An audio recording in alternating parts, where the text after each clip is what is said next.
money in the bank. Hit you with the 808. Hit you with the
straight up like, wait, who us now? What you gon' do when we pull up on you like, ooh, touchdown. You already know what it is when I come through you. Ooh, shut down. Say, ooh, shut down. Say, ooh, what now? Tell me who you see when you look straight up like, wait, who us now? What you gon' do when we pull up on you like, ooh, touchdown. You already know what it is when we come through you. Ooh, shut down. Shut down. Ooh, give me that crown. I need that now, right now. Ooh, don't make a sound. This is my time.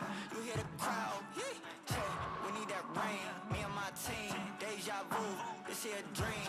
We done all seen 100 times over back when we was just teens. Now we going dumb. Told them we the one. They would count us out. Now we counting up the funds. Now without a doubt, they we throwing other ones. Like they was always rapping. Now believe them if you want. Now they show love. Came with a dub. It is what it is.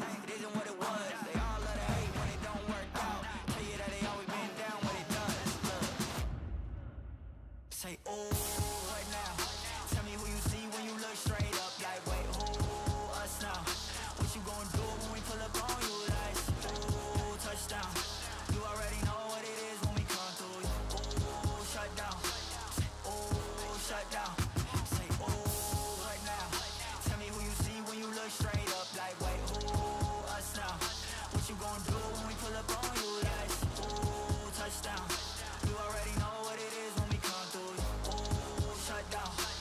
Ooh, shut down. Ooh. Wins on me. It's a whole lot of wins on me. Whole lot of wins on me. It's a whole lot of wins on me. Yeah, I'm a prodigy. Ain't no milk for this ticket. Ain't no lottery. No robbing me. My joy comes in the morning. They can't bother me. I'm proud of me. Thought I had to be like y'all, but I ain't gotta be. Took off, had to redefine my worth. Now my mind at ease. Works out of me, comes out of me. We don't see no transitions. Stuck in the same frame of no clip with no ammunition. I am vicious. They can't handle me. I'm too ambitious. Ain't nobody invited you and your friends. This is fan business. Probably shouldn't be worried about your haters. Let that fade off. Whichever cheese told me I wasn't gonna make it. Should've got laid off. I know a lot of y'all thinking when the edge catch don't pay off. But I know your work. Add tax and take off. Take off. Yeah, I gotta win. I can tell they ain't want us around. They ain't gotta say it. Been doing this a long time. I put that on my mama head. Game recognized, game we good. We ain't gotta play it. I've been in the jump all week.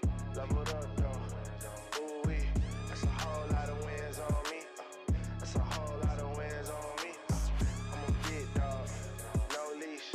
You all bark. No teeth. That's a whole lot of wins on me. That's a whole lot of wins on me. Come through like I'm Dolomite. Hold up, this a holy site. You think you a legend, what they say, I say for sure you right. All I ever know is being OG, I'm a prototype. Cooler than the polo sweater, brighter than the police light. Beast mode, this a deep grind. Speak gold up at each line. No cheat code, I'm a beast, bro. You a bistro in this E-time. Got big goals and a big dream on the beach show, taking me time. My whole team lit too tough, we too up like peace signs. I'm real, raised up in the field. Grinding while the sun is on me, I ain't got no chill. Get it out the dirt and work like I ain't got a deal. I'm trying to blow 100 bands and tell you lames how I feel. We ain't throwing up a brick, dog. The game tipped off. I'm out the kennel, catch me running with the big dogs. Don't hear the critics, they can kick rocks like kickball. They not important, boy, I'm Jordan to the pitfalls. Too many L's over there, I'm trying to big ball. I'm trying to level up a bit, I'm talking Rich Paul. I hit the floor and get it jumping like I'm crisscross. Throw me and Cannon in the booth and that's a hit, dog. I've been in the gym all week, leveled up though. Ooh wee, that's a whole lot of wins on me. That's a whole lot of wins on me. I'm a big dog, no leash. You all bark, no teeth. That's a whole lot of wins on me. That's a whole lot of wins on me.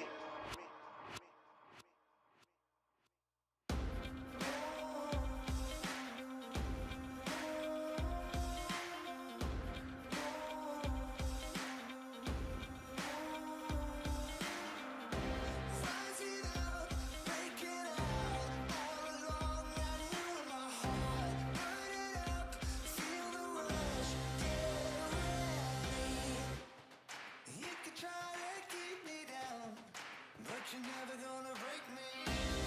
All the years I've known in my heart, all the fears are falling apart. Oh, move over. Gonna fight till the end of the road.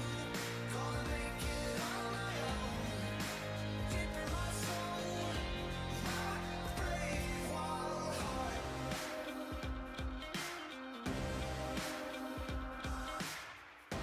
Waking up, shake it off.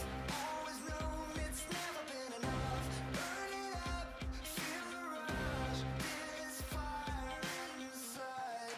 You could try to keep me down, but you're never gonna break me. All the years I've known in my heart, all the fears are falling apart. Oh, move over. Gonna fight till the end of the road. Gonna make it on my own. Deep in my soul, my brave wild heart.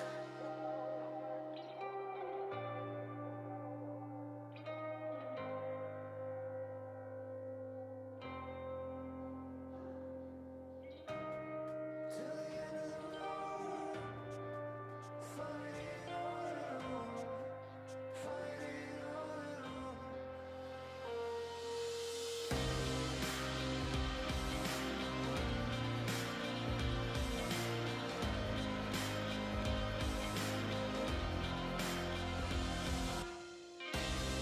All the years I've known in my heart, all the fears are falling apart. Move over. Gonna fight till the end of the road. Gonna make it on my own. Deep in my soul, my brave wild heart.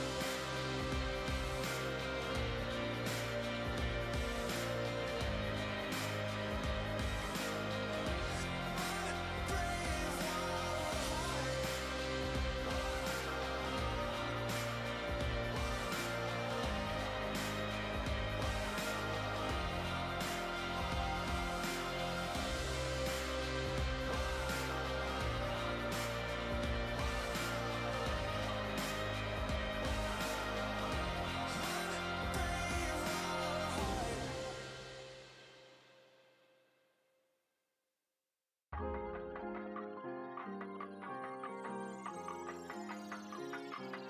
I just copped a big bag of that gelato. I'ma go and run these numbers up like no tomorrow. Pull up in that skirt, El Dorado. I be in the wind, baby, I'll hit you tomorrow. AP on my wrist, chill. You ain't gang, you ain't even real. Gotta have a bag, I ain't no cheap thrill. Popped up on a flight, baby, I ain't in my feels. They know I'm the truth. When I'm pulling up, I'm bulletproof. I don't really care about all the rules. I be Chris Brown with the moves. Got 'em like, damn, baby, how you doing, baby? When I'm stepping in the room, I don't look at nobody paper. I be locked in on what I do. When that pressure hit, tell me, OG, is you finna ride? I was made for this. You can see that look up in my eye. VVS is in my teeth, so when you see me, I'm gon' shine. Always something up my sleeve, so when you, I just copped a big bag of that gelato. I'ma go and run these numbers up like no tomorrow. Pull up in that skirt, El Dorado. I be in the wind, baby, I'll hit you tomorrow. Hop in the car, loser, cause we going shopping. I can't fall in love, cause it's way toxic. Got that boom box for every time I'm bopping. I got a couple goons just to get it poppin'. I don't wanna link and I ain't tryna chop it. Tryna go against me and you need to stop it. People listen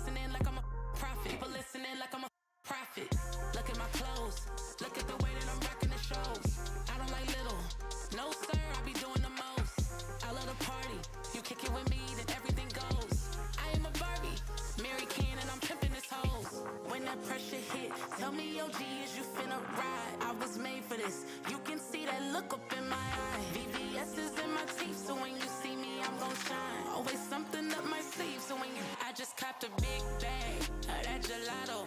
I'ma go and run these numbers up like no tomorrow. Pull up in that skirt, El Dorado. I be in the wind, baby, I'll hit you tomorrow. I just copped a big bag of that gelato. I'ma go and run these numbers up like no tomorrow. Pull up in that skirt, El Dorado. I be in the wind, baby, I'll hit you tomorrow.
So damn serious.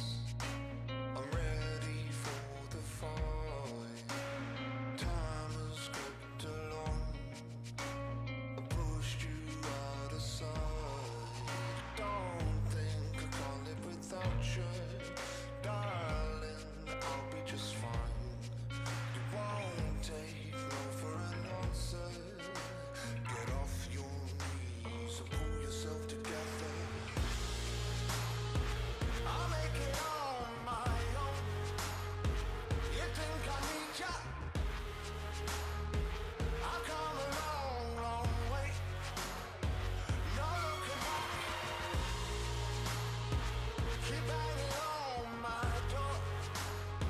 See where it gets ya. I'm moving on now, honey. Ain't gonna play your games.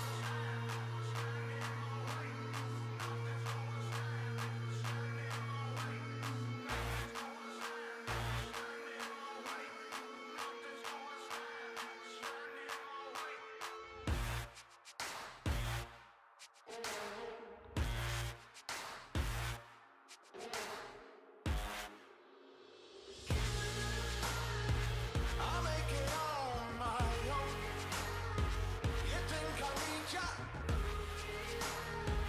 I've come a long, long way. No looking back. Keep banging on my door. See where it gets ya. I'm moving on now, honey. Ain't gonna play your game. I won't stop fighting on. I won't stop fighting on. Never gonna play your game. I won't stop fighting on. I won't stop fighting on. Never gonna play your game.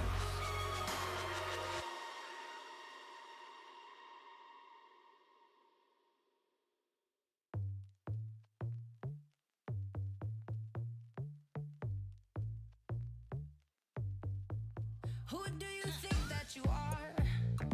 Coming around nose in the air with your fancy car. Ha. You don't think you gotta work hard to see your name on a star on Hollywood Boulevard. You wanna run the world?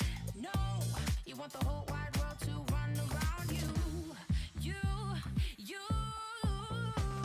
To make your fantasy, you gotta work harder.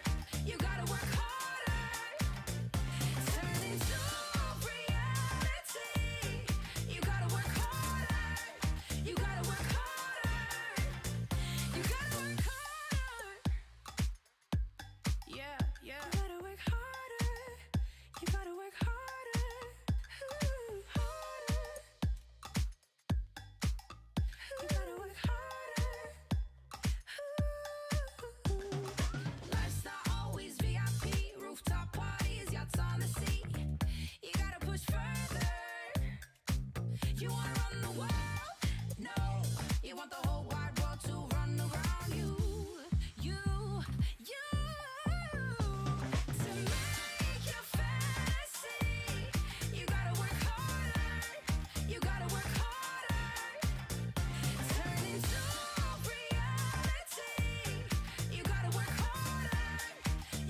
told, but it's time to come alive. If you want to party, babe, got to feel it deep inside. All I really want to do is the things you just can't hide. Put your funk around it, babe, and I'll take you for a ride. You know that's what the feeling. You know that's what the feeling. You know that's what the feeling. You know that's what the feeling.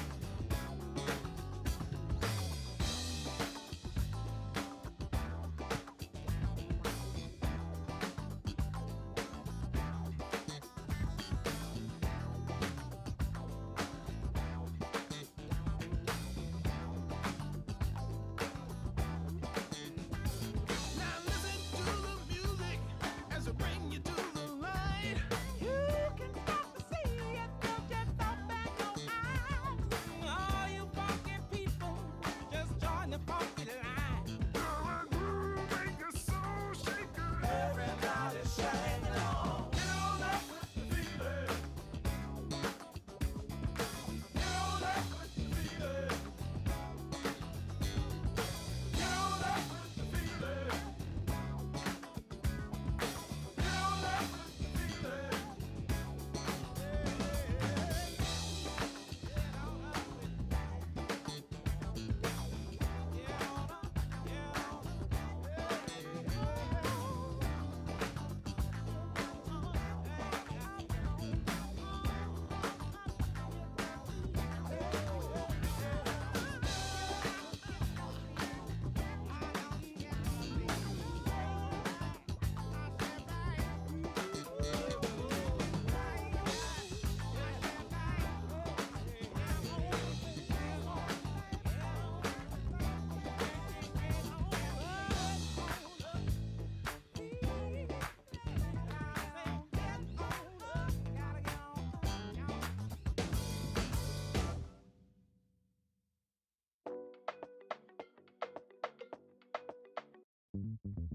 Usually I take a backseat, yeah. Low key, I'd say I'm discreet and don't wanna put my heart on the line too many times. I've been burned, I bounce back quickly, and with the drama, tell 'em miss me. Won't ever let it go too far, expose my heart, that's risky. Maybe there's just something about the way you stop and stare. Something in those eyes tell me you care. I'm still learning how to trust. So can we keep this between us? I got a reputation to uphold, so don't reach out your hand for me to hold. Don't rush to tell the world that I'm your girl right now, 'cause I might leave swiftly, just based on my history. Been on a take them flights at the side of trouble. Maybe there's just something about the way you stop and stare. Something in those eyes tell me you care. I'm still learning how to trust. So can we keep this between us? If you choose to stick around, don't say I let you down when I burn it to the ground. Because I'm still learning how to trust.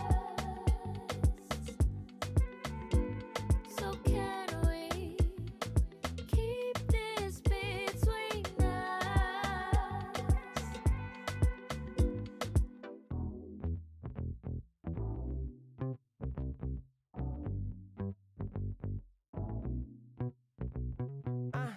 Learn to let it go sometimes. Don't let it stay on your mind. Don't let it stay inside. Gotta let it out with the sunshine. Maybe walk it out. Sometimes gotta scream and shout. Let them know that you're here, no doubt. Took a long time, but we here now. I know you're ready for the hardships. Know you're ready for the progress. I know you're living your truth, but don't forget to always stay honest. So do a little dance, do a little wiggle. Yeah. It's it's your turn. Yeah, learn how the universe works. Yeah, come on. Can't control the world, but I'm trying to control myself. Yeah, I'm trying to control myself. Yeah, we can't control the world. Yeah, but baby, I just can't hold it. I'm just trying to control it, control it. Yeah.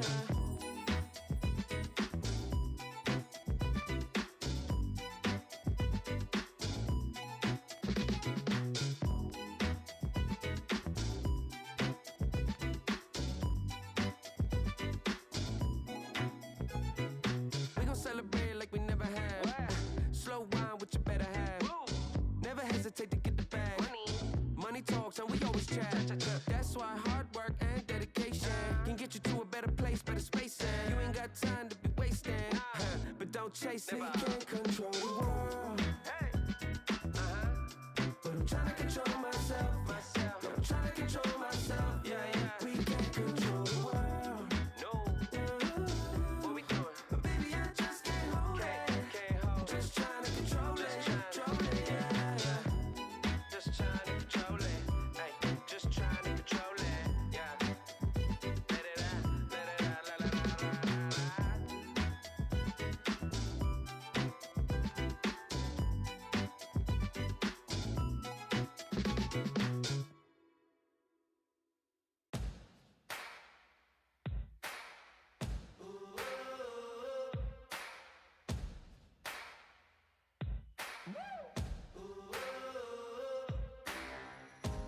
Bitter, sweet, fiery heat, whispers the man of the hurricane. Oh, stop pushing me, gonna push so hard, I'll just let go now. Lost in your mind, blown on the winds of the hurricane. I won't let go, I won't let go, I won't let go, I won't let go, I won't let go, I won't let go, I won't let go.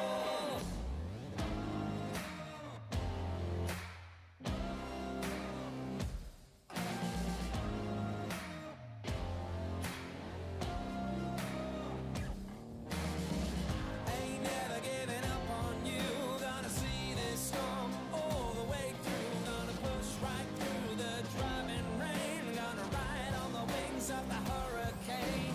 Ride on the wings of the hurricane.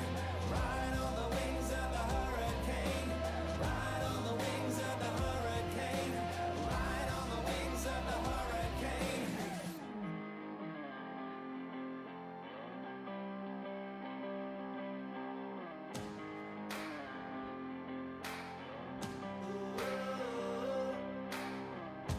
Spirits climbing, love contriving, passion driving, the tempers rising. Whoa, stop pushing me, you're gonna push so hard, I'll just let go now. Lost in your mind, blown on the wings of the hurricane. I won't let go, I won't let go, I won't let go. Ain't ever giving up on you. Gonna see this storm all the way through. Push right through the driving rain. Gonna ride on the wings of the hurricane. Ain't ever giving up on you.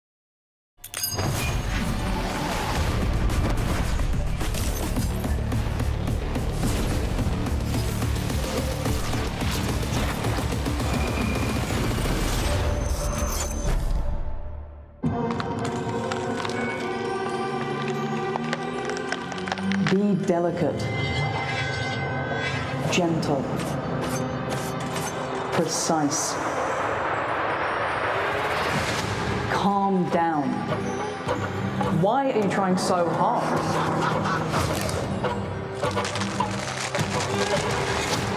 Isn't this too much for you? Aren't you scared? Don't play, don't compete, stop complaining.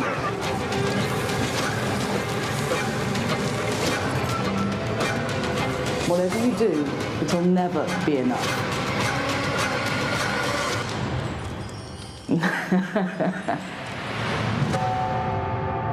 Greatness comes from within. Just wait and see.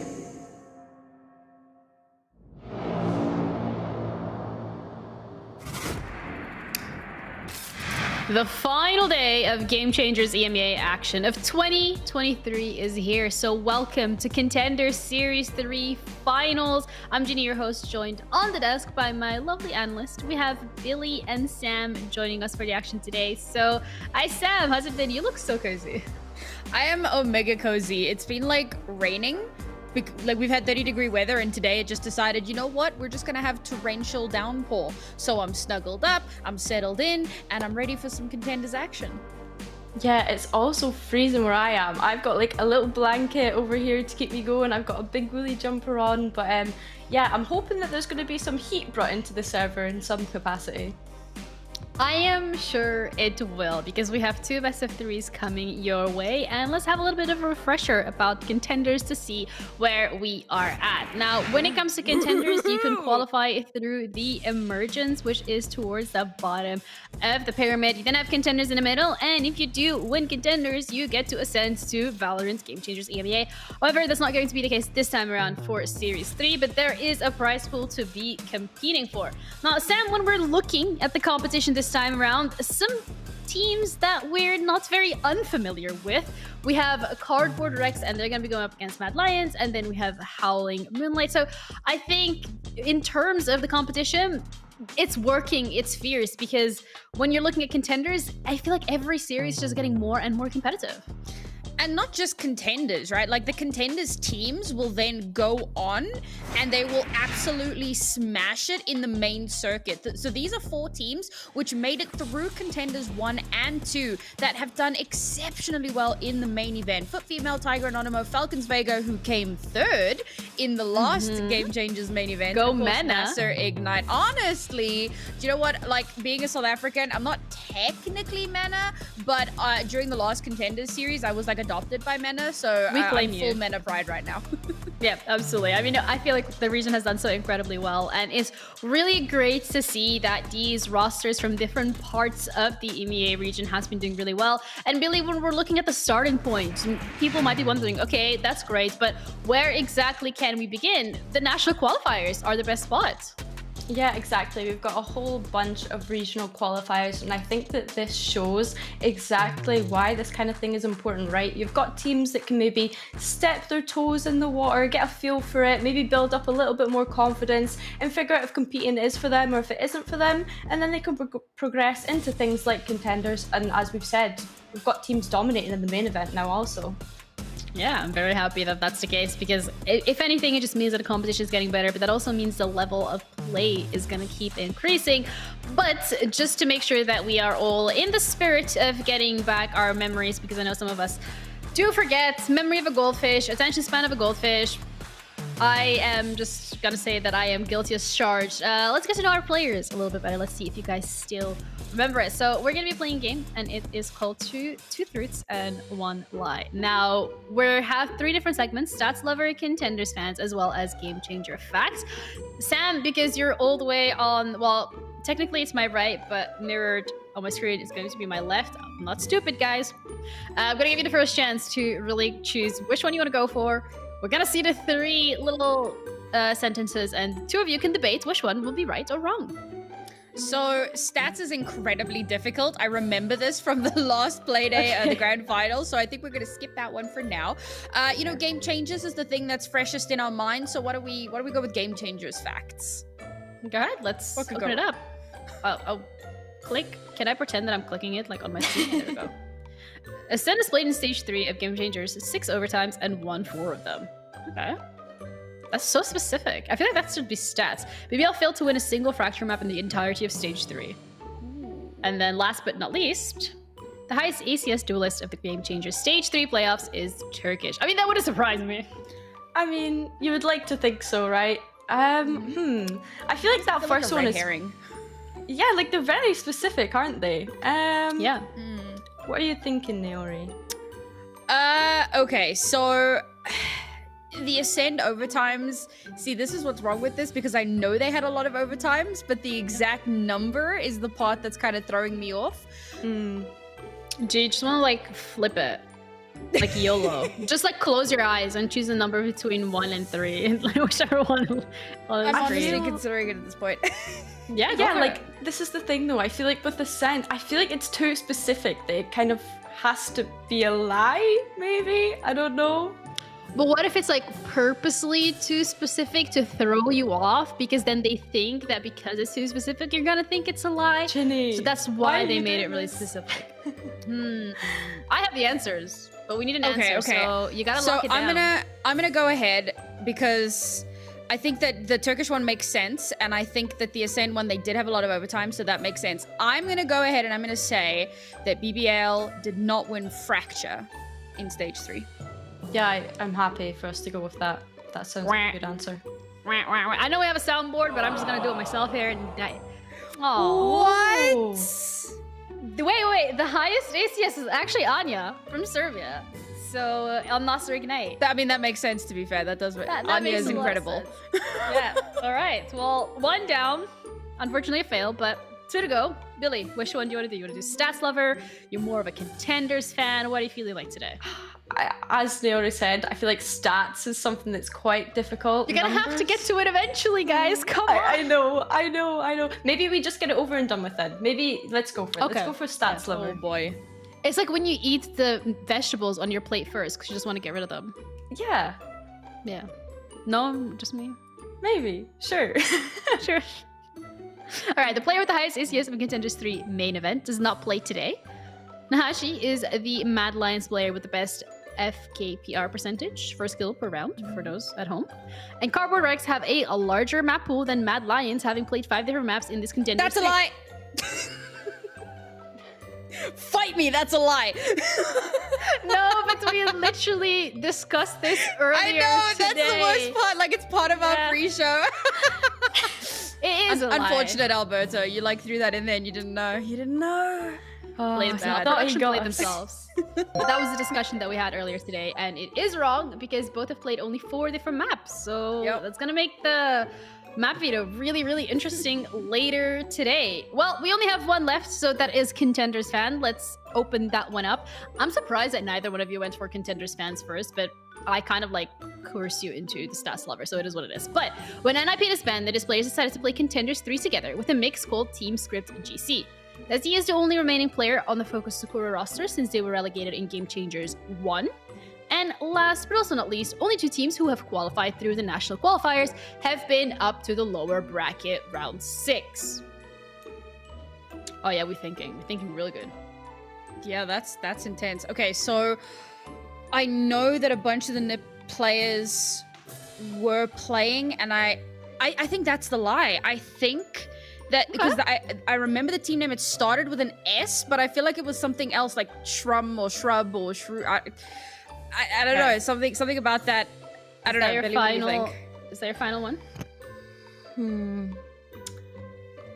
Yeah, I feel like I'm with Naori on this one.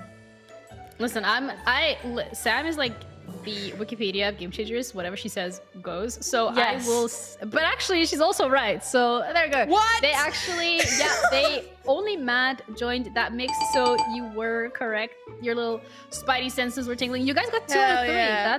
That's really good. That's like better than 1 out of 3. So congrats. Also, why is there Christmas music? That has to be Christmas music. Like, you cannot. It's Halloween. It's spooky season. Okay, we do that first. Okay, Christmas music second. First, we do spooky season. But getting back onto topic, thank you guys so much for participating. I hope some people in chat got it right. If you got 3 out of 3, congratulations. You are officially smarter than us on the desk. I should be really proud of yourself. But only for that segment, not for anything else. But today's schedule, the games that we're going to be looking at, the action that we will be bringing to your screens at home is going to be, yes, this is the correct graphic. We have Mad Lions that are going to be going up against Cardboard Rex. And then we have in the lower bracket, Howling Moonlight. They are waiting for whoever loses that first battle. Both of these games are going to be a best of 3, but it also means that the first 2 teams have not 1, but 2 chances, Sam, to actually win.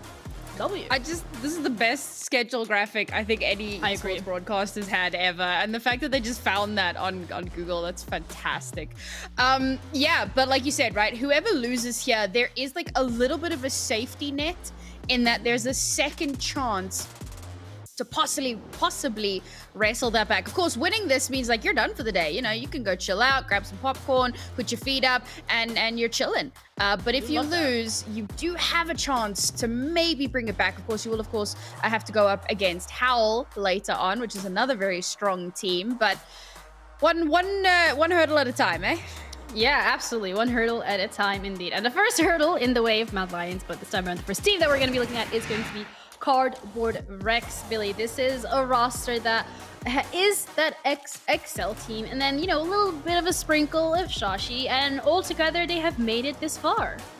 Yeah, as you said, former XL Stage 2 groups, they didn't play so well, but coming into this one, they've lost Medica, picking up Tachi, new IGL for the team, as well as a new coach. So I think that we can expect a lot of different team structure, maybe a different sort of culture within the team as well. And not only that, the core of this team have played in events like Project Queens previously. So there's definitely a lot of experience coming to this one today. And yeah, just a really flexible team in different like agents, different compositions, and they're looking strong, 100% looking strong going into it. Well, another thing to note, of course, is that Cardboard Rex, the core 4, is the XXL roster. And they, as we know, they didn't have the best performance in the last Game Changers. They went 0-7 in groups, and they hadn't been together very long. They didn't have the time to get those, you know, iron out those kinks and be prepared for the main event. Now, they've come through Contenders. They've absolutely smashed it. Obviously, haven't dropped a single series, and they're here to take another run at the crown. The improvement is vast. I'm excited to see how they're going to do with this new IGL. Yeah, absolutely. I think that new IGL, the addition of Mo, I think a lot of different moving elements here coming together from the side of Cardboard Rex. But who better to tell you about these changes and how they've impacted the team than the new IGL herself? So let's head over and check in with her. All right, we're joined by Chachi from Cardboard Rex. So first of all, thank you for joining, but also let's address the elephant in the room. I don't know if we can even call it an elephant, but what's Hasbullah doing here? I mean, I think he's coming to support us, you know, like we need a little bit of a supporter. So I think this is it. This is him, you know? He's like number one fan. Yeah, our number one fan. Speaking of fans and supporters, can you talk to us a little bit about the team and how it's come together? Obviously, you guys have that support going through for you. There will always be someone in the chat, at least, you know, cheering on for you guys. So don't worry about that. It's not Hasbullah all by himself. But what is that inspiration to get the team together, to get the band together, and to be that representation for some of your fans? I mean, all of us kind of starting out trailing for like the bigger teams and top 16 teams, but no one really found their like spot within one of those teams. So, I mean, honestly, I gotta kind of give credit to our coach Mo, because he really wanted to step into Game Changers. So he started trailing for a team, and he really wanted a strong Contenders team. So that's kind of how we got together, basically. So, I mean, like obviously we have 4 out of 5 players that already play together, so that's kind of a big plus for us. And I mean, the chemistry within the team is like a really big part of our success, I feel like. But yeah, we just really want to show everyone that we do belong on like a bigger stage, and we do have passion for the game, and we can, you know, get there basically. Well, absolutely. You guys have definitely shown that so far. And talking about Mo and being that glue kind of to get you all together, what has it been like working with Mo as a coach? What's been the biggest maybe change or learning curve for yourself when it comes to working with them? I mean, I gotta give like a lot of credit to Mo. He's honestly like an incredible coach. And I mean, he coached Tier 2 before, so he has a lot of experience there and like a lot of knowledge that he brings like with him. So, I mean, he brought a lot of structure and culture within the team. Like, I have a lot of respect for him. He has a lot of respect for us. And I think that really, really helped us out, like, getting ready within a really, like, short amount of time. So I think a really big change for him was also, like, going from Tier 2, like, mostly coaching, like, guy teams as well, to, like, coaching the girls and really, like, kind of gluing us together in a way. So I think that's been like really, really interesting seeing us kind of work together as an IGL and coach, like me bringing some experience from Game Changers teams, but also him bringing that like Tier 2 experience into our like coaching sessions and stuff. Yeah, absolutely. You know, just gotta vibe together, right? That's what it's all about. Exactly. Speaking actually about the vibes and also you coming in as the IGL, you've already touched upon it, the fact that 4 of the players are very much used to playing with each other, them being XXL. Then you're now coming into that as the IGL role with a newer coach. How has that been like for you individually? What do you think has been maybe the biggest challenge or the biggest new piece of information that you needed to get used to be able to slot into a team that's already used to each other? I mean, honestly, all the girls have been incredible kind of taking me in because obviously I knew that they all played together as well. And Mo knew the girls as well from like prior teams and stuff. So for me, I kind of came in as like the new girl and I'm also IGLing. So I'm kind of taking up like this leadership role basically. But they've been incredible. Like they've been so nice, like showing me all the ropes. Like if I had a different call out, like on a map, they would show me, which was like honestly really funny and really nice to see. So I think it was kind of a challenge for me at first, but like seeing how much the girls kind of, you know, took my energy and kind of, you know, vibed with me in a way that was like really, really helpful and like really helped me kind of, you know, come into the team as an IGL. All right. It sounds really positive and it sounds like a lovely environment to be a part of. Touch upon the fact that, you know, being that quote unquote new girl joining the team with the season ending and the new season starting in a couple of months, there will obviously be a couple of roster shuffles. Do you have any advice for anyone that will be joining a team as a new girl? I mean, like you never know what's going to happen if we're going to, you know, have some roster changes. You never know. But I think like being yourself and also, you know, making sure that you're showing what you can do, but also like being nice at the same time, you know? Yeah. I think it's really, really important. Like just being yourself, showing the team what you can do, and also just bringing new ideas, I think is really helpful. Great. Thank you so much for that insight. I'm sure a lot of players will be watching this and thinking, yeah, just be yourself, just be nice, just be kind to people. It was absolutely lovely having the interview with you. Good luck with your game, and we'll see you around. Thank you so much. Bye-bye. Bye. All right. Lovely interview that we've just had. Actually, quite a bit of an insight in terms of how the dynamics of that team is functioning, Sam. Anything particular that you think is standing out too much? For me personally, it's just the fact that Mo being the person to kind of like bring all of them together, that is potentially not something that I expected. I thought it was mainly the players, and then they're bringing Chachi, they're bringing Mo, but that's actually something that surprised me. Yeah, I think that it's always a good thing that your coach actually does have good control over, you know, what the roster looks like, how it's built, etc., etc. There are, you know, one of the biggest downfalls for a lot of teams is trying to be like a player-run team, and that's because you've got so much to focus on already to then have to focus on that as well. Like it detracts so much. So I think this is a really good call. Bring in a really smart, really experienced coach. Let them have free reign, and clearly it is actually netting results. Like we said a little bit earlier, rough time in the main event, but they've made it through this far and they're one step away from being in the money. Yeah, absolutely. Billy, as well, from like a player perspective, when we're speaking to Chachi, you being a former player yourself, what is it like to be joining a new roster potentially? Could that bring any nerves maybe? Is that something that could impact the playstyle? How could you really work on slotting your ideas very well with the ideas that already exist from the team? Yeah, of course. Well, I mean, I think something that we've kind of learned from this team so far is everyone kind of contributes to the ideas and everyone makes mid-round decisions and decide on how exactly they want to play the game. Chachi has got experience of playing in mixes such as Karma before, so she knows like kind of how she wants to play the game and what experience that she wants to bring from playing previously into this team. And as she said, like, just be yourself. I think that that's the best piece of advice that anyone can give anyone, to be honest. And yeah, no, like, it's just really just about fitting in, getting the synergy going, and I guess it can be difficult when you're playing with people that have been together for a sort of long period of time, but as you said, it seems to be working out for them so far. Yeah, absolutely. And Sam, when we're talking about it working out for them, a player that has been working very hard and working out very well for this roster is Liza particularly. Yeah, I mean, when you think about like star-studded Sentinels, the first couple of names that come to mind are probably going to be Amy and Roxy, right?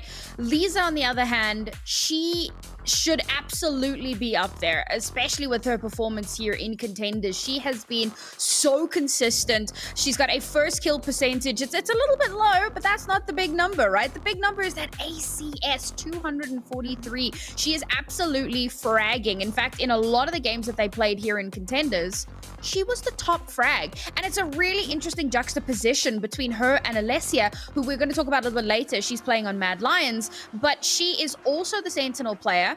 She's a huge favorite in Chamber, so we'll see if that actually does come out today. But she's also the IGL, so there's a lot of pressure on her. Hold sight, give those calls, have everything under control. It's big, and so she doesn't necessarily pop in the numbers in the same way that we've seen Lisa do. So watching the two of them, that's going to be my big thing. Just checking out the dynamic and how these two Sentinels play. How different are they, and how do they contribute to their teams in different ways? All right, lovely that you're bringing up the likelihood of them going up against each other head-to-head, toe-to-toe, because Billy, the next roster we're going to have to highlight here is going to be Mad Lions Lore. Like, this team has played together since the beginning of Contenders this year. A mixed bag of results, mainly not on the favorable side, but this is the furthest they've gotten so far, and they're doing so incredibly well. Yeah, I mean, they switched out Miss Laya, who's actually gone on to play in a mixed team, which of course is always amazing to see within the Game Changers scene, is people taking that step out their comfort zone. But yeah, this team won the very first Spanish qualifiers this year, ended up losing the second to Clash Cyrax, and then they picked up Lear from that roster. The third qualifier kind of finished top 4, not their best run, but I'm sure that they'll be more than happy to have gotten to this stage of Contenders this time round, given the results that they've had in their regional qualifiers. So yeah, it's definitely a really interesting team. Alessia, her first tournament is IGL, so it's going to be interesting to keep an eye on that one as well.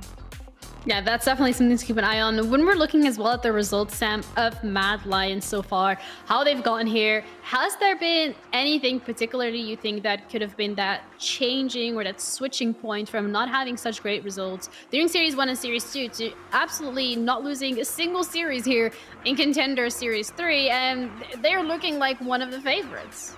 So part of it comes down to what we were saying a little bit earlier in the pre-show, but like, the grassroots scene works. Contenders works. Having the ability to practice against teams that are on a pretty similar playing field to you, you can see that meteoric rise. We saw it with teams like Ascend and BBL, not through Contenders necessarily, but just huge growth from getting to compete. And then there's Falcons who, through the Contenders system, made their way through all the way up to that third place. And it's a similar story here for Mad Lions. Swapping out a player, losing a player like Miss Laya to a mixed team, it could have been a pretty big blow, but they've actually and she was the most experienced player on the roster as well, but they've managed to maintain.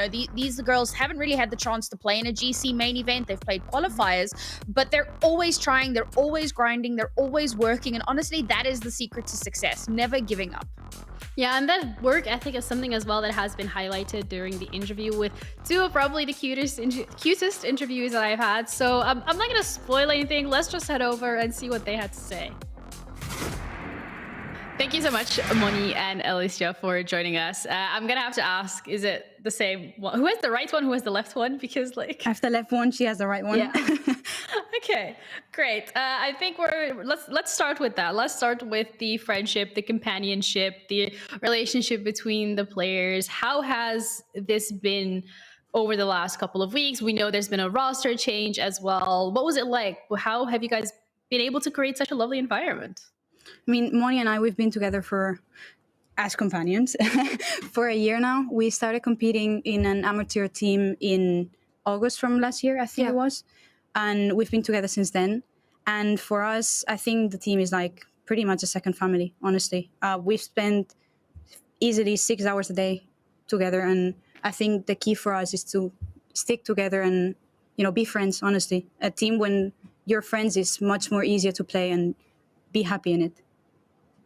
How were you able to create such a great connection and friendship? Is the boot camps maybe a part of it? Is it just everyone is on the same wavelength, the same vibe? What's the secret? I think the vibes we have. We're all really competitive. We don't just play, we want to win. Yeah. And I think that if we all are in the same wave, I think that everyone vibing the same is the key for us. And yeah, the boot camps really help. Mm-hmm. You talk about winning, and you guys have been winning quite a lot, currently undefeated. Maybe a map here and there, but you know, you guys, this is the best result you've all gotten since you started competing this year. So what has been that recipe for the success? What has been because it feels like maybe a new roster, not really. You guys are still the same people, but just everything's been so much more competitive. So what's been the secret there? I think to be honest, the roster changes. Okay. I think the same as Moni. I think the roster changes we have made have been really the key, honestly. Okay. In this split, we are more strict. Yeah, Okay. we've also made quite strict rules for each other. So that has helped too. Can you give us like an example of one rule that's like strict? Let's see, if we are to start, I don't know, practicing at 5 p.m., we should all be at the PC at 4 p.m. If someone is at 4:06, that's a warning, for example. Okay, so a very strict playing environment and just being locked in, having that friendship. It's been doing really great. And we've seen that it's definitely translated into success. You're now in these finals, in the upper finals, nonetheless. And when you're looking at the future of yourselves as a team, your future in Game Changers EMEA, what does that look like for you? What would your dream scenario be? Winning today, of course. That's the first step. And then being on the top 16 from following year. And obviously, if we can be on champions, if we deserve to be on champions, we don't just want to be there and out of the blue be in there. We want to fight for it and really be in there. That would be like the perfect scenario for sure. All right. I love that. You guys have that fire to keep going. I am really looking forward to see how that's going to be translated onto the server. Good luck to all of you, and we'll see you there. Thank you. Thank you for having us. Thank you. Bye. Bye-bye. Bye-bye. All right, Billy, if anything that we've seen from Mad Lion so far is that they are hungry for the win. They have the systems in place. They have the friendship. And if anything, they got the quotes, because finals are not played, Billy. They are won. Yeah, that is some serious fighting talk for a team that have never found themselves in the main event so far. But we know that they're on boot camp. We know that they've got the org support in place. So no wonder they have confidence going into this one. You absolutely cannot blame them to have fighting words like that. Shots fired.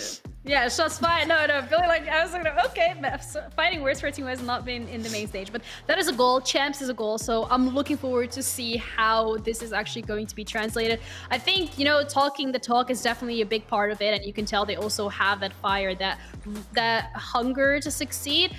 That's a big part of it, but also, Sam, when we're looking at both of these teams and how they could potentially be translating onto the server, something we already touched upon slightly during those 2 3 1 lie is their map pools.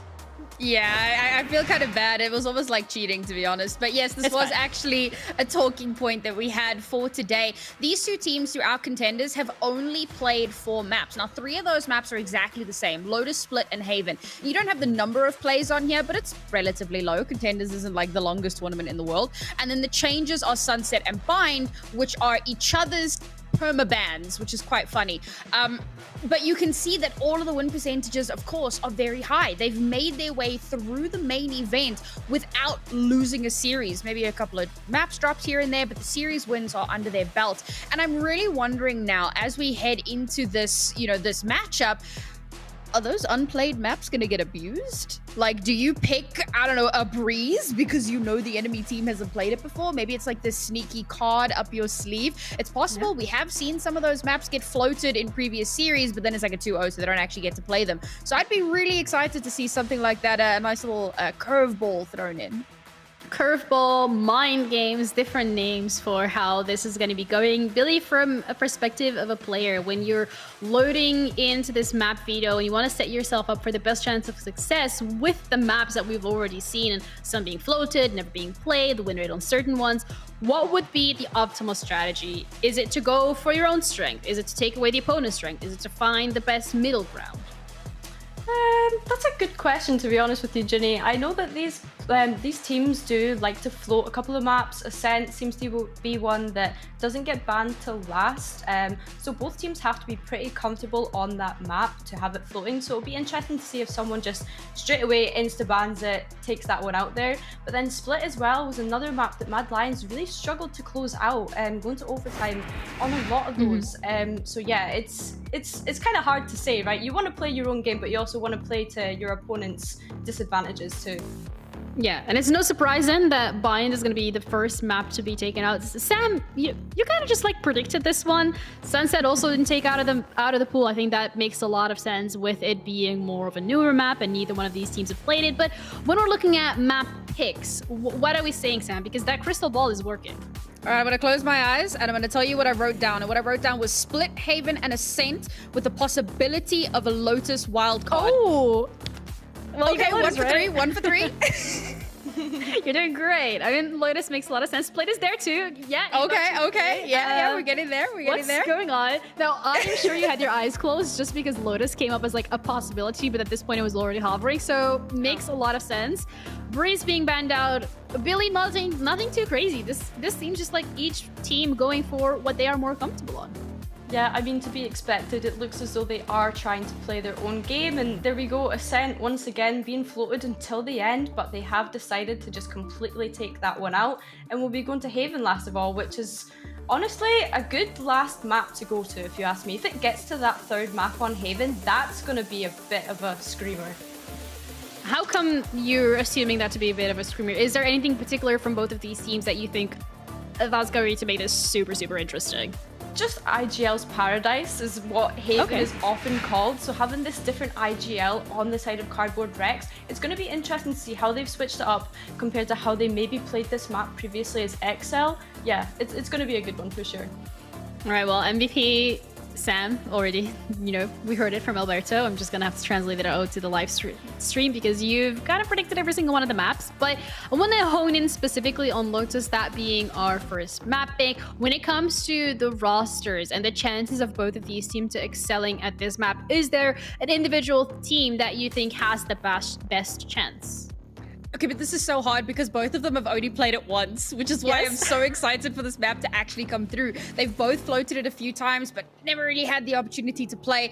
Interestingly, right, the thing that might make the big difference here is the compositions, because they don't run mirror matchups, and we're likely going to see some changes in that. So I think that the big factor here is going to be, what do they actually opt to run? There are a few things, of course, that I don't think are great.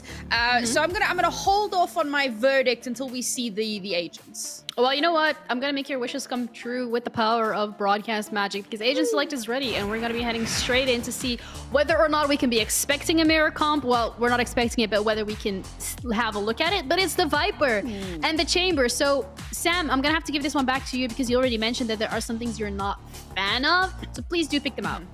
So thankfully, we're not seeing the double duelist, which was a possibility on a map like Lotus, and they do play double duelists on other maps, but instead, it's going to be an interesting battle here because, of course, we've got double controller with the Viper and the Omen, but on the other side, you've actually got double initiator instead. So these are two very, very different compositions in terms of their playstyle. Having that Viper, we know Nico loves playing the Viper. That's like, it's almost one-trick level. She's not a one-trick, she can flex, but she loves Viper that much. And it's similar with Alicia on the Chamber. And the Chamber hasn't had a lot of play recently, but I think that this particular agent can do wonders. You get to play it as a pseudo duelist, and you also have that little bit of like site utility for locking down sites.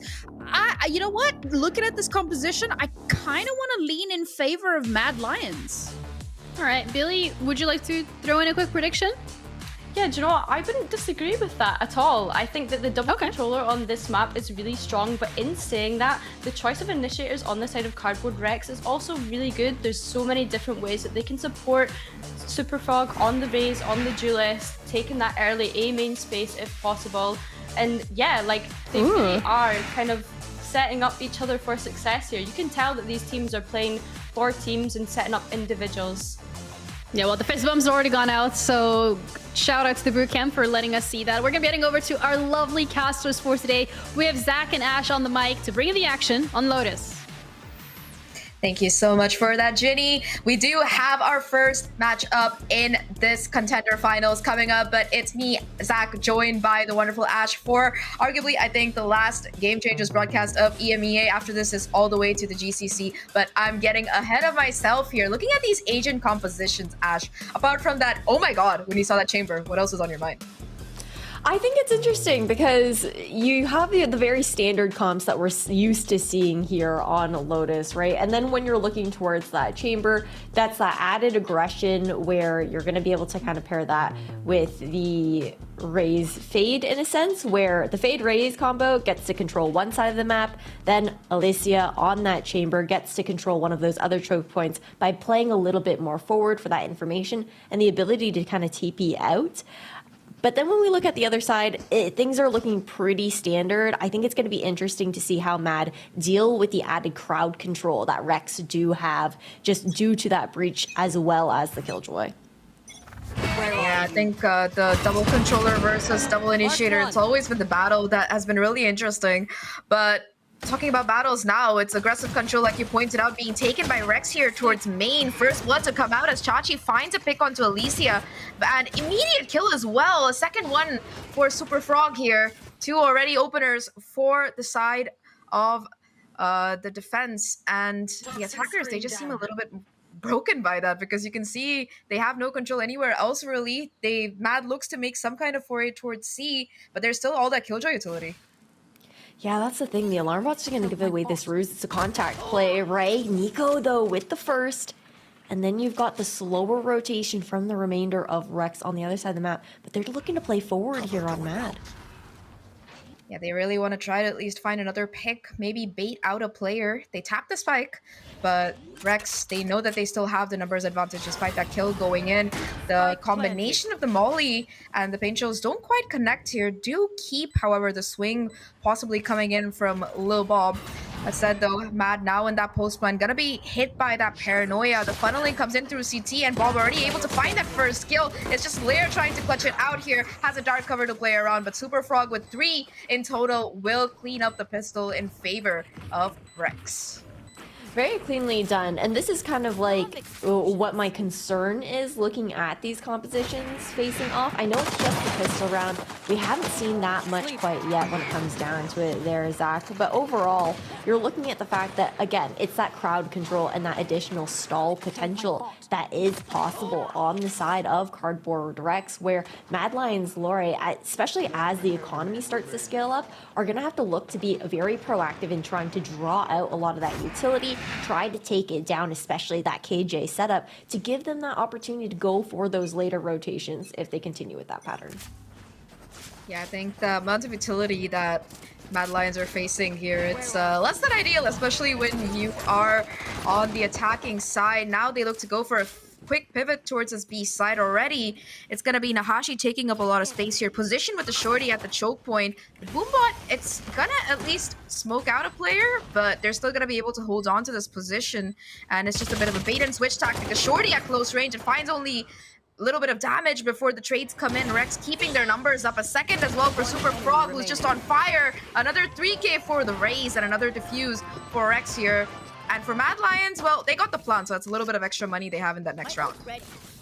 Yeah, that additional cushion for them, right? But when we're looking at what just happened here for Rex, 3k back to back there for Super Frog, plus the added defuse in this round, has already earned her that showstopper going into the anti-eco on the side of Mad Lions. So that's something that they're also going to have to look out for here. That showstopper is going to be a great piece of utility to either completely ward Mad Lions off of a site or force them to turtle back in a retake situation.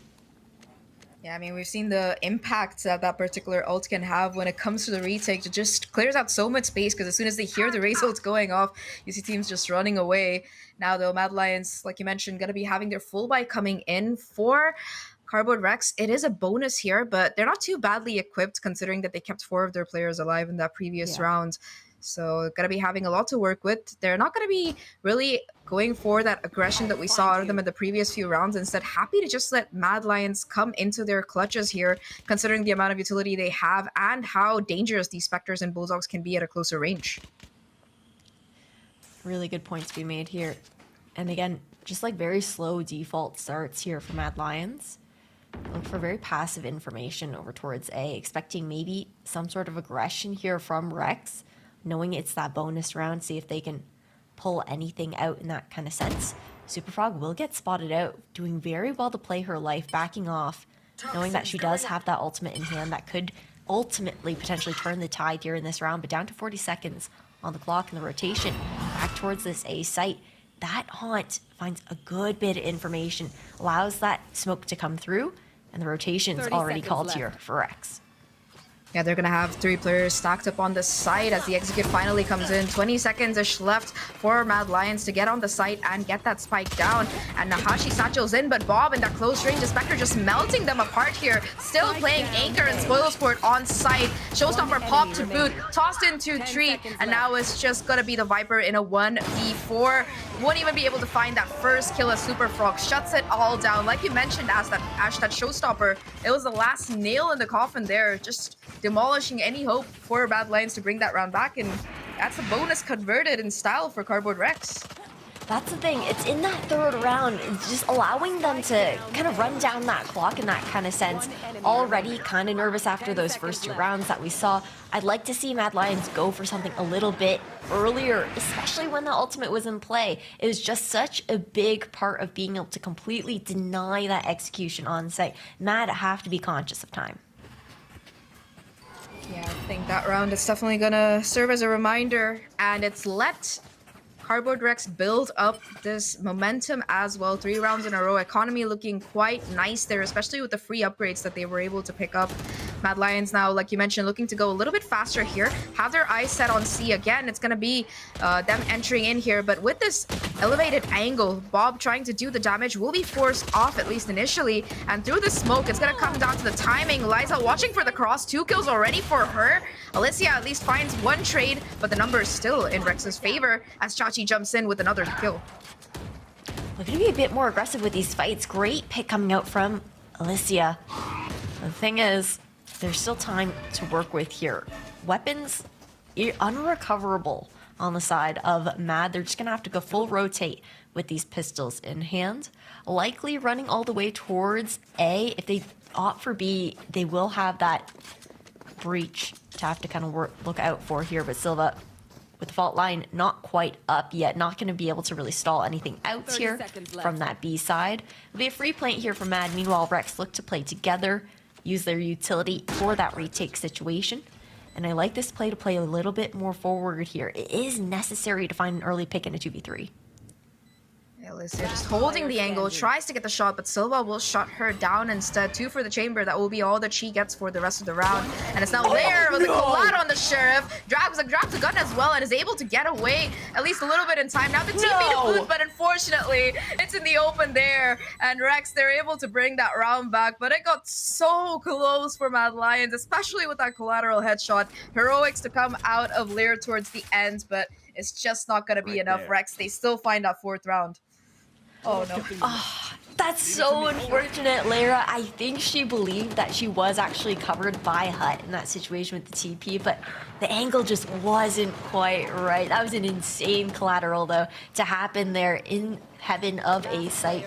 So a very good eco round, at the very least, coming out from the side of Mad there to kind of add that additional cushion, bring things a little bit closer and whittle down the economy a bit on Rex before they get too comfortable. But the Nightfall is now up here for the likes of Rex, and they're going for early rubble control for the first time we've seen.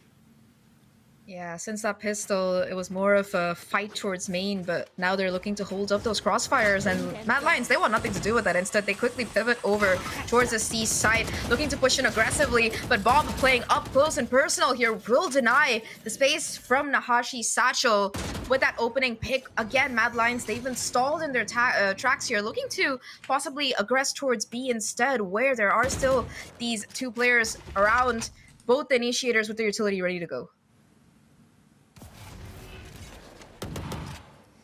Already respecting that smoke as well, though.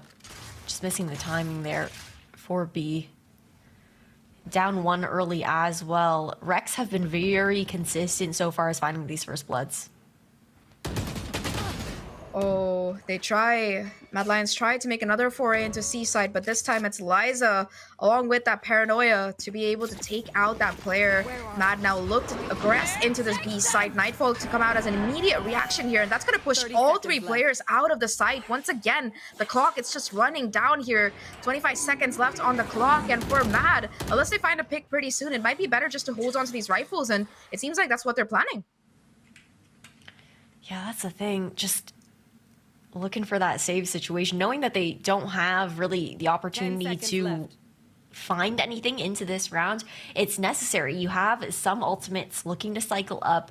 Moni already 1 away from that Nightfall on her end as well. You've got Chashi, who ended up using her own in this past round on top of that. So at least something that they don't have to deal with, and they know that they don't have the economy to kind of just go for those last minute plays. But timeout to be called here for Mad. It feels, I mean, it's good that they're calling one here, Zach, but it does feel a little bit too late just with how stuck it seemed that Mad Lions have looked in a sense. Yeah, for sure. You know, that's a great point that you made about them being stuck, because so many of these rounds, it's either that they get faced with that initial aggression on that A site. All right, fine, they look to pivot over towards C, but again, that Killjoy setup, it has proved to be such a thorn in their side for so many of these rounds. And last round, they try to pivot over towards B after all of this, and there as well, they're faced with the Nightfall as well as the Breach and the Fade utility. So there's just so much that Rex have on their side to toss out at the Mad Lions roster here. That Mad Lions, they have to figure out a playstyle that works for them. They gotta first deal with the utility somehow out of Cardboard Rex, bait it out, make sure that it's out of the way before they can really consider to go forward.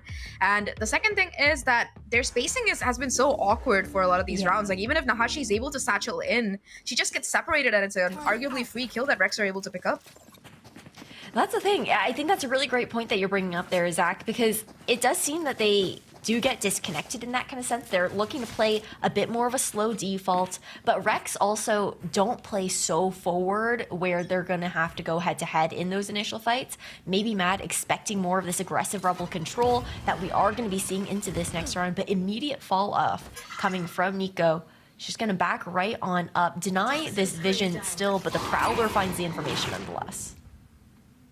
Yeah, but Rex, they're not gonna chase the Prowler down. In fact, just opting to use a Boombot to continue the control of this choke point on that A side. Still watching for a push here. And again, on C, it's this crossfire that's being held. Both the Omen and the Killjoy, along with the Paranoia in hand, they've been a menace on the C side so far. So for Mad Lions, it's been incredibly difficult to take that space on the site itself. Now Super Frog watching will catch out the lurk here. So once again, Mad Lions, they're just back in spawn with half the round timer already gone in. That's the thing. It's just lacking this early map control. I think very respectful in the way that they do look to scale off of Rebel, not look to fight so aggressively, but I want to see a little bit more of that aggression coming out from Mad. I feel like they're trying to play their own game in the sense, but the Rex's playstyle doesn't play into their hand where they're looking for those early engagements. They play much more bunkered on site. Now a shift over towards B, 20 seconds left. We've seen them in this situation before here, Zach. Indeed, this time around, it seems like they might actually be able to get a plant here. They are going to be caught down by the Prowler. You can already see Liza looking to get a little bit aggressive off of it. Has backup from Bob as well, and Bob will be the one to find the opener. Liza with a second one as well, and on side, it's just Nahashi fighting for her life, finds one, and now it's a 1v3 for Alicia to try and clutch out here. She finds that first onto Liza, but immediate trade to come in from Silva, and that will let Cardboard Rex get their score to 6 here. I'm surprised that we didn't see a little bit of a more spread out post plan from Mad Lions, but also Rex were so quick to deny them from taking up more space on the site. That's the thing, when you're already down in like a 4v5 situation looking for that plant, and then you're looking to pivot in towards B site, Rex were sure, they were playing a bit further back, but still took control of those lanes, the opportunities to exit and play a little bit deeper in towards defender's side there for Mad, just not giving them any opportunity to even get comfortable in those situations. And again, it does come down to that time. If you give yourself a little bit more of that space to find those opportunities to push on in where it doesn't feel as scrambled, add that pressure on towards the side of Rex where they haven't really felt it, but this first blood is huge for Mad. Yeah, they're finally able to get a kill to start things off, although Bob is quick for the refrag here. Lair able to find another kill though, and Bob still trying to play anchor and spoil scored. Silva finds a kill though. Bob is still fighting for their life. Again though, Mad, they're able to find these kills, and with that, they finally have the numbers advantage for the first time in this game before that spike goes down. Seaside also looking a little bit more open, so they should be able to get a plant here. Nightfall coming out early on to make sure that the site itself is clear. Not going to catch out Chachi though, so she might still be able to sneak on in here. Spots out the first player, gets the kill, and now it's just a 1v1. It's the clutch. Chachi able to do it all here and continue Rex's domination 7-0 on their map pick. That initial trigger discipline was so good coming out from Chachi. The fact that she's able to just wait and then they both walk through. She knows that one of them is extremely low and focuses on Moni. My heart breaking a little bit on this map here for the side of Mad. We've seen them play on it once before on Lotus. Sure, it's not one of their most played maps, but you can see the fact that they're still continuing to kind of play their game, which is a lot more slow and whatnot. Looking for a little bit more of that early aggression, but the conditioning from Rex, the utility outside of A Rebel, really strong to just push them off that initial angle.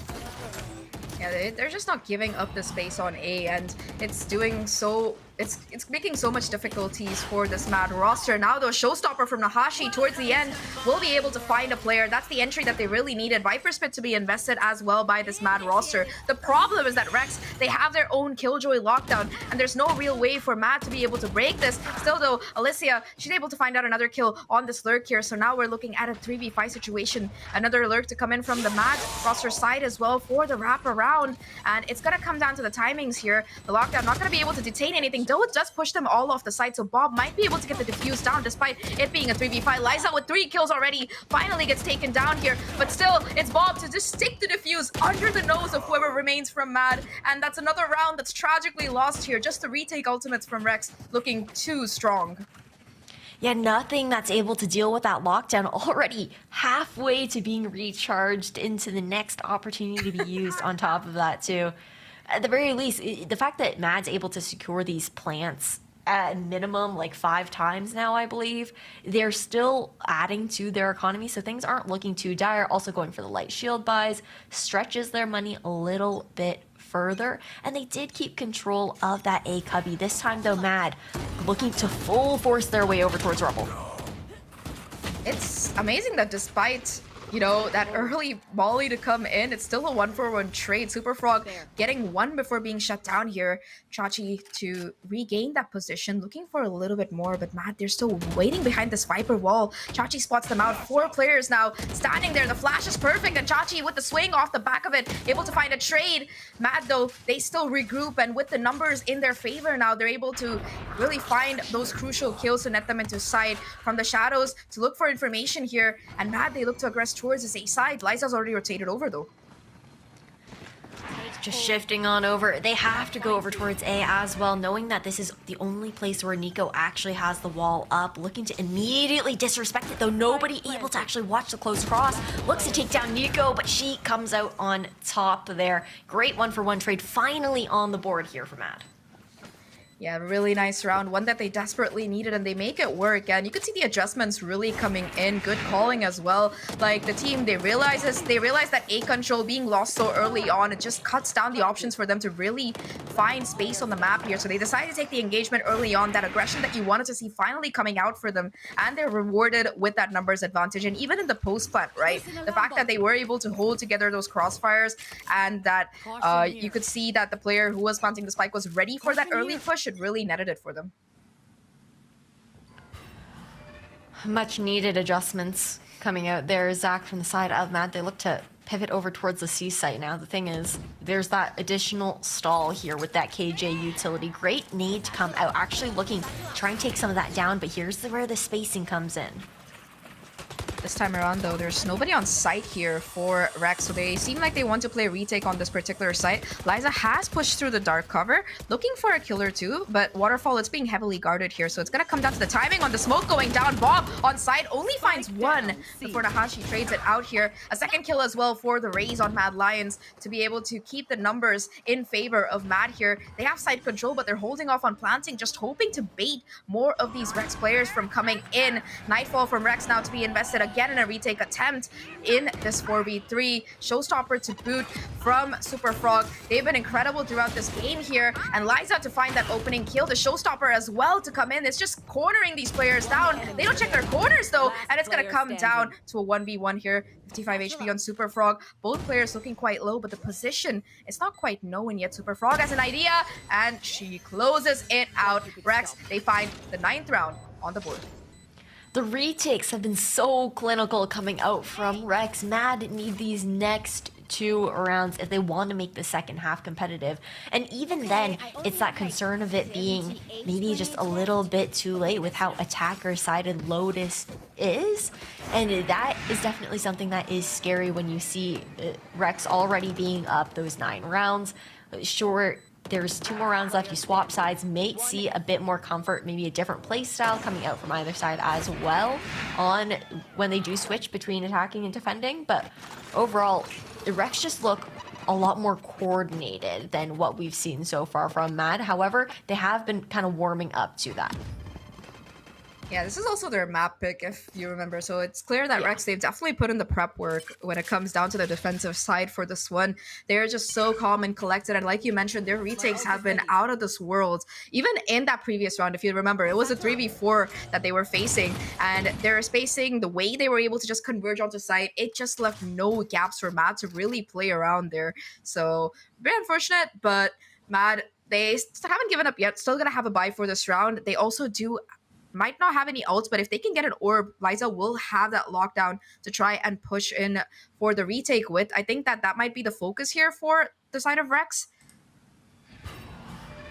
The retake has been consistently really strong to garner Rex rounds, just accumulating. Already triggering this KJ utility. Again, just playing very far off of site. Not too far, though. It's still available to put that immediate pressure on. Lil Bob going to take so much damage. This sprays through the smoke, though.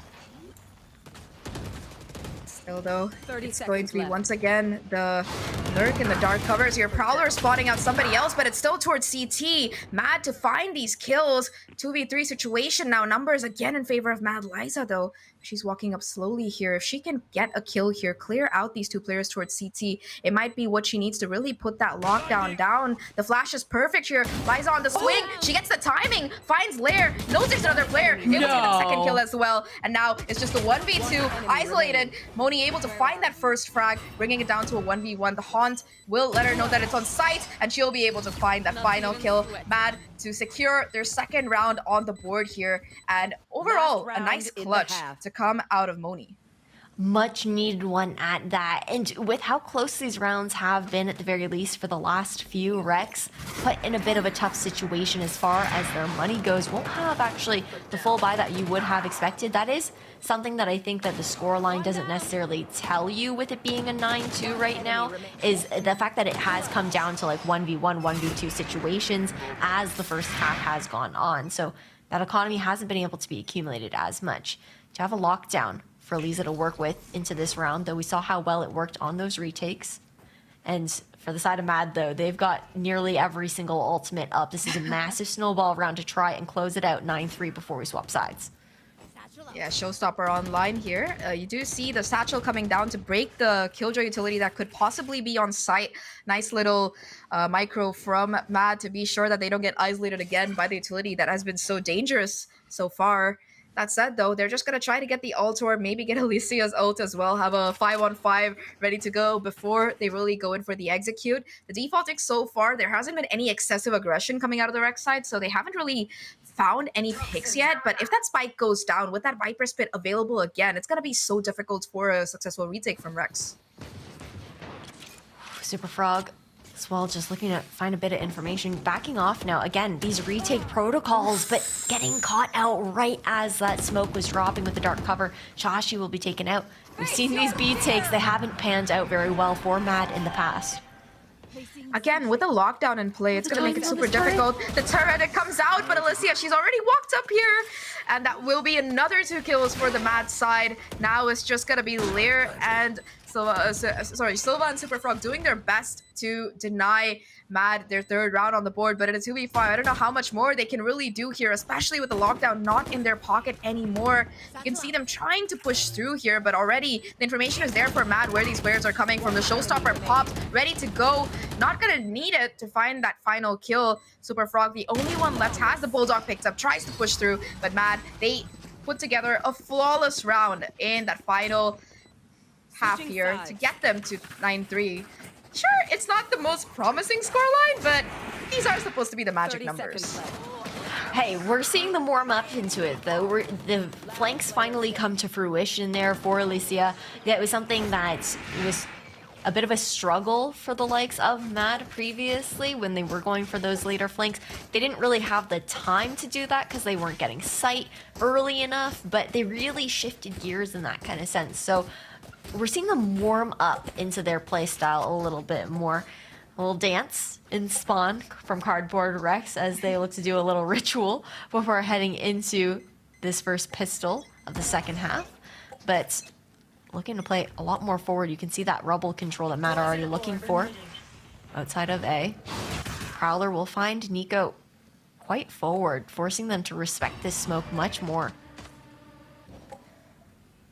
Still gonna be holding on here, and there's also the breach utility available for Rex if they want to try to force their way in, but it's just patience across the board here for both of these teams. Alicia as well with an aggressive angle towards C, looking to catch out Alert, but it's so Superfrog to satchel in along with the rest of the team to find these opening kills. Liza with one of her own as well, and the timing here is just not really there for Mad as Bob on the lurk takes out Alicia.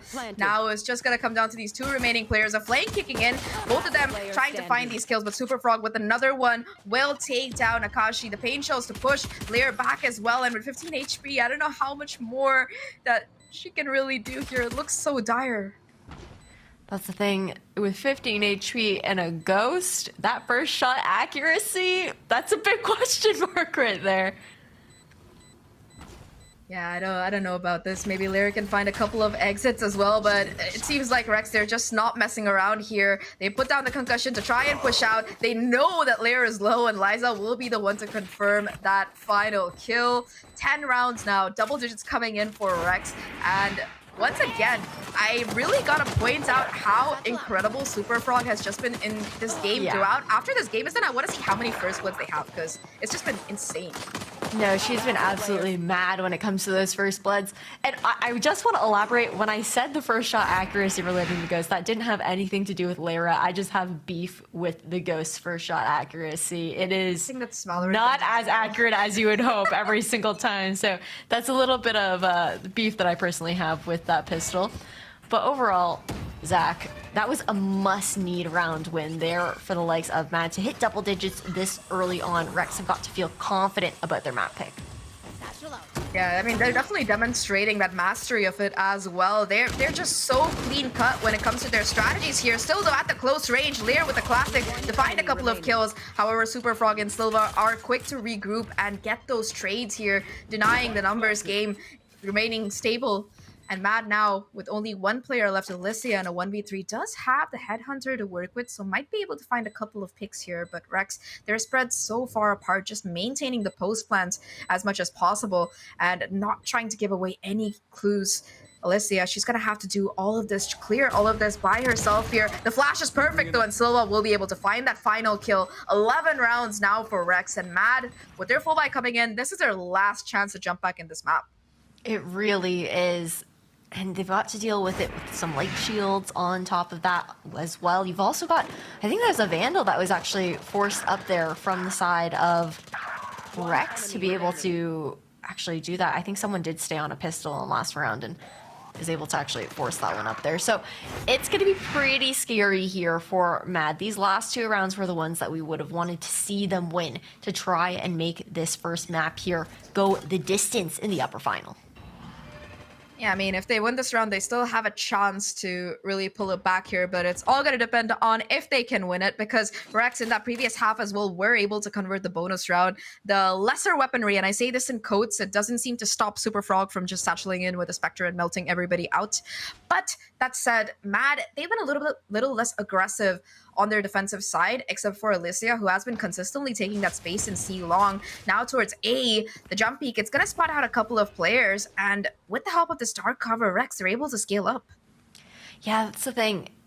Very aware on the side of Mad that they're not able to contest these longer, or on the side of Rex, they're not able to contest these longer angles as much. And just much quieter play here. I think it's interesting that we're seeing Lisa, the one with the Vandal in pocket right now, be that lurking kind of player. Very similar to seeing how Amy on Ascend usually plays on that Killjoy pick.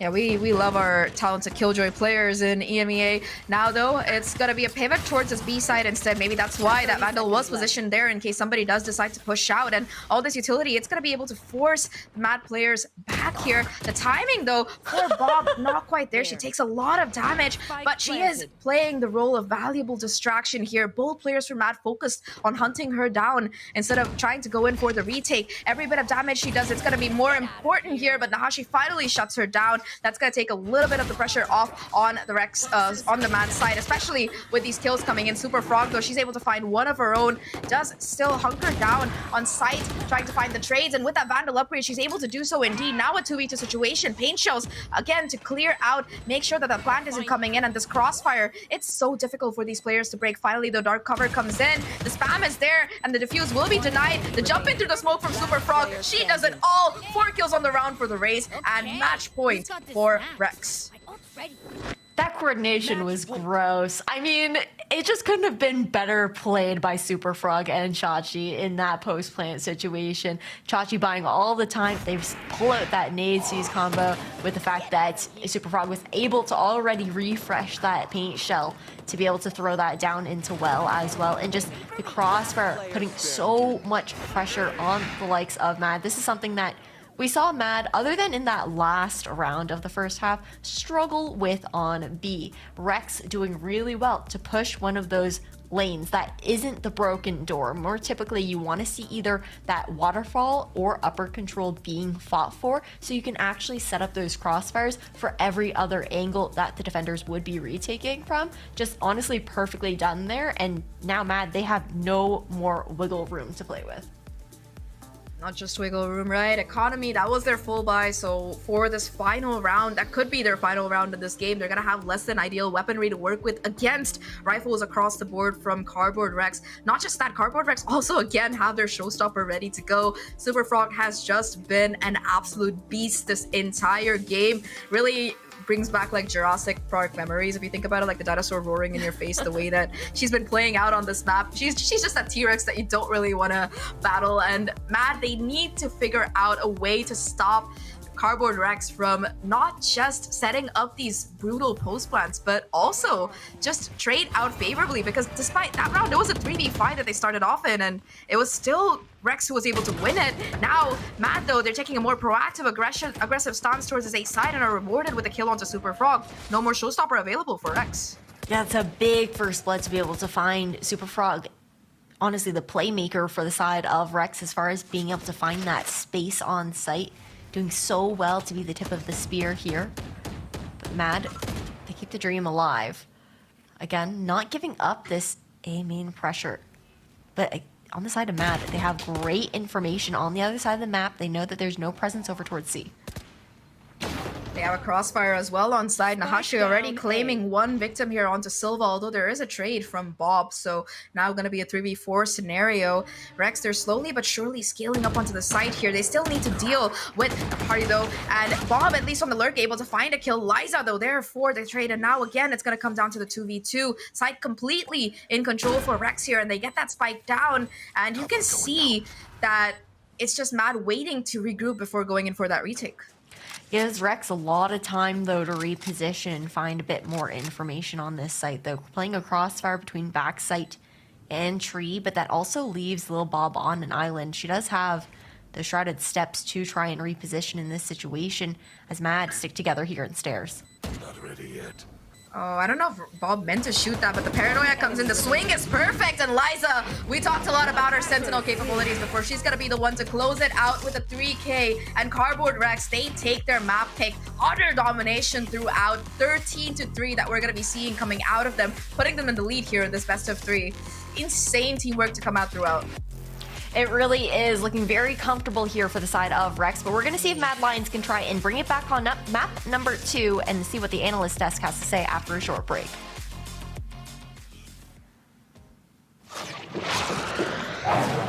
Red Bull gives you wings.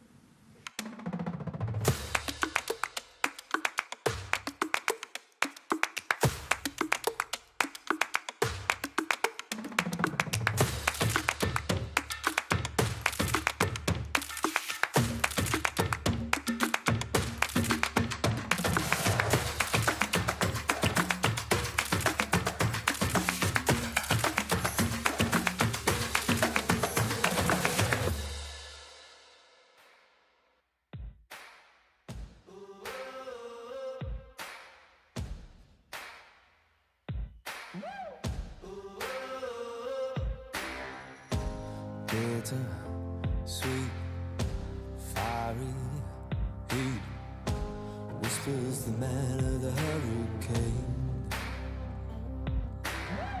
Oh, stop pushing me, gonna push so hard, I'll just let go now. Lost in your mind, blown on the winds of the hurricane. I won't let go, I won't let go, I won't let go, I won't let go, I won't let go, I won't let go, I won't let go.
Lotus was definitely picked by Rex for a reason. A dominant performance to say the least, Billy, coming out from this roster. Mad Lions, they are looking a little lost. Yeah, I mean, coming into this one, they did have a little bit of fighting talk, which I know that we touched upon earlier, but Cardboard Rex just proved to be quite the competitor, to be honest with you, going into this one. They were really playing their own game here, and you can tell it's a strong map for them for sure. Absolutely. 13-3, that is one way to close it out, Sam. It's also a way to set the tone for the rest of this series, because we're looking at this and it's not just the fact that one or two players in the side of Rex had absolute pop-off games. Okay, maybe they did, but every single one of these players have just done so incredibly well. And this is the thing. I think that, so we came into this and there was a bit of concern, right? Both teams had only played Lotus once. What were we going to see? Mad Lions had a really strong agent pool or agent composition rather coming into this map, and I had a big favor for them. But it was actually Rex who showed up phenomenally. You saw on that last graphic, 4 out of 4 post plants. They also had exceptional retakes. That's why you only saw, like, I think 4 out of 9 post plants for Mad Lions. Their coordination was on point. The utility usage was fantastic. Beautiful smokes, beautiful paranoias, just constantly reclaiming that space. Even when Mad Lions get in onto site, they immediately get flushed back off. And for Mad Lions, they looked really, really lost. The synergy wasn't there. The util usage wasn't there. And they really struggled to find any sort of a footing. And it's a big concern, because while that isn't their map pick, we move on to their map pick. And, you know, Billy was saying during the break, they don't have the best record on their own map pick. Yeah, a little scary to be looking at, but we'll head into their map pick, we'll head into that utility usage all in accordance of time. But I want to start breaking down some of that utility usage hit this time around, especially, Billy, when it comes to their ultimates, because we have round 8 as a perfect example of throwing everything in a kitchen sink, really. Yeah, round 8 in particular, you could tell there was perhaps some nerves from the previous round. I'm sure it was the one where Chachi won a 2v1. And again, there, it was sort of a premature fade ult from Mad Lions. But yeah, here you just see that Lions didn't really have any info on B. They just decided to send the Raze Showstopper in and followed that up with a Viper Pit. But then you have the Breach Ult and the Killjoy lockdown on the side of Cardboard Rex, which just completely countered all of that utility out. It completely got rid of the Viper's Pit, which was what allowed Cardboard Rex to start funneling their way back into site here. So it's almost as if, is there a lack of awareness? Is there a lack of coordination? Like, just being able to pay attention to your opponent's ults just so that they can counter. You know, it's all really important things that should be basics at this point for this team. Yeah, basics indeed, especially with the amount of time that we are aware they have been putting into this map. And a lot of discipline during the interview was mentioned, Sam, in terms of we have certain rules and this is how we're expecting to play. But it felt like all that discipline kind of went out the window on a map like Lotus. Admittedly, not their own map pick, but you already touched upon it yourself a little, Split. And that is a map that, again, you're also going to need that discipline on. Yeah, I mean, there were a couple of rounds. There was one in particular. I thought of highlighting it, but I thought I'll just kind of gloss over it because I don't want to be, you know, too harsh on this. But there was one round where it felt like they were going to get this retake. It was going to happen. I think it was round 15 or 16, somewhere there. They planted on B. They had the site control. They had annihilated most of Rex's reinforcements. And it all just falls apart. Like, the holds are not there. They get forced off of the defuse by some random sheriff spam. They're not covering each other well. Sure, there's a smoke there, but that's what your second player is for. They're there to back you up to make sure that, and the discipline, like you said, the protocols, they just weren't in place. And it looked very, very messy. Hopefully it'll look better on the next map. I don't think they were expecting the Lotus to come through, but all is not lost. All is not lost indeed, especially when we're looking at the performances from some individual players, especially on the Rex roster. And that one being Lisa. I mean, Billy, what can she not do? I mean, yeah, we knew Lisa was a top player going into this one. We knew that she has, like, the experience behind her to be able to carry her team into this one, but she really was just popping off in the server.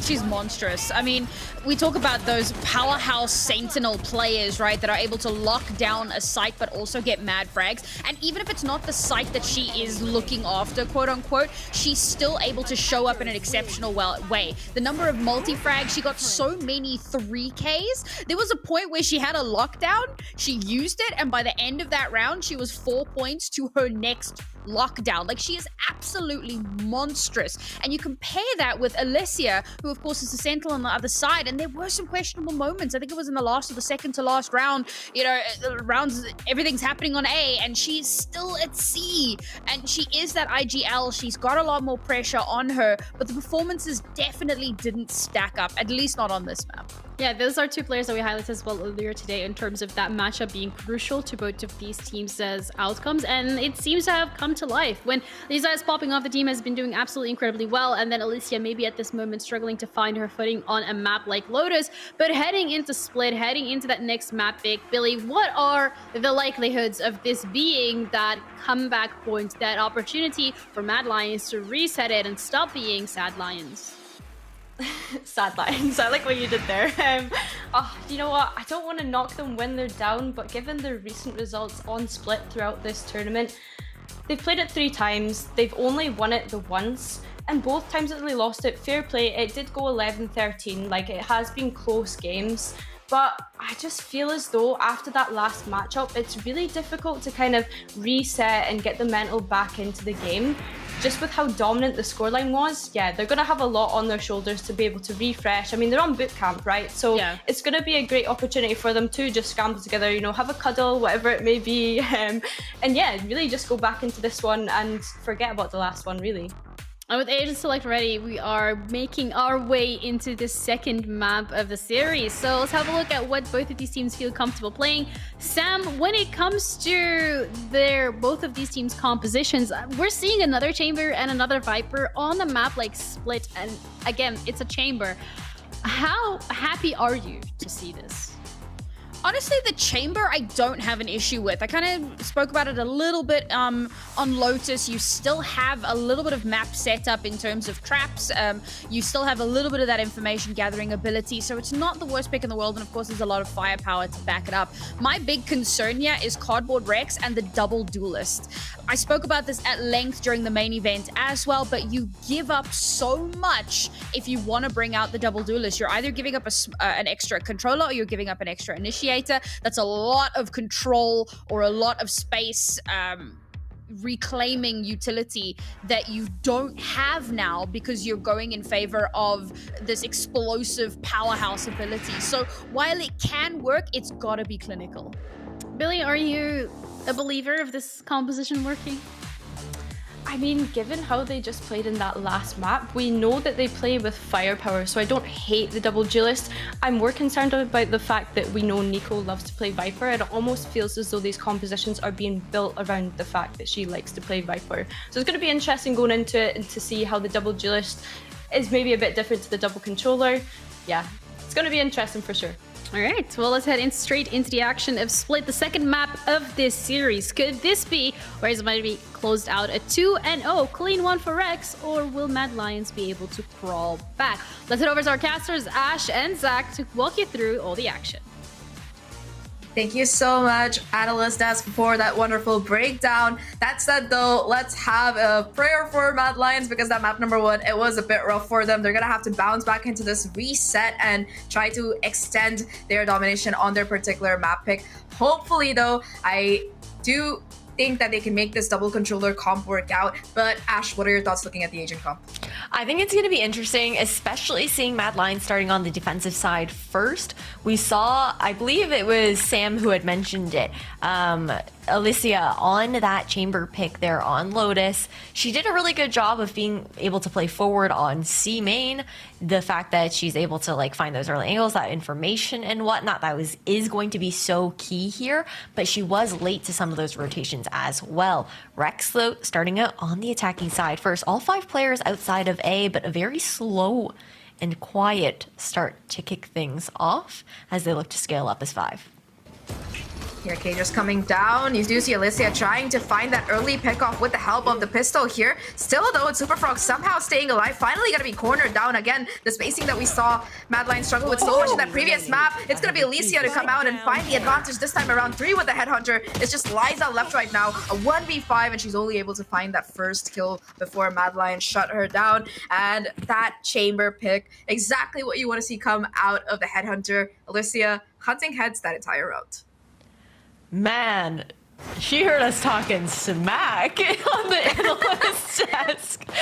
Like, that is the way you need to start off the pistol round if you're mad. You need that hot start going into the first half because they started off a little bit shaky there on Lotus. You can see they were uncomfortable, but on Split, they have a lot more reps on this map in particular. My concern is going to be if they continue to stick as 5 as those rifles kind of do come out on the side of Rex at the very least. On their eco round, they're looking to go straight on through, but again, the spacing, a bit of an issue here. Superfrog still finds the first though. That's such a nice snake bite, really letting Moni take advantage of the DK and the vulnerability to find those kills. Liza, though, with the Sheriff, able to find 2 of her own. Moni now the only player on site trying to hold it down. 2v2 situation. No real way for upgrades to come in, and it's the ace for Moni. A collateral double kill to close it off. Nice flick to come out of her, and they close out the second round. Okay. Wow, really big change that we're seeing from their performance on that map number 1. They just look so much more confident. Whoo, the collat too, looking good. But again, like you were saying, they're looking a lot more confident, a bit more comfortable on this map pick in particular, not afraid to actually kind of take these fights. But that's also something that we saw on their defensive side on Lotus. It seems like they're almost a bit more gung-ho to go for those initial points of contacts on the defense. Meanwhile, Mad tend to play a little bit more defaulty and patient on the attacking side. But Alicia stuck as the only one here for this initial pick. She sticks around. Finds a kill as well, although Superfrog is able to trade out before the rendezvous really kicks in. So 1-for-1 trade so far. Rifle unfortunately not in a position for the side of Mad to regain here. And their bonus buy looking a little bit scrappy as well since they did lose 3 of their players in that previous one. Boombot though, it's going to detect Silva down under Heaven. Pain shells to try and push her out of the corner. She's able to adjust pretty quickly though and doesn't really take any damage. Now with the range, it's going to be the judge and to take out Silva, just jumping down into her face. 3v3 situation. You can see that Rex are trying to hold these crossfires down. Superfrog, the one on site, looking to do the damage. Only one really there, and she finds the first, looking for a little bit more. The judge, though, it's the one to come out on top, and Lara able to find 3 with the judge by the end. Mad to take the bonus as well. Beautiful retake to come out of them. Yo, I love how she's using those smokes to her advantage. Like, popping the Astra smokes and just walking through them, closing the gap and the distance in that kind of sense to make the most of her bonus weapon. And this is the hot start that we saw in that first half coming out from Rex. They won those initial 3 rounds that led into further momentum for them. I think they ended up being like, what, like 7-0 at one point? Yep. Yeah, before Mad were able to find a round. So doing it straight back to them, finding that revenge here in map number 2. Indeed so, and now with that bonus coming in their favor, a lot of economy to work with, they're going to be able to upgrade to an operator as well. Silva trying to bring the judge into her own pocket here to find that opening kill, but again, the molly, it's able to shut the judge down before too much damage happens. Superfrog will at least find a trade, opening up B Heaven, but looking at how Mad are playing, they're just contesting the sites themselves here, and the agent comp for the side of Rex, there's just no healing available, so Superfrog will continue to remain at 5 HP. Oh, look, the ping's going out, expecting Alicia to be on this angle. Not necessarily knowing it's going to be the op player, though, with this in hand, but this push might just be a little bit too tight, especially if they go on top of box. They do have some breach utility. You can see them looking to put it in here, but a collide again. This time around, Alicia to find a double, taking down both Liza and Superfrog. Yeah, I'm pretty sure that's probably what her teammates are saying in chat as well. The lurk comes in though from Little Bob. She's able to find the kill onto Lara. That's gonna be at least 1 pick going in Rex's favor, denying the flawless here. Bob looking to find a little bit more damage now before that spike itself can come down, and she does succeed. That's gonna bring things back down to a 2v2, and suddenly this operator, which was such a big threat, it's gonna be so much more difficult to use it on this retake. Has swapped it out for the Vandal, though, at the very least. And that's something I want to highlight, too, on the side of Rex, at the very least. Little Bob has been so good as far as her lurks and her flanks. Just the ability to kind of backstab in those situations, cause that chaos. Now, Mad Lions with a long rotation have no idea where these Rex players are situated. That's the sound cue though, and Bob's position, it's gonna be huge here. Swings off the back of the concussion and finds both kills. That will be the thrifty to materialize for Rex to get them their first round on the board. And like you mentioned there, Ash, the lurks throughout today have been incredible from Lil Bob, but in this round in particular, it was so dicey here. 2v5 at some points, but her being able to find that opening kill, get the second as well, and then play out the 2v2 to perfection after that, just cinched the round for Rex. No, it's great coordination coming out from Rex in that situation. The fact that she's able to play so forward. Looking forward to seeing how Mad Lions look to contest that in the future. But again, Rex, they continue to play stacked up as 5 for the most part here on Split. Something that is scary because this map is named Split for a reason, right? You are normally looking for that mid control. Yeah, but you have seen a little bit of an adaptation in how teams play. It's going to be a 1-for-1 trade again, though Lara will be going down to boot. Another kill to come through on side, and now Neural Theft for the Rex Squadron to decide where exactly the remaining players are. Tour de Force still available for Alicia here on this retake. But again, in this kind of situation, it's just so difficult to take that space with the help of an operator, in this case, the Tour de Force. And Rex, they're just not giving any clues at all. No, just playing very, very patiently and carefully. They do have 2 players that are extremely low, right? So they do have to prioritize these kind of trade situations. But watching the cross here is Silva, and you're looking for the backstab. On the other side is going to be Lil Bob there in towards elbow as well. So great points of contact there for Rex. That's the thing. Their post plans were absolutely sublime. Once they get that spike down, they have that chance to get comfortable, even if they're not comfortable, Zach. Something that I find that Rex do really well is just their ability to kind of play off each other's contact and trade each other out in those post plan situations. Yeah, for sure. I think that throughout today, in their post plans, we didn't see much of it in that first map, of course, with them only playing, I think, 3 or 4 rounds of it. But in Split, you can see that they were pretty good at setting up the post plan. It's just these unconventional plays that really let Matt kind of succeed. Like in that full buy round, I feel like if I think it was Lara who had the judge. If she didn't have a judge in that situation, it would have been probably another round to come through for Rex there. But instead, it was Mad to convert that bonus. And it's just been Mad looking so much more aggressive on this particular map when it comes to the positions they're playing in. Lara now towards Vents, looking to take contact here. And in fact, finds 2 kills, a third as well towards side. And now spike control firmly in favor of Mad. Moni inside Vents will clean up the final 2 kills. And Mad, they get 2-4. What a little trap to have to walk into in Vents too. Like, man, just staring down at those 2 players that you have to deal with there on the side of Mad. And for Rex, I do need to see them make that adaptation as far as looking into other avenues on this map. We did see one kind of default play a couple of rounds ago, but that's the only one that we've seen. We can't continue to see them kind of trying to squish through as 5 players unless they are going for that more aggressive kind of ramps control on this next A hit. Yeah, I think, like you mentioned, so far we haven't been really seeing too much focus towards Rams for Heaven to come out of the Rex Squadron. They're just prioritizing Sight instead. And that seems to be the call again. Showstopper now to start off this execute. There's still going to be Moni in elbow, and she takes out Super Frog here. A clean headshot to start things off, and still playing Spoil Sport towards CT. She will be able to get away with that numbers advantage in Mad's favor.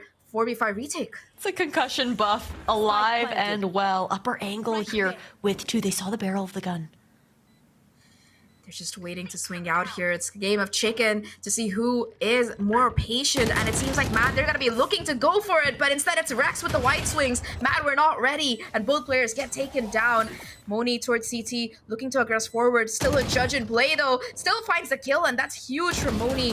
Now, it's just going to be Chachi on site, able to find both the kills here. And now it's a 1v3 for Alicia. Operator in hand, going to be caught out by the stun. And Liza will take her out. Rex with the 3rd round on the board, chasing down that lead that Mad had. That ramps control, the difference maker on top of that too. It was a great adjustment coming out from Rex. You saw the Seekers coming out from Moni on the side of Mad Lions, and they try to get ahead of it before the Seekers actually catch up to them. They go a little bit more forward on angle. You can see them counting down for that swing for when they actually peak together, and it was just perfectly played. So now we're seeing Rex finally starting to spread out a little bit even further, going for more of that map control. And on the side of Mad Lions, the scary part is they're able to force up in this situation, but their money is starting to dwindle. Right there. Bit of a trap play that we're seeing towards mid, the Bucky in the corner, I think. And I don't know if Rex is gonna really check it. They do this time around. SuperFrog scales up, finds the kill, and falls back. I think that they've dealt with these shotguns one time too many on this map, and they're just being so careful about it. SuperFrog to find a second kill as well towards Moni, who gets a little bit too exposed. And now they look to regroup and possibly try to hit the A site here. Cypher has been lurking around, making sure that nobody's pushing up, and Liza, she has information that A is looking pretty easy to take now. Yeah, Nico's been playing very passive on A, just kind of knowing that she has to be there for her utility to cycle, not having as much information or control, trying to play her life, because they are down 2 players already. Now, Heaven control typically found not through ramps, but with the satchel up here from Silva. Oh, this crossfire is deadly. The smoke goes out at the worst time, and Silva takes out Nahashi. No more showstopper available for Matt, although at least Ned is able to find a trade here. 2v4 situation. Alicia has to find this kill, but instead it's Liza to come out on top, and now in a 1v4 it might just be more optimal for Matt to try to save the weapon. You can see Ned looking for some kind of pick, but SuperFrog just ready with the off angle to shut her down. Rex tied things up here 4-4, and they still have a decent economy to work with. Unfortunately, the same can't be said for Mad Lions, despite them having a lot of those snowball ultimates. Yeah, and that was an important round on the side of Mad Lions to try and continue with their momentum, continue the lead that they had garnered, and stave off the fact that they are evening the score now. None of those ultimates that were up there for Mad in the previous round were even able to come to fruition from what we saw. That Cosmic Divide and Showstopper being carried over, this time used towards A main, but nobody's home. Rex completely flip-flopping sites.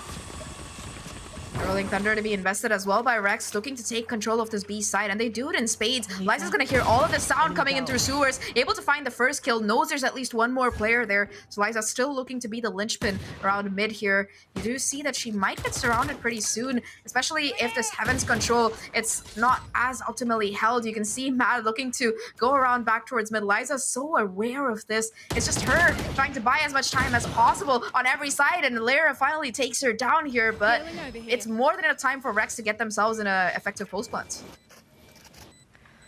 It's the thing. Time's ticking too. You can hear that timer speeding up, running out of seconds in this retake situation. But Mad, it's not like they really have weapons that they're looking to save. Yeah, just trying to find some kind of damage. And talking about damage, it's Silva all the way. Again, 1 away from her showstopper. She used it that last round, if you remember. And she will be able to find a final triple kill to get her closer to that ultimate. For Cardboard Rex, they also do have a Cosmic Divide available for their next round. So they've been really good at managing their ultimate economy efficiently. And I think this round, the fact that Liza was able to buy so much time to deny the retake was incredible to come out of Rex. No, that was really strong coming out from Lisa. Hey, from Lotus to Split now, her shots have been absolutely on fire. You can see even the way that she pauses to correct her crosshair and just ensure that it is going to be that headshot in some of those moments that we had seen replayed before. But Operator now back out after the save coming out from Mad as they take this time out.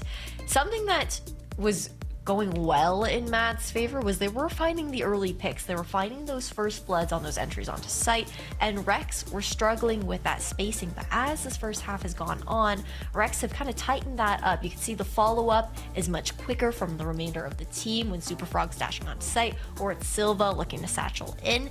For Mad though, I think some of their positions have been getting quite caught out.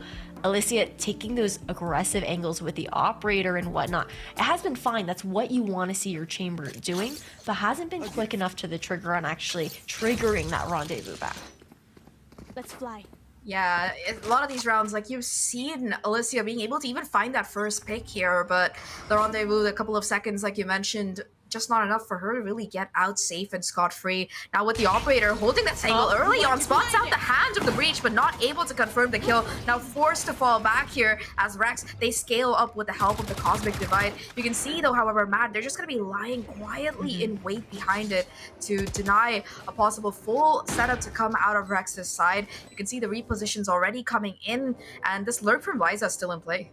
That's the scary thing about this Cosmic Divide. It gives that Raptors control over to the side of Mad, but she's still waiting and unfortunately for her, Nico's gonna come out on top this time around. Mad finding the picks. Showstopper as well now. Shachi and Silva doing their best to hold things together, bringing it down to a 1v2 here, and Nid is very low. The Trailblazer will be able to smoke out the position of Chachi. She's able to dodge the first flash. The spike, it's going to be tapped here, but the aggressive position, it's already been taken by Moni, and she will find the kill onto Chachi. That will get Mad enough time to successfully defuse the spike, and overall, a really nice retake to come out of them. Like you mentioned, they use that Cosmic Divide to scale up early on, and then being able to shut down Liza's lurk right in the beginning of the round really netted them success. Yeah, some of the issue with the positioning of that ultimate, just giving too much space over towards likes of Mad. They're very quick to look to convert these picks and play off of each other, given those opportunities. And then that wide swing, just absolutely perfect, expecting that fault line to be a bit more poised towards that spike instead. And this second map here, much closer than what we saw on Lotus. Both teams really bringing their all. 5-5 indeed, so it's going neck and neck here. Viper's good to come out towards this ace side, Judge in hand. That's gonna make it very difficult to push through, and you can already see Liza just taking a few steps back. She doesn't really want anything to do with that side of the map. For once, we're going to be seeing Rex fighting a little bit more for that mid control, the 4-1 split as always coming in. And it's going to be interesting to see where they're going to be going, whether it's towards this Vents or Heaven. Vents seems to be the call. You can already see the zipline being taken to get out of dodge here. Super Frog though to jump right into Moni's grip. Immediate refract from Chachi, 4v4. 4v4 at a stalemate as far as those numbers go. As the same with this mid control as well, looking to scale it back and find control of one of these extremities. Alicia, though, playing much further back on that operator angle from what we've seen previously. Looking for a much safer rendezvous in towards defender side spawn instead. The problem is that you're much more at risk from the breach utility here if it comes down to that.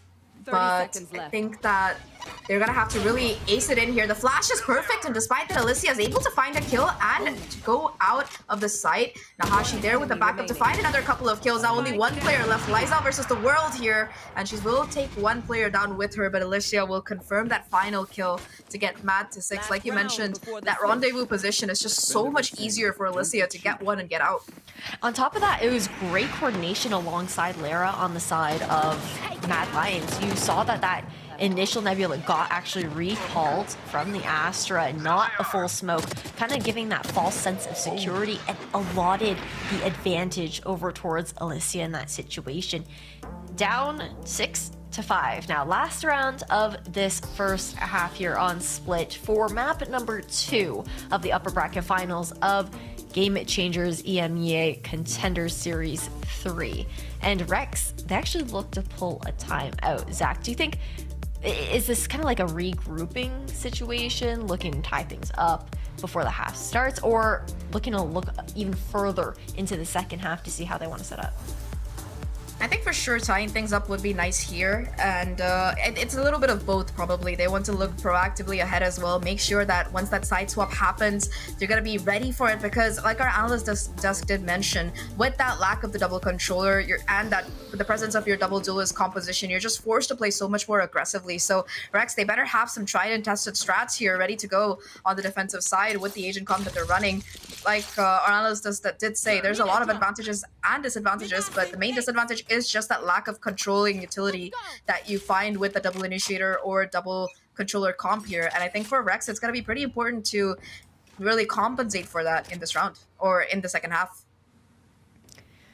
Yeah, things have definitely been tight, especially with how I believe Mad have looked a bit more comfortable on the attacking side on Split as well.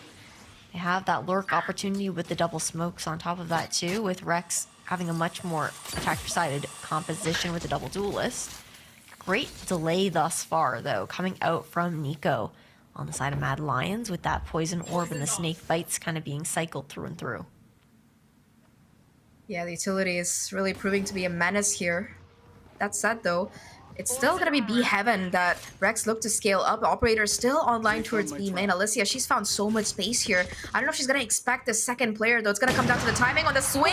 And it's just not in favor of Bob. Alicia will find that kill. Now Seekers to come out of the defenders here. Once again, Lisa's lurk is going to be shut down early on. And now a 3v5 is what we're looking at. Superfrog looking to make up that numbers deficit. Finds the first. There is going to be a concussion there. And with the help of the Blade Storm, they look to find more damage. But instead, it's going to be Mad all over the board. Nahashi with the double of her own, and the final fight towards CT being decided as well in Mad's favor. They're gonna be able to get that defuse and end the half with a lead here, 7-5.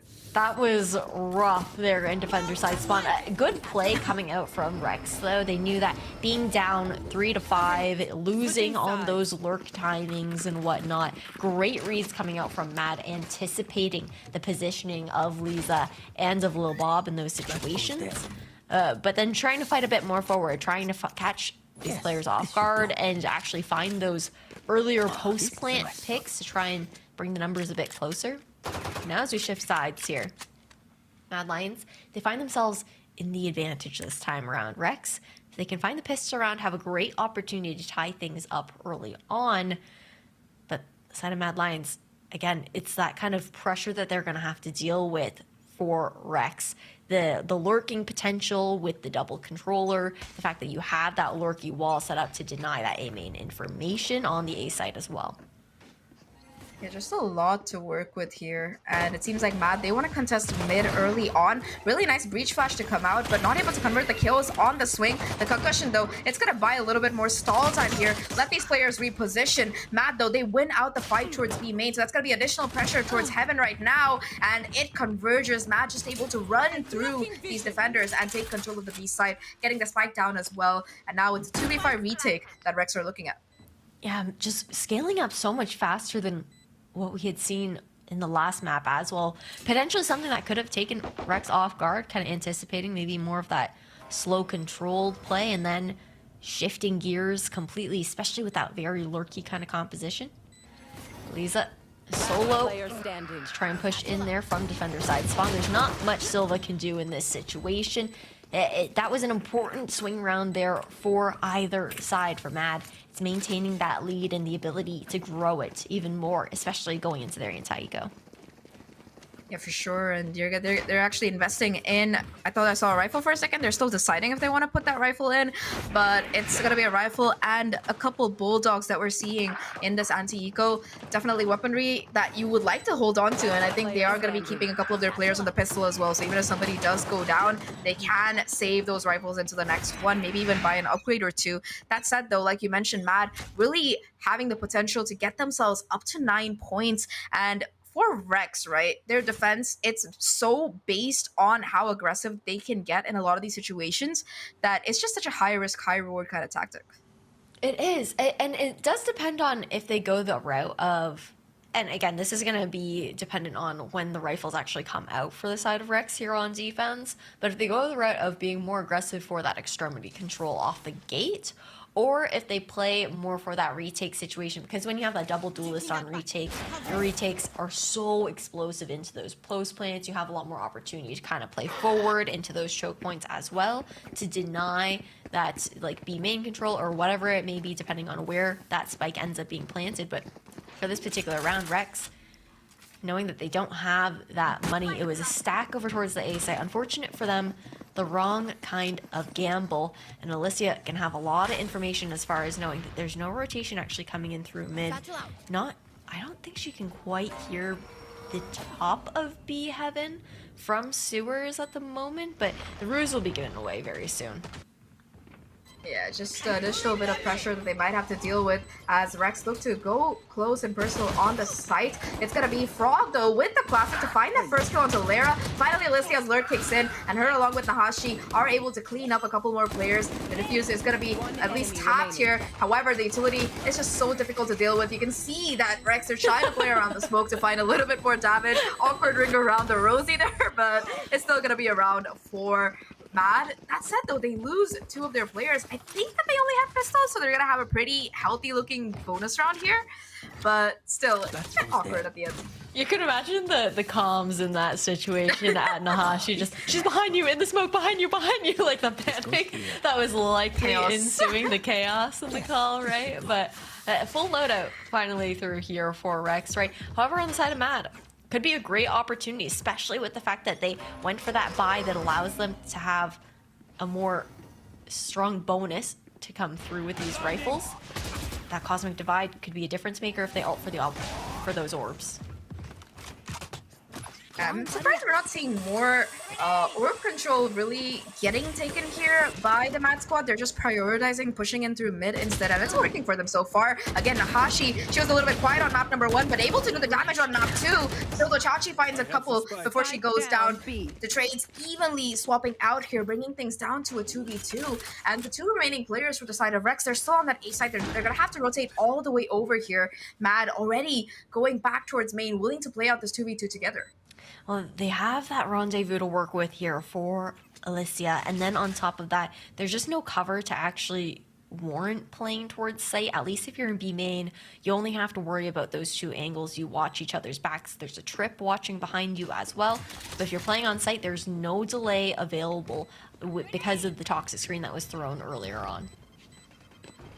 No smokes available either for this Rex side, and the clock has already ticked out so far. Liza though, Liza able to push up ahead, and she finds both of these kills here, so that will at least let Rex convert this full buy round that they had to get themselves to 6, possibly breaking the momentum of Mad here. Because for Mad, even though it was their bonus round, they did invest a little bit in the rifles. They're still gonna have an economy for this next one for sure, but they made it super expensive for Rex's side because only 2 players are gonna be left alive. They really did. The thing is, at the very least, still able to kind of buy up in full for the most part, save for Little Bob. Just knowing that into this 4th round, you typically still have enough juice in the tank for one last buy, usually stretching with those light shields and whatnot. But being able to win it out grants them that extra cushion, at the very least. Looking for an early jump spot there. Little Bob can actually pull out this one-way from the Astra right off the gate, being set up kind of... Actually, it's not even really a one-way. It's just like a full smoke. That's actually very interesting. Normally, you see it just being kind of placed like very default in the choke point. Maybe they did kind of expect the Cosmic Divide to come out here again. This one's a much closer angle than we saw that last time, but it's just a fake ruse here because the Cosmic Divide is cover while all this noise is being made for the Execute to come in on the A site instead. Lisa still anchoring down. She has to find the kills and do the damage though. Still on site, gonna be completely surrounded now, and Lara will take her down just like that. Mad, they take control of the site here. Tap the spike, trying to possibly smoke some of these players from Rex's side out of their hiding positions, but Rex, they're just regrouping for that retake. Yeah, just waiting patiently. Something that Rex really good at on Lotus. These retake situations, looking to clear out all these corners, but the post plant potential from this squad on Mad is sublime. Ooh, again, the crossfires. It's just gonna be a 1-for-1 trade. In fact, and able to find all 3 kills. Everybody pushing her just goes down. Bob finally takes down Lara, but in the end, Mad, they just had the positioning and the numbers from the very beginning. It seemed like the moment Lisa went down on that side, and now it's 10-6 that we're looking at when it comes down to the score line. That was a purchase as well to come out of the Rex side, so now their economy gonna be in the doldrums again. For Mad, this is such a big change that we're seeing over from that map number 1 when it comes to the way they're playing. So much more confident, and especially I think that Nahashi, when it comes to taking up the space and finding these entries, she's been really consistent once that side swap happened. That's really true. Just her ability to kind of just go in. We saw that when they were going faster later on in that first half of Lotus, but it was a bit of a warm-up situation to that. But Super Frog with this early first blood to grant herself a Vandal in hand as well. on the eco round of Rex. Massive for the squad. They have so much information on top of that outside of A. Everyone on Mad looking to come through here towards B main. That Neural Theft, though, it's gonna give away the location of these Mad players. They still look to go into the site. Showstopper in hand. You can see Nahashi looking to spawn around here, but it's Silva with the classic to take her out before that Showstopper even connects. The stack from Rex on site looking to pay off here, and the pistols at that close range just doing so much damage. A huge resurgence to come out of Rex here. The Gamble stack and the classics at that close range just shredding Mad apart. And it's not just a thrifty, it's also a flawless thrifty. That's just insult to injury at that point. And that's all because Superfrog's able to find that early pick right outside of A main. Then you've got the numbers advantage here on B with, again, that late backstab looking to happen anyways. It's just so much pressure. They just completely stick together there on the side of Cardboard Rex with those sheriffs in hands and just deal so much damage as a squad. Rex, though, still down 3 rounds. Mad with the advantage. That does continue on for now. Looking to close that gap here on the side of Rex. Just looking to jiggle here for Super Frog. She gets smoked off right off the gate, but still, you know her. She's not afraid to swing out if they're going to play that contact here with that Breach utility in mid. They are being a little bit more patient, though, especially with Chachi trying to just play aggressive here. Immediately, the boombot is going to be broken. You can see the concussions come right in as those pain shells do to make sure that B Heaven isn't scaled upon that easily. Now, though, it's going to be Super Frog to go in for the peak. Nahashi, though, watching the angle. She will shut her down. And once again, Mad, they find that crucial first blood that they have really been successful at finding in this half. Yeah, it's been a difference maker for them between map number 1 and 2. You can see how Rex have shifted their defense thus far. Both Chachi and Silva had backed off over towards Rafters playing for B, but it was all a ruse. Mad instead opt to use vents to pivot their way over, not knowing that Lisa is over towards ramps, but she's able to do a bit of damage, but not able to find any picks. Now she's stuck, and Mad, they'll be on the hunt. Oh no, despite the tripwire connecting, Lisa not able to get that kill, still finds one though it's immediately going to be traded back. 3v4 situation now, numbers still in favor of Mad here, and you can already see that post-spawn setup coming through, that high-low, not just with the elevation, but also with the crossfires here. It's going to be incredibly difficult for Rex to get in, especially since they don't yet have that showstopper. The off angle from Moni, able to find that opener onto Chachi here. The paint shells to buy a little bit more time and possibly get some chip damage in. It's so difficult here for the side of Rex. Silva at least able to find down Lara. That'll give her the showstopper, and now she's able to just try to satchel into sight. Spots out the foot of the player, but isn't able to connect the shot, and it's just Moni to come out swinging. Little Bob in a 1v2, 27 HP. How much more can she really find here? And the answer is none. Nahashi shuts her down. That will let Mad Lions get themselves to 11, getting closer and closer to taking their map pick. Looking really strong, much more comfortable here on split compared to Lotus here for Mad Lions. They've hit that 11 in their score before though, Zach. The last time this team played here on split, the last 2 times, it ended up being a 13-11 loss for them. Looking to break the curse this time around and not look to repeat. We see Rex still strong in these kind of retake situations, but with the map being much smaller here on split, the kind of late lurks that Mad Lions have been opting for have fared out much better than what we saw on Lotus. The timings were a bit off in map number 1. You can see that they're much more familiar with them here on map number 2. And I know that Nahashi's been having a great game as far as finding these openings on site and getting that space for the team, but you cannot deny how well Moni has been playing. She has been absolutely insane, both previously on the defense and into these post plans on the attack. Yeah, she looks so comfortable on the sky as well, just excelling at holding down these positions, like that second round ace that we saw, I believe, to come out of her. So it's just like Mad Lions, they finally managed to get their coffee, wake up a little bit. Lotus was just a warm-up, a bad dream, whatever. Now they've come to play, and they look incredible while they're on it. I think it could also come down to this being their map pick. They're just more comfortable and practiced. Like our analyst did mention, they have more experience with this map compared to the Rex Squadron for sure. Now though, Rex, they look to get aggressive and proactive here, pushing up at Alicia. She's able to find 2 kills. Moni with the 3rd as well, and suddenly it's just Mad all over the board. Finally, Super Frog able to buy find that operator, but it doesn't even find any value, just being shut down by the lurker. And it's Bob versus the world, a 1v4 for her. At least she's in the right spot. Maybe she's thinking about retrieving that operator, but you can see that Matt are just waiting for it here. Bob, though, with that utility coming in, the sounds being heard, she's finally going to be trying to just hold down the angle here, and it seems like Matt, they still want to push into her. The flash is there, and they will swing and find that kill. Matt get themselves to match point, and they do it in style. Tough situation to be in. So diligent on the side of Mad too to continue using that Trailblazer, which really I know. is like the fact that you're in a 4v1 situation. You know Lil Bob is somewhere. She's hiding in the shadows somewhere. You're like, okay, no. We're not taking any chances, guys. Like, we are going to make this a decisive map number 2. Make it comfortable for us. 3 ultimates online here for both squads. Mad Lions would be really strong in a post-plant situation if they can get there.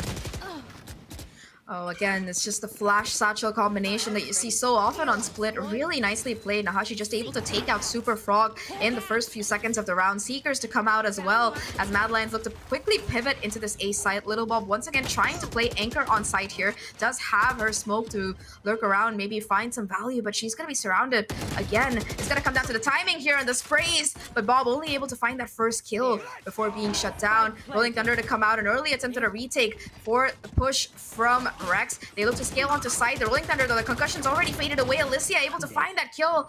Lisa shuts her down, but it's still gonna be a 2v3 scenario.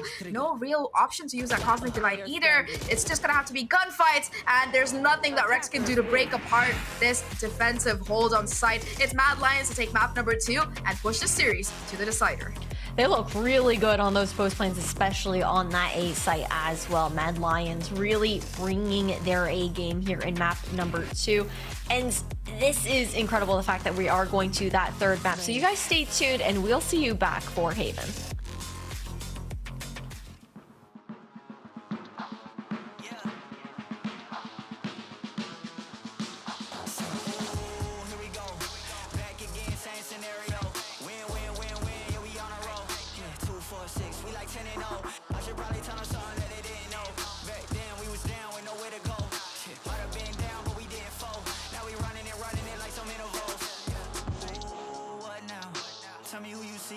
Straight up like, wait, who us now? What you gon' do when we pull up on you like, ooh, touchdown. You already know what it is when I come through you. Ooh, shut down. Say, ooh, shut down. Say, ooh, what now? Tell me who you see when you look straight up like, wait, who us now? What you gon' do when we pull up on you like, ooh, touchdown. You already know what it is when we come through you. Ooh, shut down.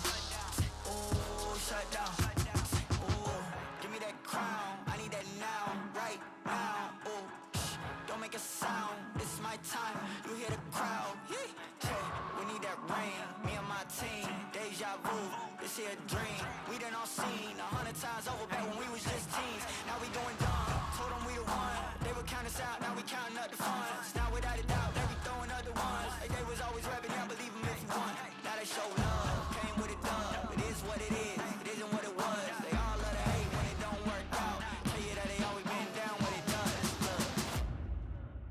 Say, ooh, what now? Tell me who you see when you look straight up like, wait, who us now? What you gon' do when we pull up on you like, ooh, touchdown. You already know what it is when we come through you. Ooh, shut down. Say, ooh, shut down. Say, ooh, what now? Tell me who you see when you look straight up like, wait, who us now? What you gon' do when we pull up on you like, ooh, touchdown. You already know what it is when we come through you. Ooh, shut down. Ooh, shut down. Ooh.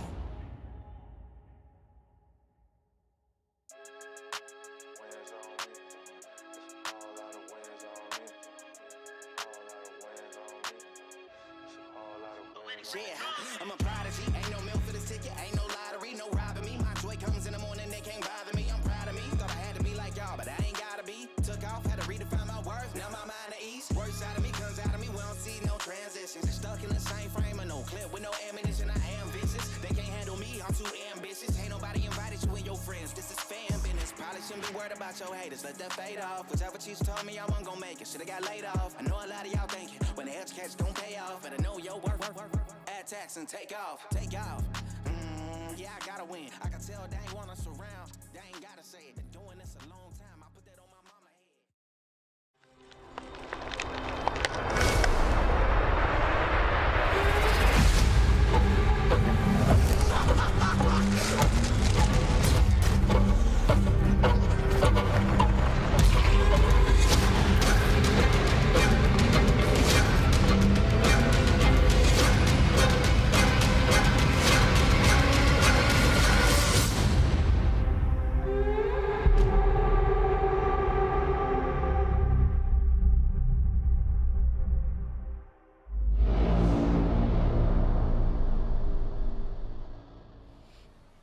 Mad Lions equalized that playing field by winning their own map pick. Not a dominant performance as we've seen earlier from Rex, but still, what a way to play this one out. We were looking at Rex, had a couple of question marks about that composition, and Sam, everything went the way Mad Lions wanted it to. Yeah, I mean, it starts off pretty well for Rex. They get quite a few rounds on their attacking side, 5 of them. They're playing that aggressive playstyle that we saw from them on Lotus. It's getting them a decent number of results.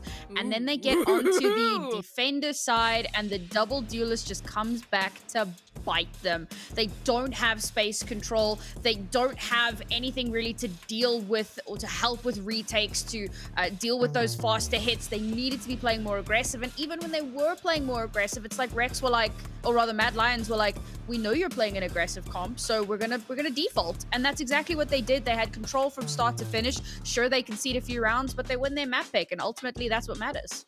Yeah, Billy, the map pick secured for Mad Lions is definitely that boost of confidence and just morale that they needed to be able to go all the way to that haven. But before we get to that part, it feels like this time around for Mad Lions, we've definitely seen more signs of life. I mean, going from that ace on that second round all the way to actually being able to counteract some of the plays that Rex was throwing at them.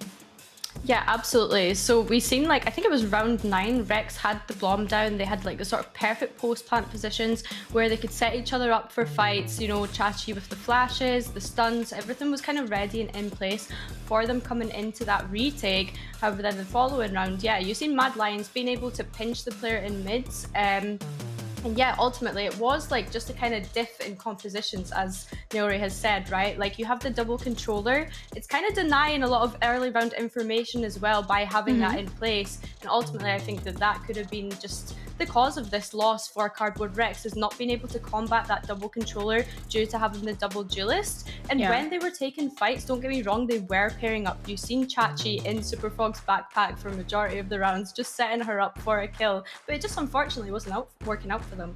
Yeah, it didn't work out for them in a couple of rounds, and the signs of life that we've seen from Mad Lions, Sam, were absolutely great. A great example as well, that being round 8 specifically, where they know that a certain player is going to lurk, and they stop them straight in their tracks. Yeah, we actually have a replay of this, and it was one of the rounds that Billy was just kind of mentioning, kind of hinted at a little bit there. But yeah, Lisa loves to lurk in that mid position. Oh, take, there we go. She loves to lurk in that mid position, and they knew it. They were this is round 2. This is the ace from Moni, which was really exciting just because, like, Moni gets a beautiful ace with one of the 3 collats that we had in this round, just because it's spicy. And yeah, it was a great way to kick it off. I'm sure we'll get that other one in just a moment. The order was mixed up. Here we go. Lisa in mid. They know she's going to be here. She's been cheeky with it before. They shut her down, and now they can push in without fear of any sort of a lurk. An ultimate comes out there, but regardless, it brings it down to 2 versus 1. And, well, Chachi, very little that she could do here. Flash comes out, tries to play it well, doesn't check the far angle, and gets shut down. This was a great round from Mad, along with a nice little ace to kick things off at the start, and it really did set some great momentum and pacing for them. That's what we were worried about the most as well when we're looking at Mad Lions. But Billy, please do go ahead. Yeah, no, I was just going to add to that just it's seeing Mad Lions make these little adaptations as to what was possibly failing them in the previous rounds. Being able to pinch that player mid, as Neori has said, is little things like that, little adaptations that we need to see going into this 3rd map in order for them to close the series out. Yeah, and the series is not going to be closed out yet because we have to go to Haven first. And that, Sam, is the map that we are probably the most skeptical about for both of these teams, because what are we expecting? So this is the thing, right? I was so excited for this map, not because I think, like, it's not that it's like, oh, these are the best maps for these teams and we're gonna see the most exciting, like, no, it's about the agents, and I think it's really silly, but I think it's amazing and I can't wait to see how it plays out because of two reasons. The first reason being there's a Harbor from Mad Lions, but there's also a Yoru from Cardboard Rex. How that plays out is yet to be determined. That's something I'm looking forward to, but I'm also looking forward to Chachi because, Billy, you've already highlighted her individually, so besides all these crazy picks, there are also crazy players. Yeah, 100%. And I think that something that we touched on with Chachi in that previous map was maybe feeling the pressure a little bit. With the double duelist comp, you know, she's on the initiator role. So she's not only having to IGL, she's having to set these players up so that they can take those fights, right? So a little bit uncomfortable possibly, and we're maybe seeing the effects of that in the IGL role here. But going into Haven, I think Cardboard Rex, they need to be careful. Like, they're going up against a team that we can go back to family. You know, they've said that they feel very close to one another and that they have great synergy, and they're currently on boot camp at the moment. So that really could be the difference maker in this last map. And one of the big things about Chachi, and one of the reasons we really wanted to highlight her, particularly in that map, so she had, if I'm not mistaken, she ended on like 13 assists, which is a ridiculous number. And, you know, it's exactly what Billy was saying in Super Frog's pocket, really trying to set her up, but being the sole initiator, the sole person who needs to help create that space or take back space. You know, once she's used that flash to allow Super Frog to get into position, she's only got one flash left. And she's got to save that for the perfect moment. There's no Omen paranoia, there's no Sky, there's nothing to help back that up because they brought in the second duelist, and it made her job so much more difficult. She did it very well, but it wasn't an easy task. So her job being a bit more difficult with those two duelists, is that a trend with that Yoru potentially coming out that we're gonna see on Haven as well? So this is what I'm really looking forward to, because I don't know how it's actually going to work out. Obviously, Yoru himself has some flashes as well, so there's potential there to kind of like play off of yourself, much like you would see a Sky doing, for example. But again, you know, it's still that double duelist composition, because as much as Yoru has some flash utility and has some sneaky stuff, he's more of like a supportive duelist, so you need a main duelist. You can't have Yoru as your main. So you're going to bring out the Jet as well. And again, you're potentially losing out on some options, because more likely than not, your Yoru is going to be, as I say, being that sneaky kind of backline, causing havoc, using those flashes, teleporting out. He's not necessarily going to be in Super Frog's back pocket. So what they're going to do, because they don't normally run a second flash, they've got Omens, so Paranoia maybe, but I don't actually know how that's going to work out for that Jet player being able to take the same kind of space that they were on the last map.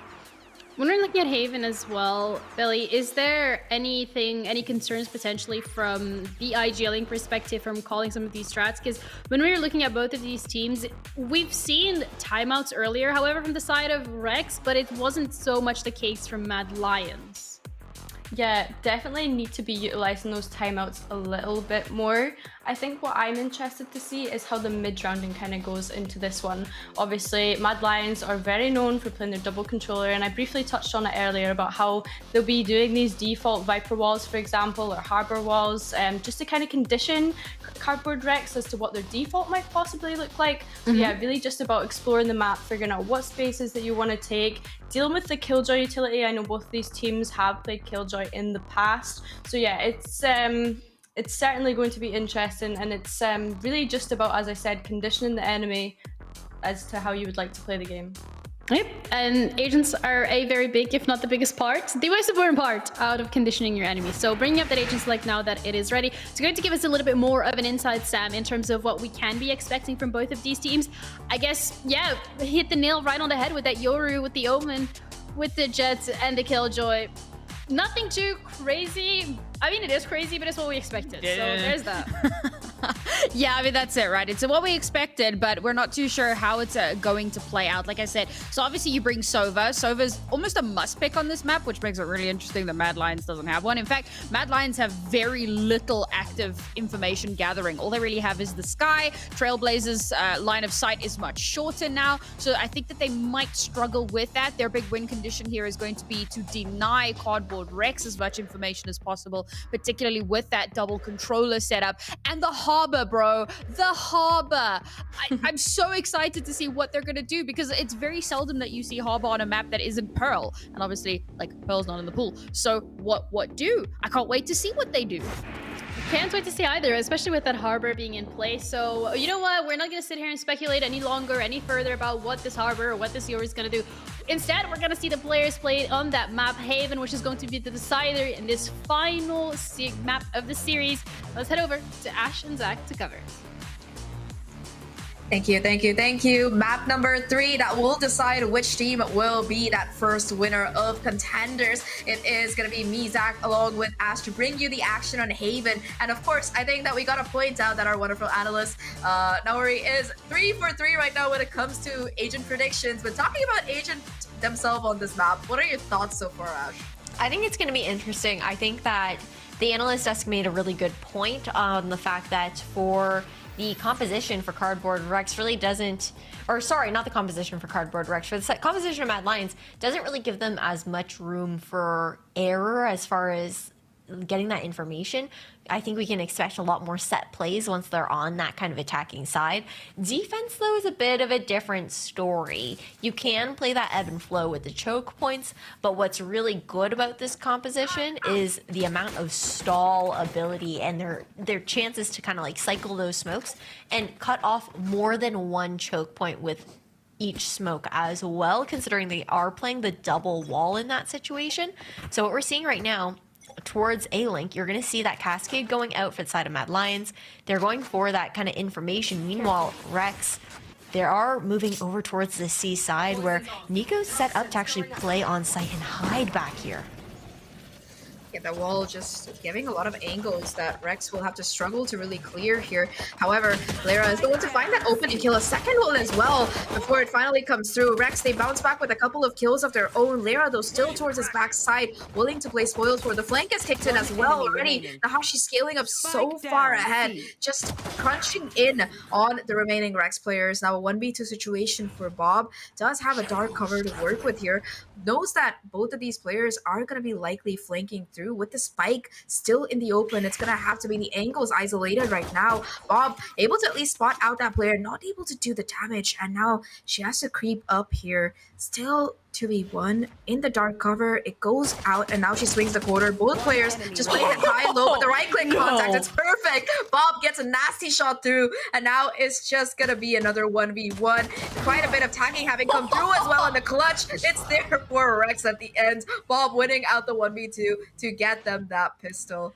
Okay, Bob. Man, that is some Free beautiful micro play. Yeah, for real. Classic free gun, no money spent, just mind games. Like, that dark cover also, I think the edge of it would have given a slight peek on that cross, because I don't think it was flush against that initial wall. She doesn't actually go for that spike. She tries to just bait out some of that utility. Could not have been done better. Now, Mad, though, on the back foot for this round on the eco. Got a couple shorties in hand. Trap play here towards C. We've got 4 players all stacked up.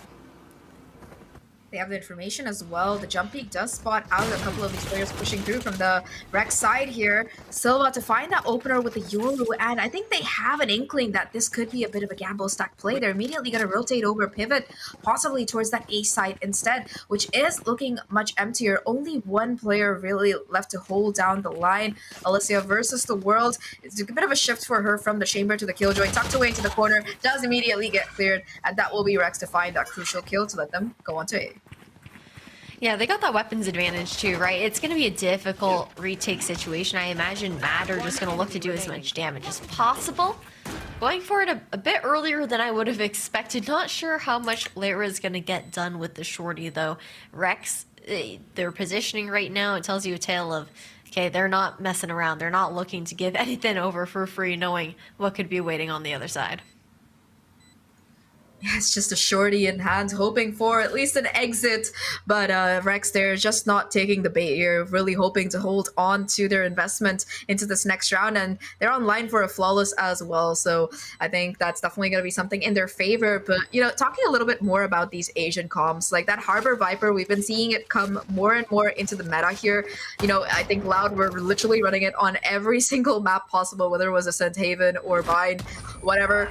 They just made kind of that to be the meta comp on a lot of these maps for the year. Haven, it still hasn't caught on quite yet, but like our AD did mention, it's just a lot of utility that and the cycling of smokes that makes it super difficult to really break through on site, especially if you consider the debuff that Viper wall does get you. Hopefully in more of these buy rounds, we're going to be seeing that really coming into play here. But now it's the bonus round for Rex, and they have a Guardian, a Bulldog, and 3 Spectres to work with. Yeah, and I think that it's an interesting show on that Harbor. He's been late to finding his niche, kind of very similar, again, to how Viper was when the game initially came out, right? Players didn't really favor it, teams didn't really favor her until they figured out what she was really good at, and just those kind of adjustments. But a sneaky play from Silva earns her the first, draws a lot of attention over towards that A site as well, despite this initial garage aggression that came out from Rex. The Lurk calling for some sort of rotation. Only person home, though, is going to be the Harbor pick. Lyra's going to have to fall back with Lisa falling in B. The Vandal, though, still at that range. Finds the kill onto Silva, who looks to get into sight now. Numbers in favor of Mad. Once again, 4v3 in position for this retake, and they're just going to be trying to regroup here. Rex looking to play up close and personal thanks to the Spectres that they have, and they look to swing off the back of that. However, it's just going to be Mad waiting themselves for some damage, and while Chachi takes down at least one player, that will be a 3k for Nir, and the defuse to come through for the Mad side. They take their buy round here, and they hold on to 3 of their guns, so their economy definitely shaping up to be in a better spot. Surprising, too, considering the initial advantage that we saw Rex having, just in that post-plant kind of situation and whatnot. Initially finding that first pick on Moni on the other side of the map, and then kind of just shifting back over and whatnot. But now we're looking towards Rex having the Hunter's Fury online going into this next round.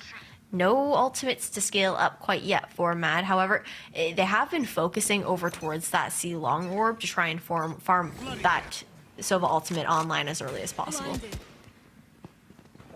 Yeah, definitely prioritizing that one. Now they look to scale up pretty quickly. A nice flash, though. Perfect timing. Still going to be a 1-for-1 trade, and the smoke comes out as well to possibly let Nahashi cross away. Still going to be a 4v4 situation, and with Nahashi getting away like that, it does seem like, at least for a little bit, it's going to be a step back from Rex from the safe site. Yeah, they've been very good at kind of drawing that information and whatnot, those rotations over from Mad Lions, and then looking to kind of flip-flop around. I think that's kind of where this team composition also does shine as well with Silva on the Yoru, is the ability to kind of just like disrupt and cause all of that chaos. And now a late rotation to be called here on the side of Mad Lions. Great poison orb to delay this push thus far. The Molly having already been expended, though. Full retake play here for Mad. Alicia had already fallen all the way back off of site, looking for a plant for long, knowing the Hunter's Fury is in play. And look at Lisa again preparing for that mid backstab. Oh no, on side it's going to be Silva with the wide swing, not able to find anything, and Hunter's Fury pulled out early here by Chachi to try and find a trade here. However, it just doesn't connect with anyone, and now Mad, they're just willing to scale up, deny this long presence. It's all down to Lisa. She has to clutch it out, but the awareness from Mad, it is incredible here, and they will be able to find the defuse and tie things up at 2-2. I think that on this map so far, it's just been a show to come out of the Viper from the side of Mad Lions. Nid is just getting these triple kills, ensuring that her snake, that her utility, whether it's the poison orb or the snake bites, they're just buying so much time and doing so much damage and just wrecking out the positions of Cardboard Rex. Yeah, it's the fact that they can just continuously cycle those smokes up and down, just deny so much information, visibility over towards Rex. And I think as well for the side of Rex, an adjustment does need to be made as for the fact that Lisa on those late mid flanks are something that Mad are now consistently expecting, especially after split. You could see the adjustments when there's none of that presence being shown off the gate. They expect her to be a little bit late there. So the spacing from Rex as well in those post plants will be key once the rifles do come back into play. Thus far, they look to stick together, hit towards B, completely empty here for Mad, but you know these B sites for these triple site maps, the fact that they're so good for the defenders to just funnel back in. Yeah, you do see Rex trying to take some space towards that A link, but it's just going to be the hold to come out. Moni waiting for more aggression here, possibly trying to find another punish, but instead it's going to be the Trailblazer as the retake finally commences for the side of Mad. This time around, it's going to be Bob on the lurk here, coming in through C, looking for a kill or two. Silva, though, with the Sheriff will be the one to find the opener. The lurk from Bob finds the second as well, but the shorty jump, it doesn't connect. It's just going to be the knife instead to come out, and Mad, they surround whoever remains. Bob in a 1v3, finds two, though, with the spray down. TP's up, and Nahashi able to just stick the defuse under her nose. No way this happens. Rex, they do everything correctly and still end up losing the round. A 4K for Bob. It's gonna be small consolation, though, as Mad, they take the lead back. That is a round that you cannot be losing either, especially when you're tied up now. They have the money to also buy into this operator for Nahashi as well. I do want to say, Nahashi, she was great on the raise for both Lotus and Split, but she's looked very comfortable on the Jet in particular. I think it's been a great adjustment seeing her being able to kind of play this movement style agent that allows you to dash out and whatnot, where you don't necessarily have to be as proactive as you are with the satchels, kind of already having something in mind. Gives that added ability to be dynamic, but now Dimensional Drift online, information galore here for Silva to call over to the team. Yeah, not just that, Silva was also able to take control of the C side, but Alicia with the Nano Swarm setup is able to find a kill on the side as well, even as that spike goes down. Lara with the second. Lisa finally able to find the trade here, but still Mad. They have the numbers still in their favor, looking to find a little bit more damage, although Garage Control has been heavily taken up by the Rex Squadron. In fact, they're going to be concentrating their presence around their 3v3 situation. Blade Storm available for Nahashi is going to pull it out, and now the defuse, it finally starts here, already halfway through towards long. It's gonna be Silva shut down, and the defuse, it goes through all the way. Alicia not even hesitating, as the coverage from the rest of the squad is perfect. Mad, they get to 4. The retake protocols have been really strong here on Haven for the side of Mad Lions. It's been 4 rounds in a row of successful retake situations. Rex struggling to kind of find those openings. You could see the fact that they are going for some of that control and aggression that's being that's pressure being put on the defenders with the control of Garage, the attempt to take that A link when they pushed over towards B. But Mad Lions, they aren't afraid to play so fluid where they'll fall all the way back in towards their spawn, ensure that they're playing that numbers advantage, and Rex are kind of struggling to find an answer to that. Yeah, for sure. I think that for Rex in particular, if you compare this map to how they played that Lotus, right? It's just about how comfortable they seem to be. And it seemed like they had a lot more practice scrimming on that Lotus, making it their map of choice compared to this Haven squad. Like you mentioned, they're able to find a lot of these crucial openings, but it falls apart in the post plan. Especially in their timings when it comes down to that spike itself being tapped here. It's just 1-for-1 trades. They're not able to swing out in coordination, and Mad, they've been taking full advantage of that being a factor. Now for Mad Lions, not just that operator that you brought up, but also 3 ultimates already available. The lockdown only 1 away from coming into play as well. So just so much to work with here as they try to push their lead even further. That said though, for Cardboard Rex, they're also close to a couple of these swing ultimates, and if they can get them online, it might be a bit of a difference maker. They are going to have the economy to work with in this round as well. And since C has been working out for them so far, it seems like A is where they want to contest this time around. Yeah, just trying to find a bit more of that default control of the map, Rex. When they have gone for those more aggressive executions, it's been largely grouped up with just Lisa on that kind of lurk situation. Not really putting pressure on the other sites early on into a round, which allows Mad to very comfortably kind of rotate and reposition themselves. Regrouping towards mid, though, once again here. Just giving up all of that A-long information they initially had. Nahashi with the first blood on top of the box on B as well. And it's a bit of a bait, too, because there's also a nano to delay. Oh, you don't even need the nano. Nahashi's just able to peek through the dark cover and find another pick here. Huge openers to come out for Mad. And while Rex, they take the B site, we talked about it before, how difficult it can be to hold on to it. Now a Reckoning to come out to boot. You can see Bob looking to go aggressive, find a kill or two, but instead it will be Nahashi with the operator to find 3 already on the round.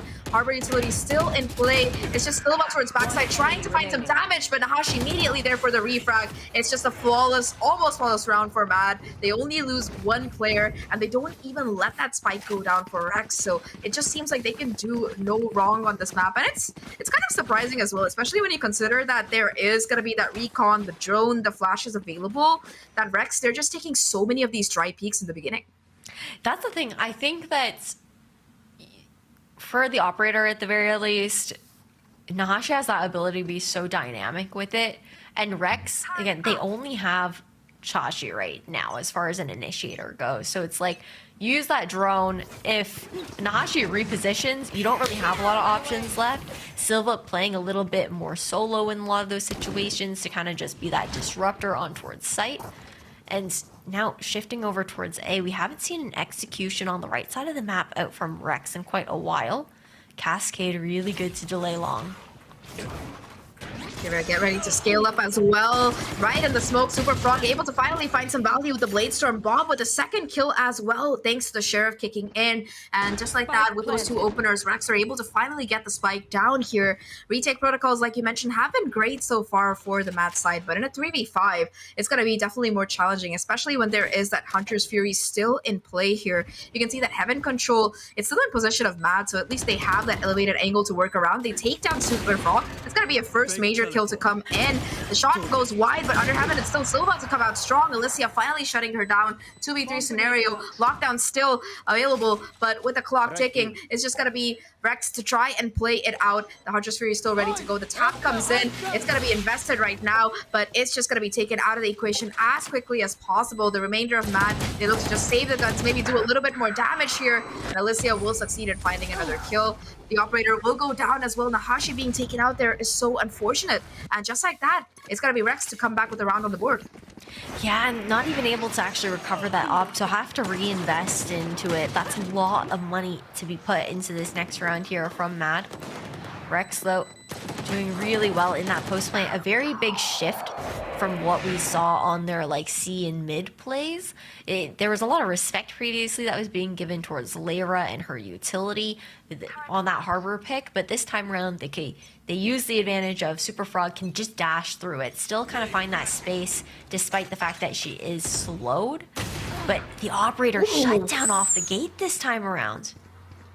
Yeah, just your casual wide Ferrari pick. I wish we could have seen that from Nahashi's point of view, but either way, really great opener there for Rex to start off with. The spray, however, it does quite a bit of damage to Silva, and there's no Sky on that team either, so no heal is going to be forthcoming for the Rex side. That said, though, they still do have their numbers in their favor, and they look to come back towards this ace side. It's going to be a bit of a fake play, though. The smoke comes down, and they look to pivot over for a rotate. Alicia, though, she's pushed out so far. She's going to have all of this information from the sound cues.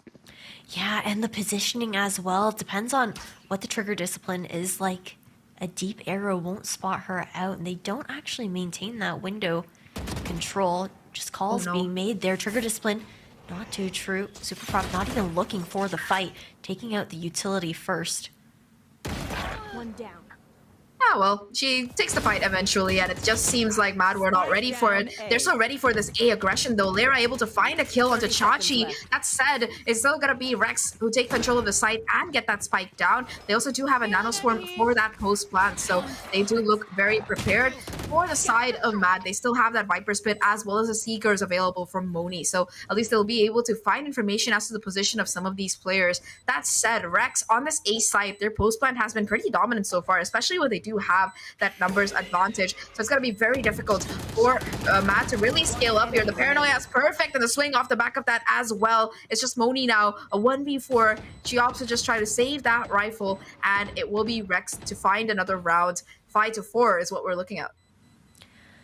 Surprised that the Seekers didn't actually come out in that retake, but the clock was ticking pretty darn fast there on the side of Rex. The adjustments have been really good thus far. Just a bit better as far as that map control goes, something that Rex were lacking in the earlier portions of this initial half.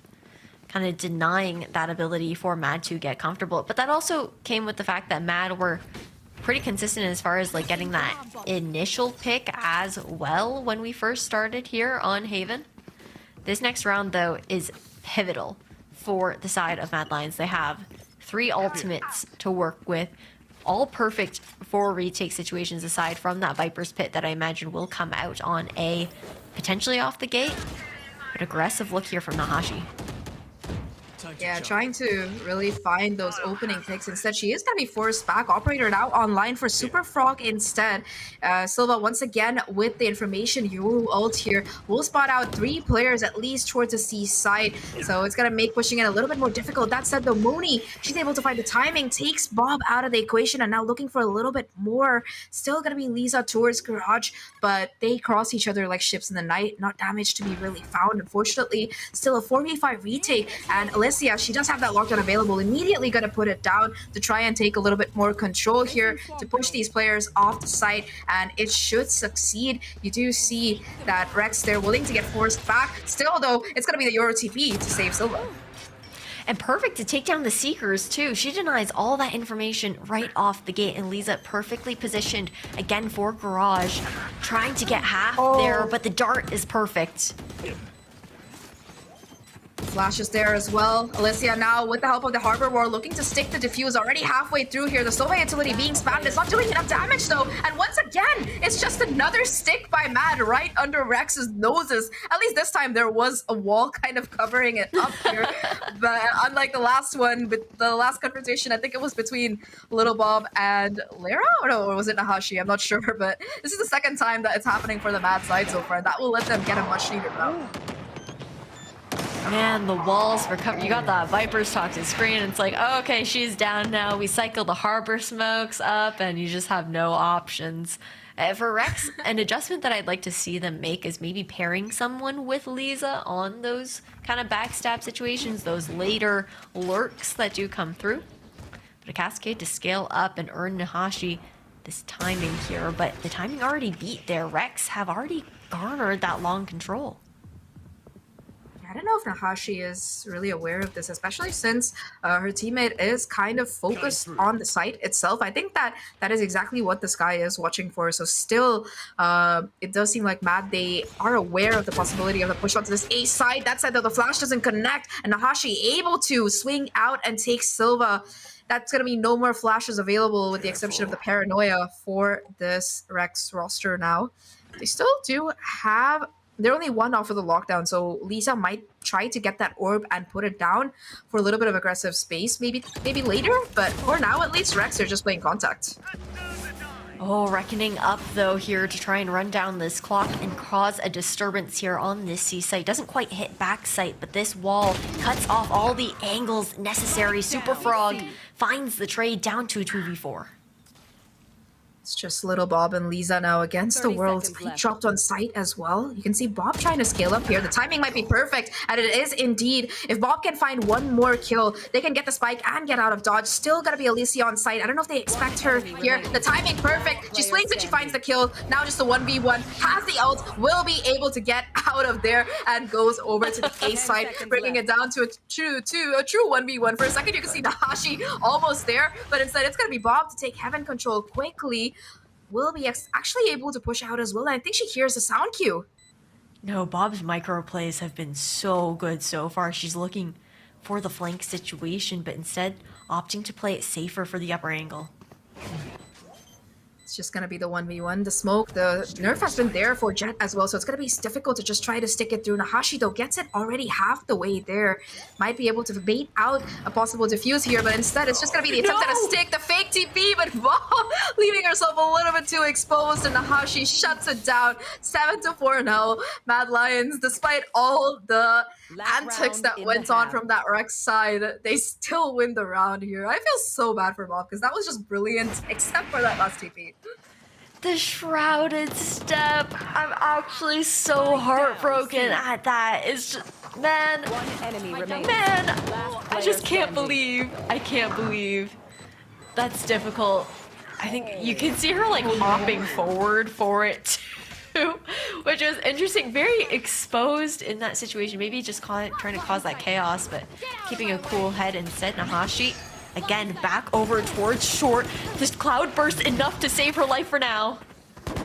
Oh, it's a vintage tactic as well. No. In the corner, it's just gonna be Moni fighting for her life, and Nahashi with the coverage as well, still looking to lay spoil sport towards the short side of the map. Finally, Bob takes down Moni, but still, it's just gonna leave Bob in a 1v4. She has to do it all in this final round, and I don't know how much more she can really find. The operator still alive and kicking for Nahashi here. The spike gonna be dropped on the A site as well, and with the From the Shadows being used in that previous round, there's just no way for Bob to really get it online again, unless of course she picks up every single ult orb and finds a kill. A little bit too much to ask even from her.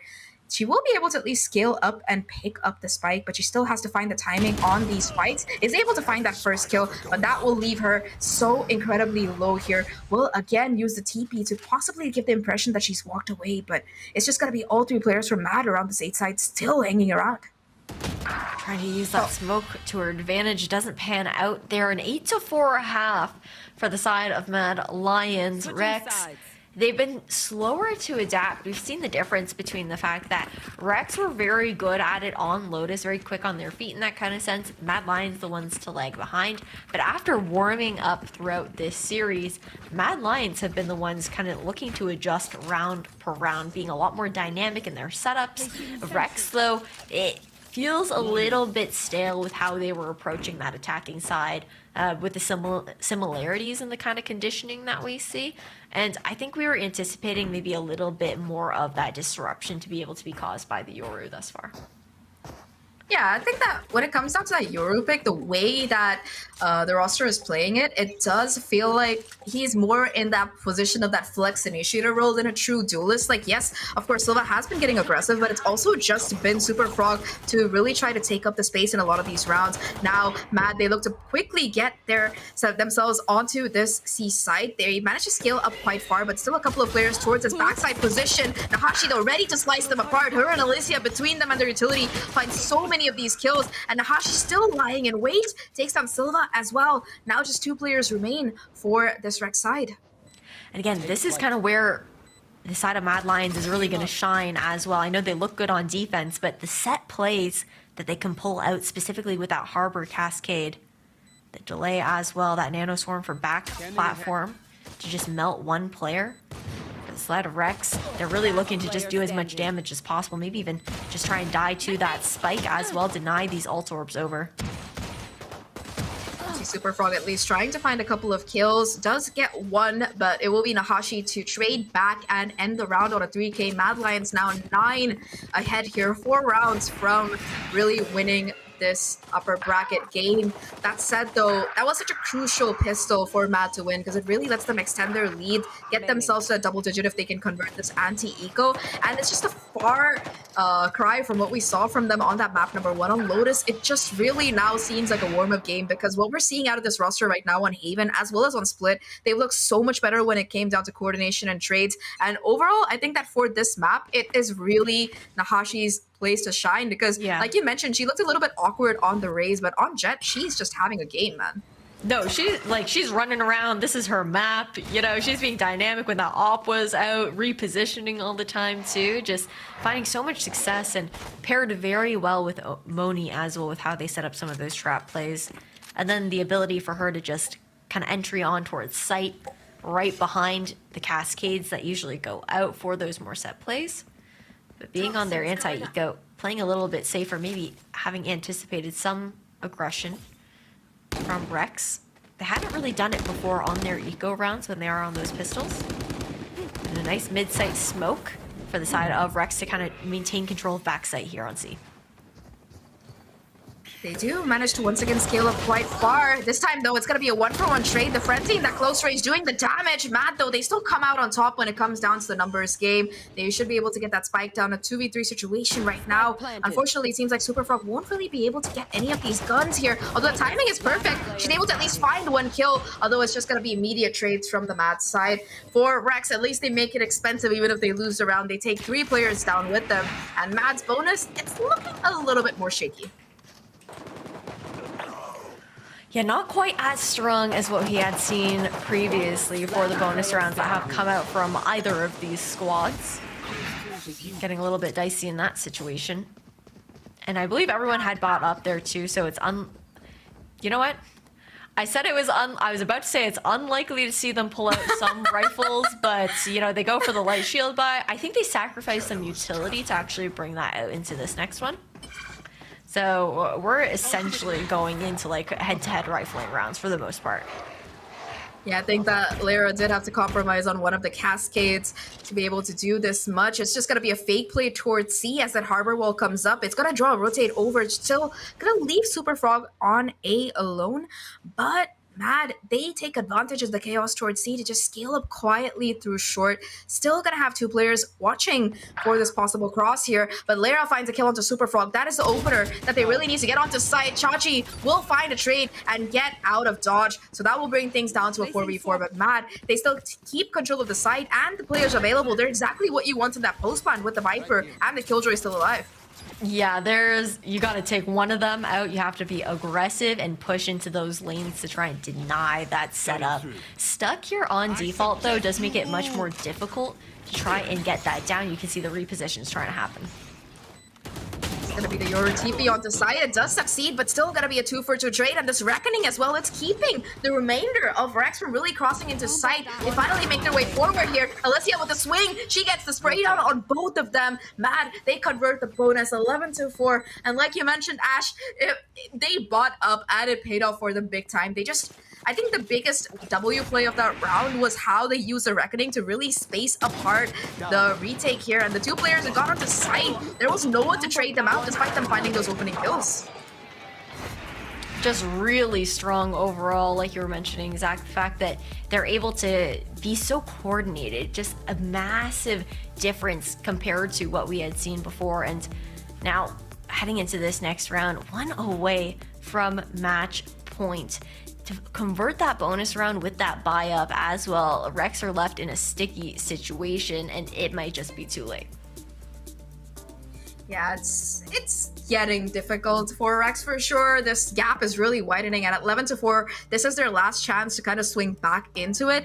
But I'm not sure how it's going to go because they have 2 options here. They can either try to force together a buy, which would leave them with like Bulldog, Spectres, maybe a Guardian. Maybe one of the players could have a Vandal, but the economy overall is not really in their favor. So it's looking a little bit rough. Or they could run that eco, try to play for overtime if they can't convert the round, and then they would have to face the pressure of getting 8 or 7 additional rounds in a row, depending on how that round plays out to get to overtime. So really not much gap to work here. It seems like they are going in for the eco, choosing to try to convert the round despite the lesser buy. And looking at the stack here, they're just gonna focus on these B and C sites, just try to make sure that they don't get overrun. Yeah, just knowing that they have that KJ utility they can fall back on for that garage and B main information instead. Mad Lions being very passive into this round. I think, again, Rex haven't really gone for those aggressive looks on defensive ecos, but knowing that they're down so many rounds, I think Mad Lions was thinking, okay, maybe this might be the time that they try and shift that and take us off guard with that kind of higher octane play. That Trailblazer actually doesn't spot out Alicia over on logs, though. It's not even going to be that push towards site, just trying to expend that utility that has been conditioned before. The mollies that we know are so true to hit towards that back platform. I love how you see that both Alicia and Nico have those lineups ready in case one of them goes down. But now speeding things up here, Mad Lions look towards A. Yeah, they try to sell the distraction on C, but this time around, Rex aren't going to be as easily fooled. They still have a pretty heavy presence on the site, and now they're going to have to be very methodical about how they clear things. Already though, that weapon advantage is coming out in their favor. Lara and Nahashi able to find a couple of openers. It's just going to be Chashi alone on site, Sheriff in hand, surrounded completely, and Mad shuts her down.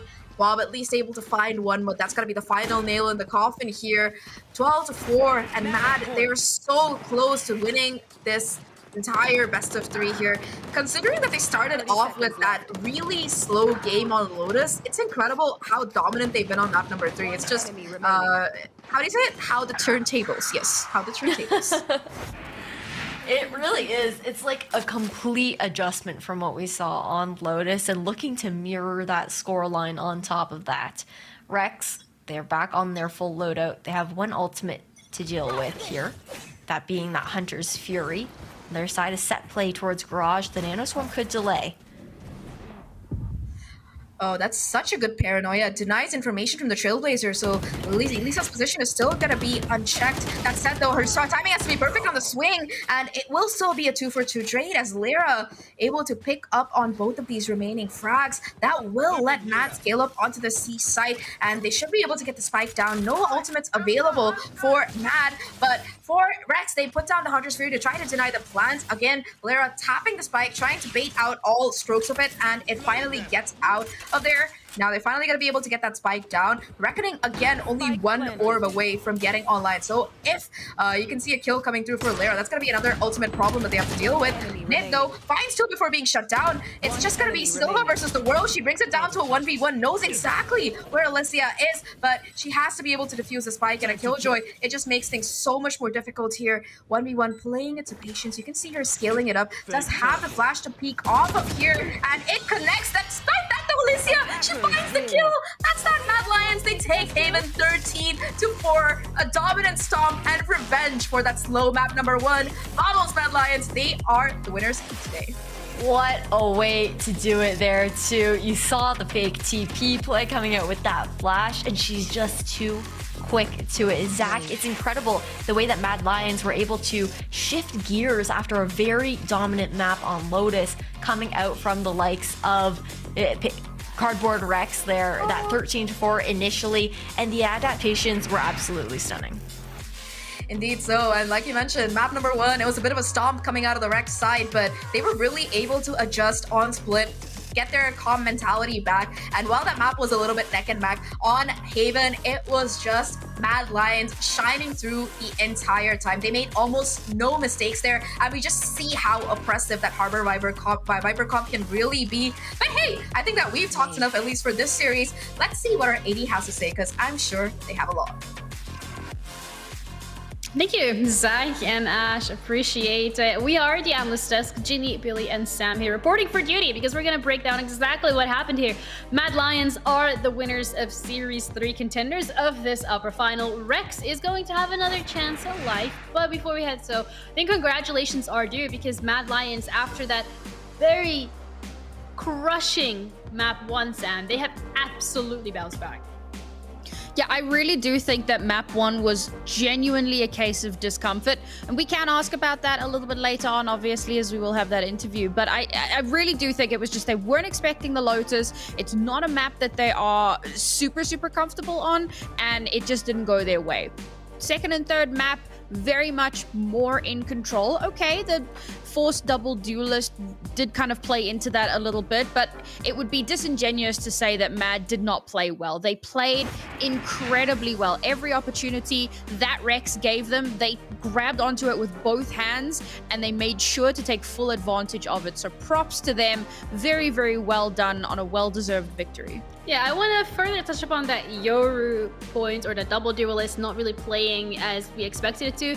Billy, when you see a Yoru locked in, you're expecting shenanigans, you're expecting fake TPs, you're expecting them to be a literal pain in your, for the longest time, but it didn't feel like we saw that. It wasn't that annoying Yoru that you see in your own games.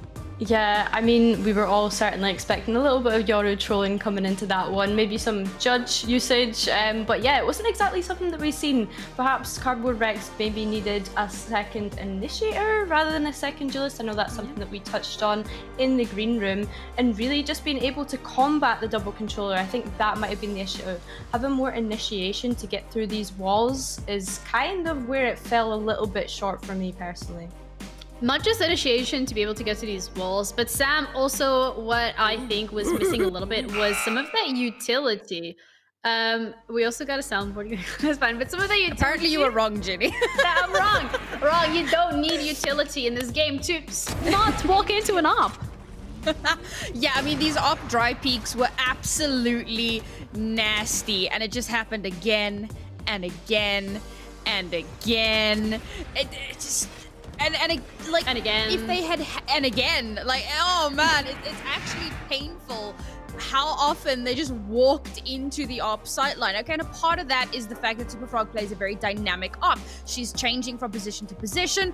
She's being unexpected. It's what you need to do. But also, they didn't have an initiator, and Yoru is doing or attempting to do some shenanigans. We didn't really see the full fruition of it, but he's not with the team, enabling the team. The paranoias aren't where they needed to be. Smokes were not really a thing, right? So it was very, very difficult to find the space that they needed to flush SuperFrog off of her position. Instead, they just kept dry swinging, and she just kept hitting those shots. And what some of those beautiful shots were. Some of them on my screen didn't hit, but they still hit on hers, and that's what matters. Because really, when we're looking at how this played out, as we already heard a little from Sam, the utility was there, but it wasn't used to its correct or full potential, as we might say. Whereas when you're looking at the side of Mad Lions, that utility felt a lot stronger than what we've seen from them during that first map. Yeah, absolutely. I mean, you've seen the default Viper wall sitting on A of their attack pretty much every single round. As I said before that matchup, that they just needed to condition their opponents and make them a little bit, put question marks to sort of spaces in areas of the map, and that's exactly what they did. They were denying information for Cardboard Rex on the A site. And not only that, they were able to just shift walk up short a couple of rounds where they could just explode out onto site with a Sky Flash, with a Jet Dash, and it was really just coming together for them. So yeah, that's kind of the beauty of seeing a double controller, just being able to create question marks around about the map and trying to figure out where your attackers are actually heading to. Because to be honest, Cardboard Rex looked a little bit lost at times, not really sure when to rotate, where they could be going, kind of just trying to play off the Sentinel utility. But yeah, it wasn't working out for them today. You know what was working out for them though, Sam? It was the consistency of Lyra that showed up from map 1 to map 2 to map 3. She could not be stopped. Yeah, I mean, she performed incredibly well throughout the series. Map 1, she top frags. Map 2, she's second to top frags. And of course, on those two maps, she was playing the duelist. But then she comes through on this one as well, and she maintains, sorry, not the duelist, but she maintains that momentum. She maintains that consistency. I think she was second or third on this one as well, playing her role incredibly well. We saw it, right? Zach was talking about it as well. The sheer oppression of the Harbor and the Viper used in unison, and it was so evident here on this map as well. Really, really solid performance from her to just help bolster her team a little bit.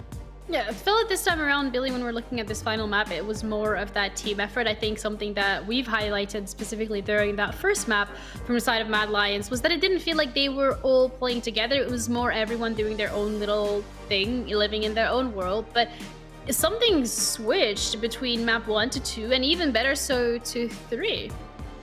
Yeah, I would say so. I would definitely agree with that. I know that previously we did say that they looked a little bit lost in Lotus, maybe not a map that they're particularly comfortable or experienced on, hence why we were seeing individual mistakes. Also, maybe just a little bit of pressure getting to them for a little bit. You know, it's the finals, it's their first sort of finals that they've been able to make in Contenders, so you have to consider that as well, that they maybe were just feeling the nerves a little bit going into the first one. In reality, it was just a warm-up map for them, looking at the second and third map. Like, Haven was just fantastic to see. And yeah, I mean, really can just put it down to nerves for that one. But not only that, this team is on boot camp, and I'm sure I said it going into the second map, that they just need to get up, have a cuddle, go and hydrate, you know, bring the mental back into these second and third maps, and that's exactly what they did. The men's was back. I mean, the W is on the board as well. So for Mad Lions, and this is that real performance, the furthest they have gotten since they started competing in Series 1. I mean, they must be over the moon. Oh, 100%, right? And you know, really just to touch on that whole org point as well, having that backing, having that support, it's not just about, you know, being at boot camp and being able to go cuddle one of your teammates, as amazing as that is. Like, I'm not putting that down, but obviously it's having the support of the organization as well. You know, we sent out a little like interview prior to the actual event, asking them, you know, important questions about how they're feeling about the tournament, how they feel about their teammates, you know, fun facts that we could maybe use. And one of the questions was, how important is organizational backing? And a lot of the players were saying things like, oh, you know, I don't have to worry about paying for this and school and now I can, you know, be a little bit more comfortable. I've got less stress, so I can focus on the game. Like, the mental difference that it makes is absolutely massive. And of course, Cardboard Rex, the only team in our top 3 that doesn't have an organization. And again, I'm not trying to, you know, give that to them as a crutch. You know, it can't be like, oh, well, we don't have an org, that's why we lost. I think that Mad really did outplay them here, but you definitely can't downplay how important it is and how helpful it is to have those resources. So I think the ladies are going to be super happy that Mad has had their back all this time, and that finally that has paid off and they're able to snag themselves the W. Yeah, W of the winners of the Series 3 of Contenders here. I think as well that's a really important one to keep in mind, because at the end of the day, this is the last day of Game Changers competition here in EMEA. The next thing that we have coming up for Game Changers is going to be Champs. That is an international stage. We have our 2 teams that are going to be representing. So this is such a lovely way, Billy, to end off your year and be like, yeah, tick it off that bucket list.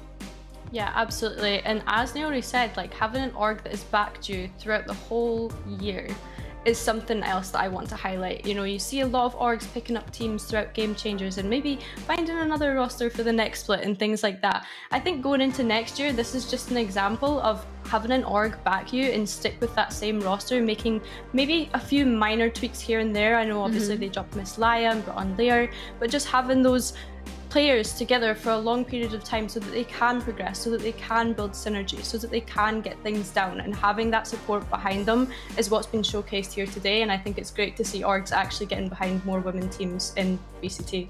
Yeah, that's what we love to see. We have another org behind a women's team, and that is going to be Howling Moonlight. They are going to be going up against Cardboard Rex. And I think if we can kind of start touching upon this a little bit as we wait for that interview, please do bear with us. We have an ETA of pretty soon. So when we're looking at Cardboard Rex here, Sam, I think something to really highlight is the fact that they have already played 3 games. That first one, yes, was absolutely one-way swing in their favor, but being demoralized 2 games in a row, because they were pretty convincing wins from Mad Lions as well, could that potentially have a negative effect? They're not on boot camp. They can't go and have a cuddle. Yeah, I mean, I you know, I think some of them maybe have some pets, you know, go find the cat or the dog. Love might help. You know, Yes. so hopefully, or, you know, just get up, grab a glass of water. I will say, I think the big thing here for them is coming into this knowing that they've beaten HOWL before. In fact, they were the ones that smacked HOWL into the lower bracket. So this is a potential kind of grudge match coming through. That being said, it was a 2-1 series as well.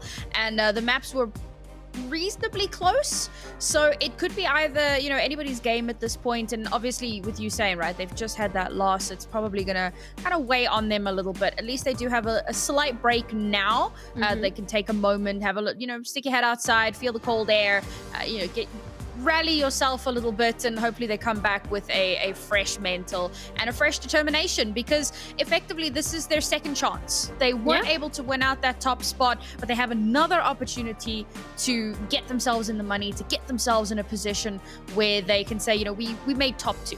So hopefully they don't let it get to them too much.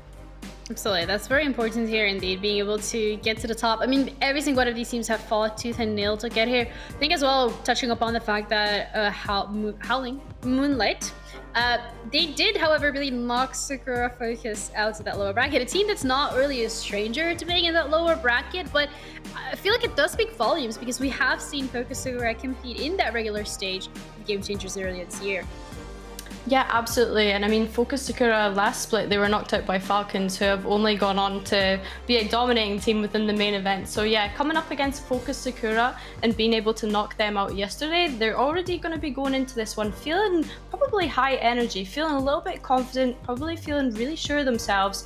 The only thing is, this is a rematch, as we've said, so they know how Cardboard Rex play, and they've probably done VOD reviews if they're smart, and they're going to be prepared for whatever they got to come against. So it's really just down to preparation with this being a rematch in my mind. And yeah, it will be interesting to see how it comes out on top. I'm pretty sure they were also the only team to actually take Cardboard Rex to a third map other than Mad Lions today. So a bit of a challenging one. I think they're going to put up a fight today. Yeah, you'd expect so, right? I mean, you're in these finals, Sam. Putting up a fight is the absolute bare minimum in terms of the expectations, because at the end of the day, you know, HOWL, they fought so hard to be able to get here. They've never had that safety net of that lower bracket. Rex having that safety net could potentially, you know, play it on their mind a little bit, like, okay, we can let this one go, we have the next one. So looking forward to see how that's gonna be going. But before we head into that next map, let's head over to our Prime highlights, and we'll be back with the interview, but also series number 2.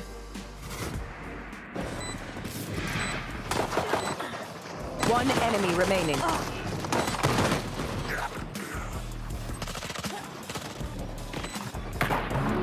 Enemy remaining.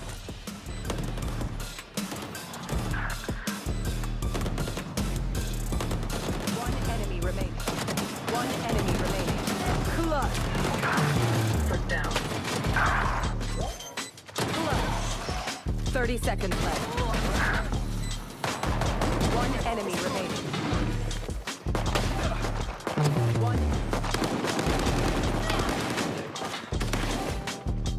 One enemy remaining. Ace. One enemy.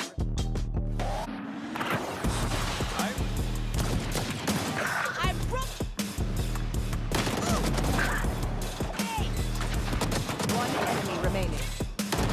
One enemy. One enemy remaining. One enemy remaining.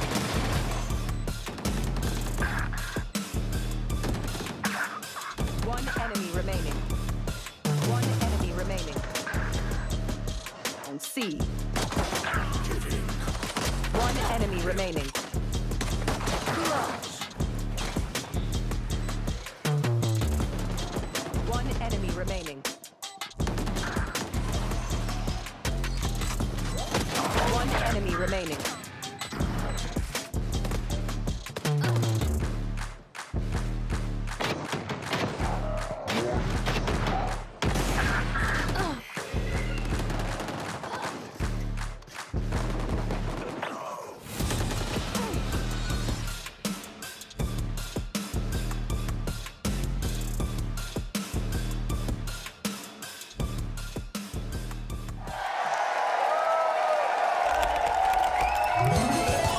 Red Bull gives you wings.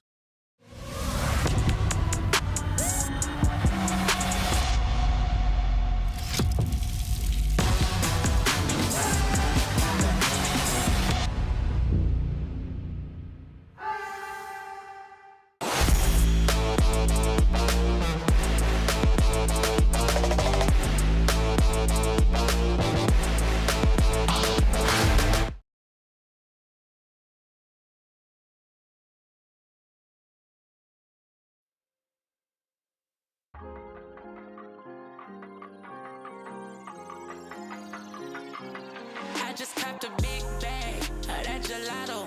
I'ma go and run these numbers up like no tomorrow. Pull up in that skirt, El Dorado. I be in the wind, baby, I'll hit you tomorrow. AP on my wrist, chill. You ain't gang, you ain't even real. Gotta have a bag, I ain't no cheap thrill. Hopped up on a flight, baby, I ain't in my feels. They know I'm the truth. When I'm pulling up, I'm bulletproof. I don't really care about all the rules. I be Chris Brown with the moves. Got 'em like, damn, baby, how you doing, baby? When I'm stepping in the room, I don't look at nobody paper.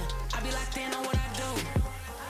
When that pressure hit, tell me, OG, is you finna ride? I was made for this. You can see that look up in my eye. VVS is in my teeth, so when you see me, I'm gon' shine. Always something up my sleeve, so when you, I just copped a big bag of that gelato. I'ma go and run these numbers up like no tomorrow. Pull up in that skirt, El Dorado. I be in the wind, baby, I'll hit you tomorrow. Hop in the car, loser, cause we going shopping. I can't fall in love, cause it's way toxic. Got that boom box for every time I'm bopping. I got a couple goons just to get it poppin'. I don't wanna link it, I ain't tryna chop it. Tryna go against me and you need to stop it. People listening like I'm a prophet. People listening like I'm a prophet. Look at my clothes, look at the way that I'm rocking the shows. I don't like little, no sir, I be doing the most. I love the party, you kick it with me, then everything goes. I am a Barbie, Mary Kane, and I'm pimping this hoes. When that pressure hit, tell me, OG, is you finna ride? I was made for this. You can see that look up in my eye. VVS is in my teeth, so when you see me, I'm gon' shine. Always something up my sleeve, so when you, I just copped a big bag of that gelato. I'ma go and run these numbers up like no tomorrow. Pull up in that skirt, El Dorado. I be in the wind, baby, I'll hit you tomorrow. I just copped a big bag of that gelato. I'ma go and run these numbers up like no tomorrow. Pull up in that skirt, El Dorado. I be in the wind, baby, I'll hit you tomorrow.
Welcome back to Game Changers Contenders Series 3, where Mad Lions was just crowned the winners of the upper finals. I'm Ginny, your host, joined us by Bailey and Sam, and we're excited to dive into the second series of today in that lower bracket. But before we do so, we have our interview ready with Mad Lions, Alicia specifically, but if information does serve me correctly, it's a family affair. The whole roster is here. Yeah, we have Lucia and... Venite aquí, estoy toda la hostia. Venite aquí. Venite aquí. Come on, venga, va, venite aquí. Yeah, come in. Venite aquí. Saludate. Give each other a cuddle. Close, you know. We cannot fit in, but we're all here. Hi, guys. Well, lovely to see you. Let's jump straight into this because, yes, you guys end up closing it out. But some people call that first map an oopsie. Some people call it a warm-up map. What do you call it, that first map? A warm-up match, I guess.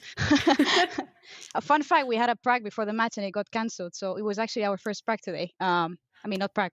First game of the day, obviously. Not a prac. Yeah, first game of the day. Yeah. So, yeah. What exactly happened between... So, you know that's your first map of the day. You're just done and dusted. You're like, okay, this happened. Let's go into our map pick. What was the mentality like shifting from that loss into a very dominant map 2 and 3? I think we were all pretty nervous, honestly. It was our first European final. And when the match finished, we went outside. We just said, if we keep on going like this, we're going to regret playing this. Just win the 2 maps and let's win. That's it. That was it. Just hype each other up, honestly. I mean, you mentioned that this was your first European final, but how does it feel to get to a Contenders final and win it? I think when we just finished, we just hugged each other and we said, finally. I think that was the feeling we had. Finally, we've done it. We fought for it. It's not like we didn't practice. We've practiced every single day, and this is teamwork. Yep. I love that. I love seeing the growth because clearly, I mean, you ladies have been doing this for a while now and you've been grinding it and you've been trying so hard and the emotions are running deep. It's beautiful. So what's next for the Mad Lions? What comes next? For sure, next year it's going to be our year. I think we finally earned it, honestly. We're not here because we had good luck. I think we didn't have good luck exactly. We had internet issues. We had Nico went to the hospital too because she was feeling sick. It was a tough boot camp, honestly, and we've earned this. So next year it's gonna be more and more. This is not gonna be like the first and last final we play together, for sure. First of many. Don't forget to celebrate though, because this is a really, really big milestone and you guys absolutely deserved it. Before we close out the interview, I want to ask if there is anything you want to share with your Spanish fans. It's going to be in Spanish if you want to say it. Okay. If you want to say it in English, that's also okay, but please do go ahead. Ok, ¿queréis decir algo en español? Vale, os paso los cascos, ¿vale? ¿Qué digo? Lo que queráis. Lo que queráis. Lo decimos todos. Venga, vamos. Chaos. Que solo quiero decir que nadie nos va a parar. Nadie nos va a parar y que mucha gente maybe no confiaba, pero hemos llegado aquí con mucho trabajo y el año que viene trabajaremos el doble para demostrar que valemos. Eso es. ¡Reina! Mamá, Sergio, os amo. Mamá, te quiero. Aitor, te quiero. Viva la mamá, viva mi papá. Nico. Besitos a todos. All right, I'm sure the parents are watching this from the comfort of their own home. They actually are, yeah. Yeah, and they're absolutely Aw. proud of you and they love you guys as well. Thank you so much. I know you guys will work harder and you will come out on top. I'm really excited to see the fire of Mad Lions next year, so enjoy your celebration and Thank we you. might see you then. Bye. Thank you for the casting. Bye-bye. Oh, thank you so much. Bye. Aw, wholesome. That fire that they had in that first interview, I mean, it just continues into the second one. Thank you as well, Alberto, for those live translations. You should think of a career change, maybe, you know? You can be the interviewer of the Spanish teams. Would absolutely love that. But that is Mad Lions done and dusted. They're done for today. They get to, as Sam said, sit back, relax, put their feet up, have some popcorn, and watch the action unfold. Or maybe even if they decide to, go celebrate. But the next match is going to be HOWL and Moonlight. And they're going to be going up against Cardboard Rex. Now, Cardboard Rex, we've already highlighted this roster, the XXL roster. You add Tashi into that mix. You have this new IGL. You have this new coach. And so far, Sam, it feels like that ID of the double duelist seems to not be working as well as they expected to. Yeah, I think that, so every now and then we see it crop up in the highest echelons of pro play.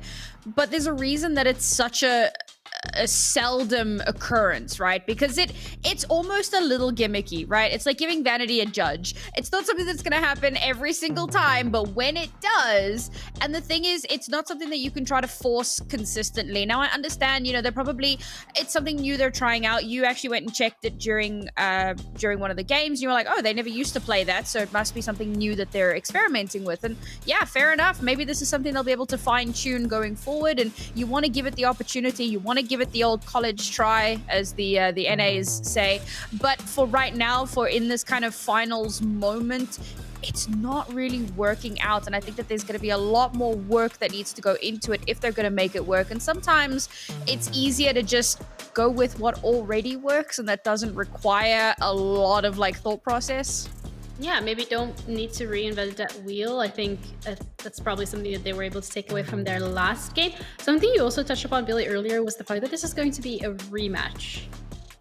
Yeah, exactly. And I also just want to say, like, this is a roster that's a free agent roster for Cardboard Rex, right? Like, they don't have an org backing. They've only relatively been together for what, like the past month or so? Like, it's still a very new team implementing new changes. So that's something also to consider going into this one, is that they've not had the same time that these other teams have perhaps had. But yeah, as I said, it's a rematch going into this one. HOWL being the only team, apart from Mad Lions just then, that had taken them to a third map. So yeah, it's going to be interesting going into it. Absolutely, but also if you're wondering how HOWL is feeling about this, let's check in with their members. Thank you so much for joining us, Leanne. Welcome to the broadcast. Welcome to the interview. So it's lovely to have you back in Contenders. What's it been like for you getting back with your position in the team? It's been great. I've actually it's been rough on me I'm sorry. It's been rough because I have IGL'd before, but I have never really IGL'd in a sentinel position, so it was hard for me to adapt. And also, my teammates are great, and they're helping me with a lot of good things, and so we have adapted really quickly, and we've been doing amazing. You have been doing amazing indeed. You're in finals right now. You've knocked out Focus Sakura, so that is definitely something to be proud of. Yeah. When you said that it was a little bit more difficult for you with and as well being on the Sentinel role, what did you do to make sure that it's something that you were able to adapt to and able to be successful at as a team? I mean, I worked really hard, and also I encouraged my teammates to work hard as with me, and they were very passionate about it. I think that was the great side of us showing a success, and that was very helpful. I'm on the other side, Sentinel being lurking or gathering information, and my teammates having an initiator duelist on the other side, doing their own thing. I'm doing my own thing, and we gather information, and then we play. I think it's been an amazing connection with them. We just work it very well at this point, and I'm grateful for that. How did you build that connection as well to be able to work so well as a team? Have you guys had an opportunity to boot camp? Is it just maybe spending time together outside of the server? What's the opportunity like to be able to bond? I mean, we're in a boot camp, and we've been living for 3 weeks and 4 weeks together right now. And amazingly, it has definitely made it improve on us. Living together, you see the person in front of you, how to react, how they play. And I think it's been amazing. I get to know them a lot, and they get to know me. We know everything together. We do everything. We sleep together. We wake up together. We eat together. Yeah. That's been the amazing part. And that's, I think, what made us successful to this point. Yeah, it sounds like you guys are a happy family together, which is absolutely adorable. I love to hear that. So when you're looking at the future, I mean, looking at the likes of teams like BBL, who had an amazing year this time around in Game Changers, they're representing us on the international stage. Has that been an inspiration for yourself? Has that been maybe a lesson, something you're looking forward to doing as well? Definitely. They're friends of ours, and we practice together with them. We were very happy when they won the championship. I mean, stage to a slot to championships. So it's been like, hey, we know that Turkish teams are good. I think better. Why can't we do the same? And why not win the contenders as well? Yeah, well, thank you so much for taking the time to do the interview. You guys have been absolutely killing it, so I'm really looking forward to today's match. Good luck out there, and we'll see you around. Thank you so much. Bye. Bye. Another team, another boot camp, another family, another close, tight-knit friendship, Sam. And this is something that, as we already touched upon a little bit, when it comes to having an organization backing you, it is much easier than when that is not the case. So could this boot camp this time around be the difference in whether or not HOWL will close it out? I mean, it could be, right, but it is one of those things, it increases your chances. So it still depends on, when you turn up on the day, what mentality are you in? Are you on a hot streak? Are you having an off day? Because let's face it, it happens to the best of us. And having that organizational backing definitely bridges some of that gap. You can turn to your teammate and you can just be like, bro, I'm not feeling this. And they can give you a hug, and they can cheer you up and pump you up a little bit and whatever, and it does make a difference. But will it be the determining factor? Partially that's on them, but it's also partially on Cardboard and how much they want this, because they did so well. And let's face it, to achieve this as an unsigned team, that would be really huge for them. Yeah, absolutely agreed. I mean, we've seen one unsigned team who has made absolute waves in this Game Changer community, being the Odd One Out specifically. So these are the footsteps potentially, Billy, that they are looking to step into themselves as Cardboard Rex. Yeah, definitely. I mean, as you said, we've seen teams to go on and find success despite being unsigned. And I think that's when community spirit also kind of comes into an equation. When you play as an unsigned team and you have that fan base that are just constantly rooting for you, it kind of just pushes you on because you know you have people that are in your corner that want to see you succeed. The whole team wants to succeed. So if anything, it kind of gives them more hunger to want to succeed, right? So yeah, 100% HOWL possibly having a little bit of an advantage being on bootcamp. That we can't say for sure, but yeah, it's always going to be hard when you're coming up against a team that's just able to turn around to their teammates and fist bump each other, right? And it's going to be maybe a little bit more difficult, but also when we're looking at this matchup, map pools are going to be a very big deal, Sam. When we were looking earlier today at Cardboard X, we said they have 3 maps that they're really comfortable, Lotus being one of them. And after the performance that they just had against Mad Lions on Lotus, are we expecting that to just be completely taken off of the table by HOWL? Honestly, if I were HOWL, that is exactly what my plan would be. Looking at how dominant that first map was, I would be petrified of taking them on that map. And to be fair, Lotus is a map that they have banned fairly recently. At the start of the season, they were banning out Ascent, and then kind of towards the end, they were like, whoa, Lotus, this ain't it. So we could actually see that ban come out, and I think that that's the right call to make, particularly if it's a map that you know you're already uncomfortable on. When it comes to comfort picks though, Billy, in terms of the maps, in terms of maybe agents, in terms of compositions, what are you hoping or expecting to see from the side of HOWL? I feel like from when we're looking at Cardboard Rex, we've seen the double duelist, we've seen it not work, so they're probably looking at them not picking it again. But when it comes to HOWL, what is it from their end that you want to or don't want to see? I think HOWL have been known to be a bit more meta, sticking with, you know, a controller, a sentinel, a duelist, and then the double initiator type vibe. That's what they've been known to play in the past. But also, just to touch on Naori's previous point, the last time these two teams came up against one another, the insta-ban was Lotus from the side of HOWL, so I imagine that's something that we can expect to see going into this one again. But yeah, mostly double initiator comp is what I can expect from HOWL Moonlight. I'm going to be interested actually to see if Cardboard Rex decide to stick with the double duelist despite having flaws in it so far in that previous best of 3. I'm undecided. No, that's an absolute fair point to make. I think having those double duelists, if I was HOWL, I would be hoping potentially that that double duelist get picked out. I think a lot of weaknesses have been shown with that composition and something that HOWL could potentially exploit. But when we're looking at the lineup, we're looking at this roster, Sam, who do you think is going to be that spearhead in terms of getting some of these rounds on the board, getting these entries, getting that space, getting that pressure? Because it's Turkish roster, and if anything they're known for is firepower.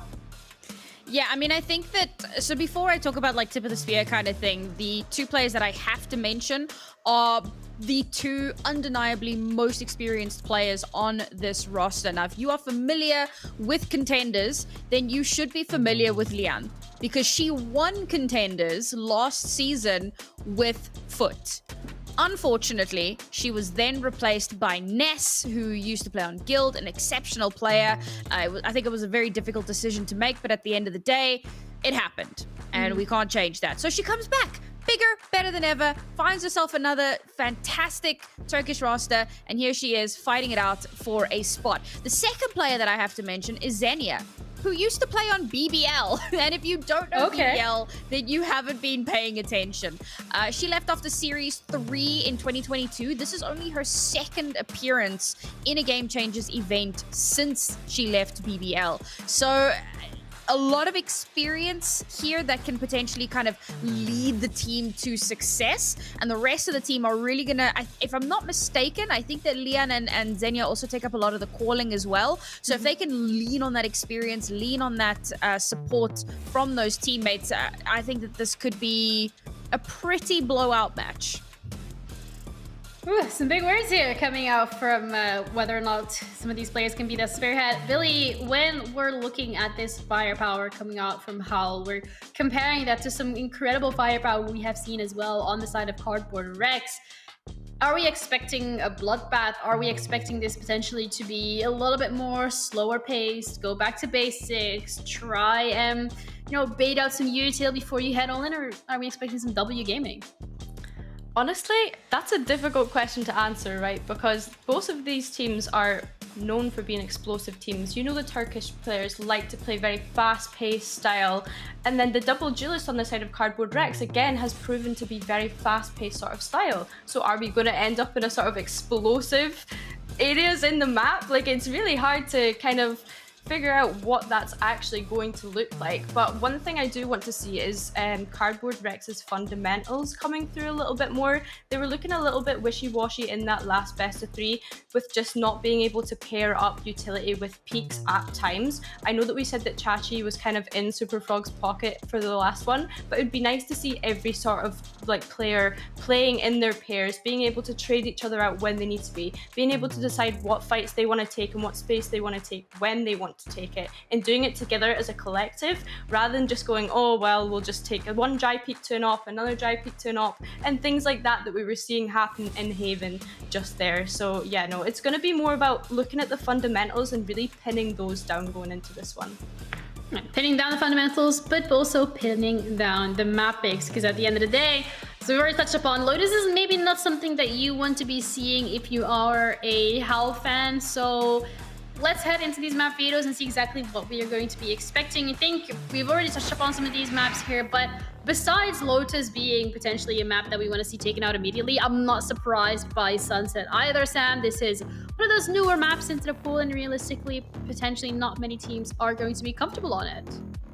Yeah, I mean, this was a map that they actually did play in their last series against one another. It was the Decider map, and it did not go in HOWL's favor, so understandable that they take it off the board, but that means that Lotus is still a potential map to come out. HOWL are going to be most likely to pick maybe Breeze, since Bind is out of the pool.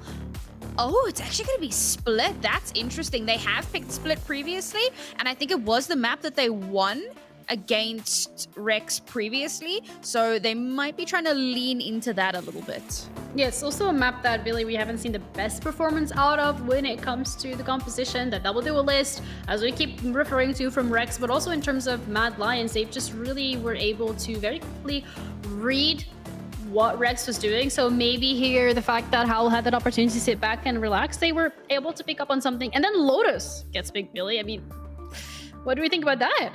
I mean, we're not surprised by that one, are we? But you never know. Maybe there's something in HOWL's pocket, as you said, being able to watch the way that they just played Split. They maybe have seen something that Rex haven't quite figured out what they're possibly doing wrong, and so they just want to play into that weakness and take advantage of that, which is why they've pinned Split down as the first map. Because to be honest, they're probably expecting this one to go to all the way. And of course they're getting rid of Haven after that last performance just then, but yeah, no, it's interesting to see they let Lotus float around and actually let them choose Lotus. Yeah, interesting as well, Sam, for a Turkish team, that Ascent is going to be that decider map. We know historically this is a map where Turkish teams are very comfortable and confident on. It is called that Turkish playground for a reason, so the fact that Rex is comfortable letting that float around also brings a couple of questions. I mean, what brings questions to me is that this was HOWL's ban, Ascent. At the start of the season, they were banning it out, and it wasn't towards the end of the season where they decided, yeah, we'll ban Lotus. And again, it was against Rex with good reason. So it is actually interesting that now they're feeling a lot more confident on it, confident enough to allow it to float all the way to the end of the map pool. I think this map pool in general is very, very interesting. It kind of goes against what we saw a lot of from these two teams in the regular season, quote unquote, like all of the rounds leading up to this. And clearly there's an element of attempting to throw a spanner in the works, trying to take the enemy team by surprise, maybe put them on the back foot a little bit, and well, it can go one of two ways, right? Like we saw the Lotus pick come out, and for Rex it worked out beautifully, but it could also have, you know, played out like it did for Mad Lions. You never really know what quite to expect when you have these crazy picks that you couldn't really have predicted. Now, predictions this time around out the window. We thought Lotus was going to be banned. It's being picked. We weren't too sure about Split. Well, Billy, we got Split too. Now, looking at what we've already seen from Rex and some of that information we have available as well when it comes to HOWL and how they like to play on this map, how one-sided or close-knit do you think this is going to be, Billy? Split is always difficult, right? Because you kind of want to start on the defense when you're on Split. So just them choosing that map is kind of giving them the option to choose whatever side they want, which is obviously going to kind of, you'd think, set them on the first front foot forward is the sentence that I'm trying to get out there, but absolutely all good. annihilated. But yeah, they're kind of wanting to make their step and get as many rounds in as they can on the defense, and that's ultimately possibly going to be what wins them out this map. Like I said, they've watched them play this, and now they just want to bring it into the server, really.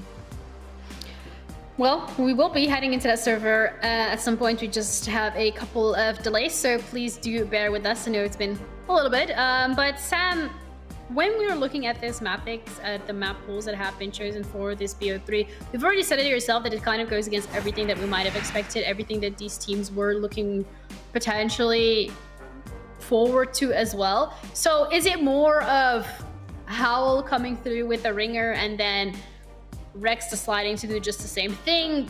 What could be the thought process behind bringing out the map that you initially ban all the time? Yeah, it's a tough one really to call. So obviously, you know, the Sunset ban comes through because of history. You've played against this team on this map, you didn't win it, so you don't want to have to play it again. So you risk the Lotus. The Ascent thing, I think, Ascent is the kind of map that teams really do need to be comfortable on. There are a set, like maybe 3 or 4 maps that are just pure fundamental maps, and if you are not comfortable on them, then something is wrong. So I think that maybe this is a move towards you know, having practiced that map a bit more, feeling a little bit more comfortable on it, feeling a little bit more confident on it, and knowing that it needs to be something in your repertoire. So that's kind of where I think the lean is on that one. In terms of the split, that's also an interesting one, because prior to Lotus, split was Rex's homer pick. So it's, I don't know, man. This whole veto just like blows my mind a little bit, and I genuinely don't know how to call it. I can look at the comps like I did in the previous matchup. I can talk again about, you know, the double duelist setup and how, you know, we're likely to see that come through again, and how it does have its holes, it does have its issues. But HOWL have lost to it before. Just a few, like yesterday, I think, or 2 days ago, whenever it was. So that's not going to be the biggest issue for them, because they know how to deal with it. Or rather, it will be the biggest issue because, like, they have dealt with it before, but they lost to it. I don't know. There's so many facets to this. I'm rambling. There's like a lot going on in my head right now. There is quite a lot going on. But that's all good, because we're gonna pass over the mic to Billy, and we're gonna kind of put her in the hot seat this time around. I'm sorry. It's just points like these where I absolutely love being the host, and I am so happy that I'm not an analyst, because like you guys are gonna have to answer all these questions. Specifically when we're looking at the compositions, the potential holes in the strategy that we're seeing from Rex when it comes to those double duelists, when we're looking at HOWL and how solidly they have really been performing in this lower bracket. Split, Lotus, Ascend, the likelihood of this going to that decider, in your eyes, in your expectations, in your very qualified opinion, what would that be? Well, this is the thing that I was thinking about literally as Naori was speaking. Every single one of HOWL Moonlight's matchups, aside from the first one, has gone to 3 maps.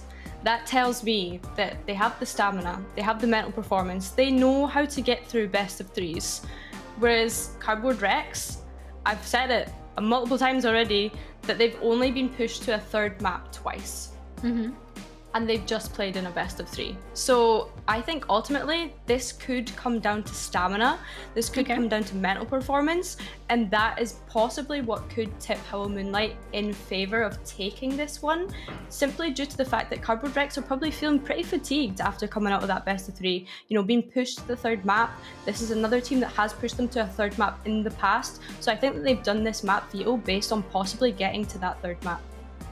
Okay, mental is a really interesting point here, also alongside stamina, Sam, just because of the fact that not only did Rex just lose that matchup, they also lost it quite heavily, especially in that final map. I think Split was the beginning of the end, where it felt like everything that they were doing, Mad Lions was able to read, and then you're coming out of that performance, you're banning Haven, obviously, because it clearly affected you, but you still have to relive Split as your first map.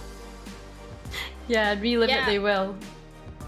It's going to be an uphill battle, to say the very least, right? You got to deal with Split again.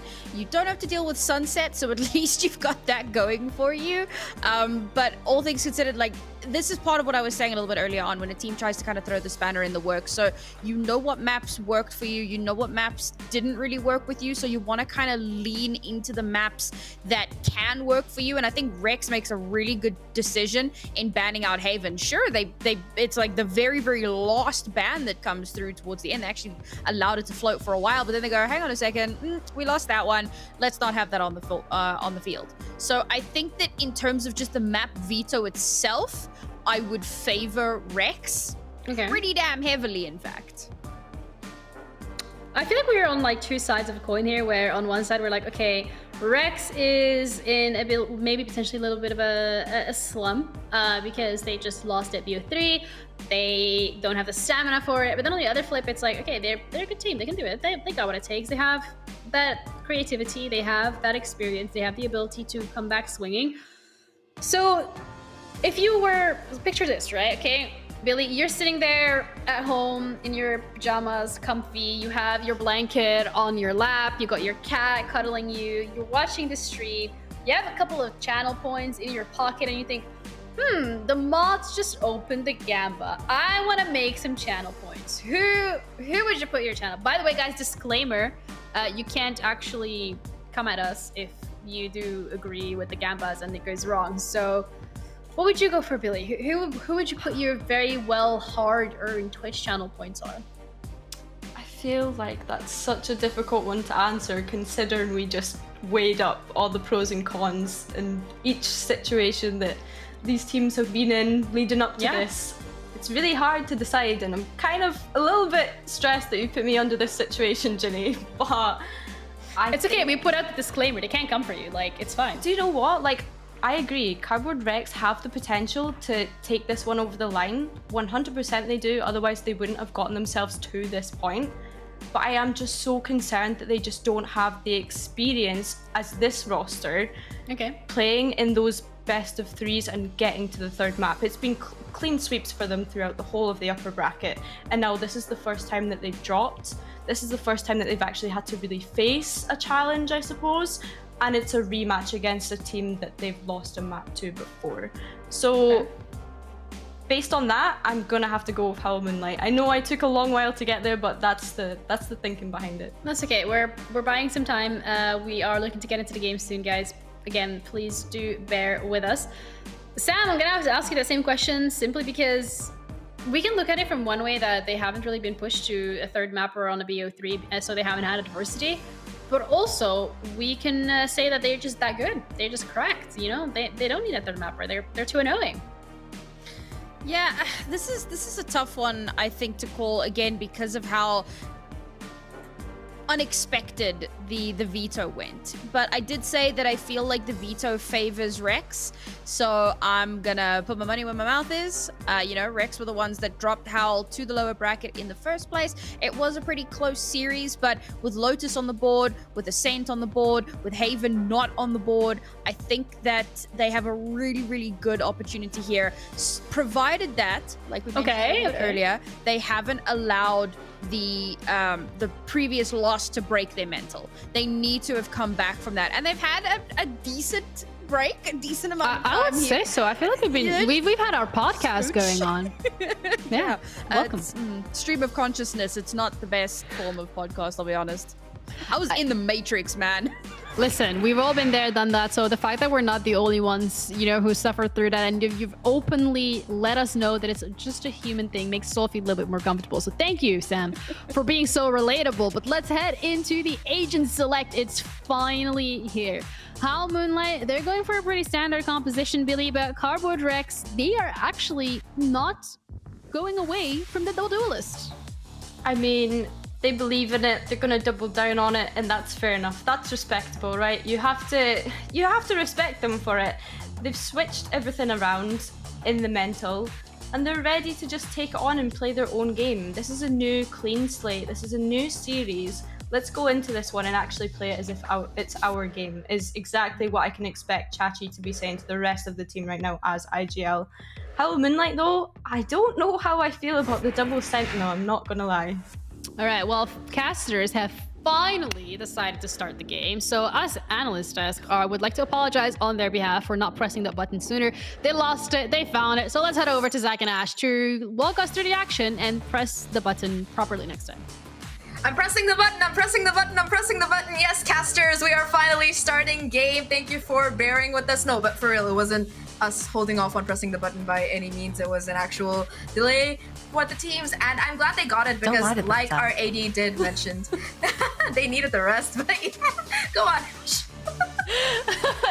But yeah, like you were saying, Zach, sorry, I was just saying, don't lie to them. Come on, you know, we hold all the power in our hands, clearly. But into this lower bracket final now. Interesting to see this rematch of HOWL versus Rex coming up, especially starting off on Split, a map where they've gone head-to-head before. And last time around, I believe that was the likes of actually HOWL who won this out last time, and Rex, they fell into some patterns in their game that we saw just previously up against Mad Lions, and it became very readable when they were expecting, okay, Lisa to be on that mid kind of lurk, but right away, Rex have a very different approach into this pistol round, going for that split default instead of the kind of 5-person mishmash that we had seen previously.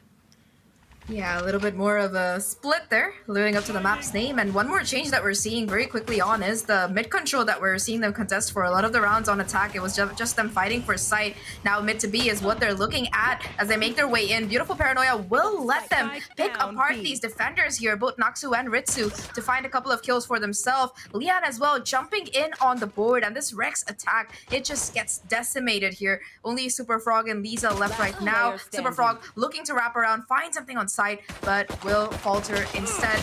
Lisa, at least trying to find one kill, will succeed in that regard. But HOWL, they hold strong on their first defensive round.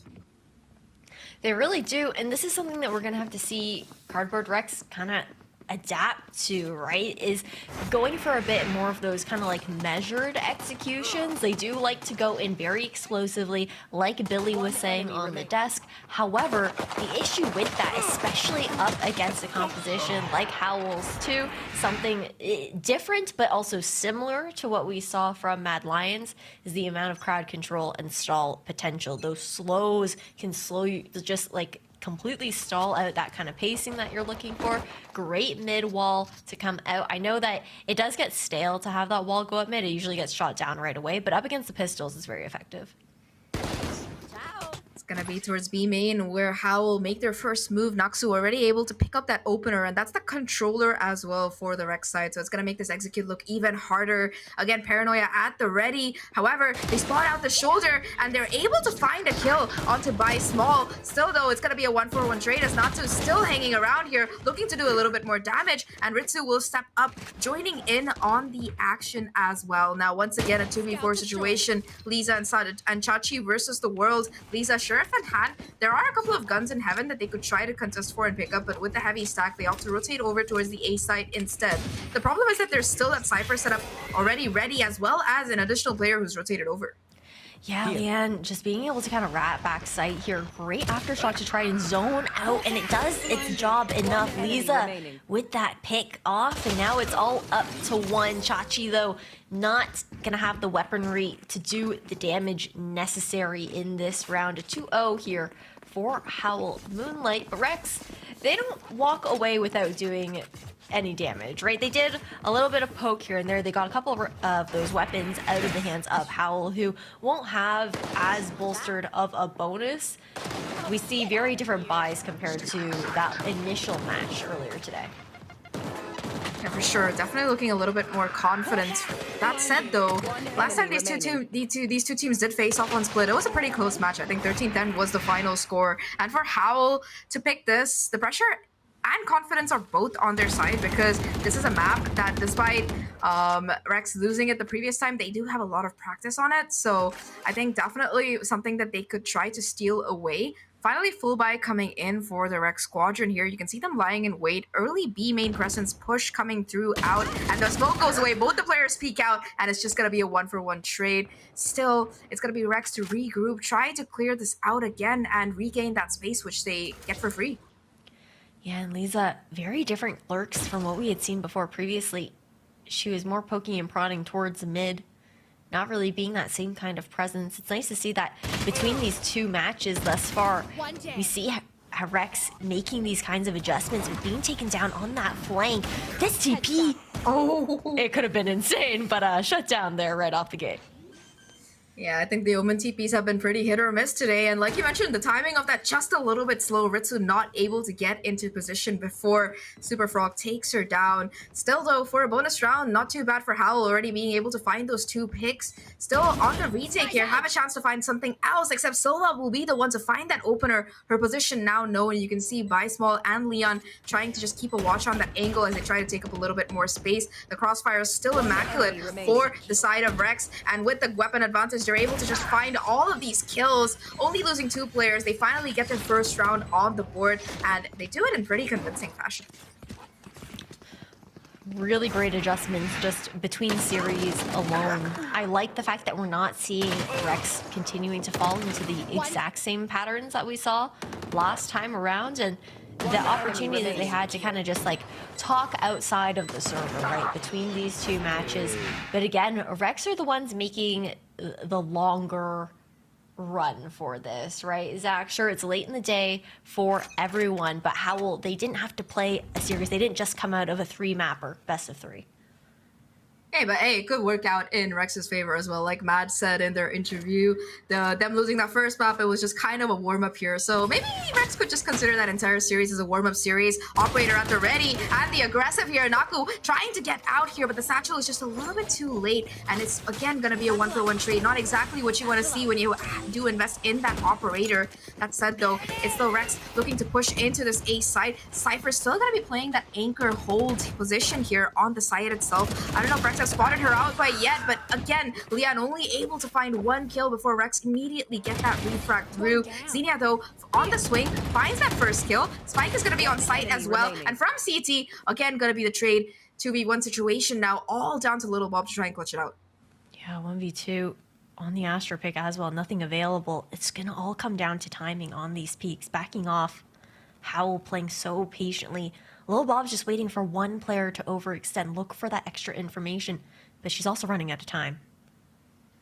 30 seconds left. Spike still drops in the open, so she might have to retrieve it first, but now she's trying to take the 1v1 early on, find out where this player might be, and HOWL themselves, they're not giving away any cues here. They're just waiting for that Spike sound to come in, make sure that they can capitalize on that distraction. 15 seconds left. It's going to have to be the plan to come through on the ace side. No scope for rotation either, and at least for Little Bob, she's able to get the Spike down, but now this 1v2 going to be converging on either side. She gets a free 1v1, and that will make her job much easier. A fake smoke around to try and play around timing, like you mentioned. She crosses and she doesn't get spotted here. That is so huge. Spike tap now being given away, and Bob has the angle but not able to confirm the kill. Bismall comes out on top, and HOWL, they find their 3rd round, but man, I'm shaking right now. My hands are actually shaking. Yo. That was a terrifying round. Like, you see her go for the smoke recall, and Bismall's just walking up behind her. Like, no bars held in that situation. And man, difficult, because she doesn't really have that chance to even go for like the grab well or anything like that, expending it in that recall there. But 3-1 start here for HOWL, looking very good on their retakes, just initial pressure overall. Cardboard Rex, they've also been farming up some of these ultimate orbs with how they've been taking control of the extremities and whatnot. Sure, they might be on a save right now, but have potential try and make some sort of conversion happen. Silva's already in vents.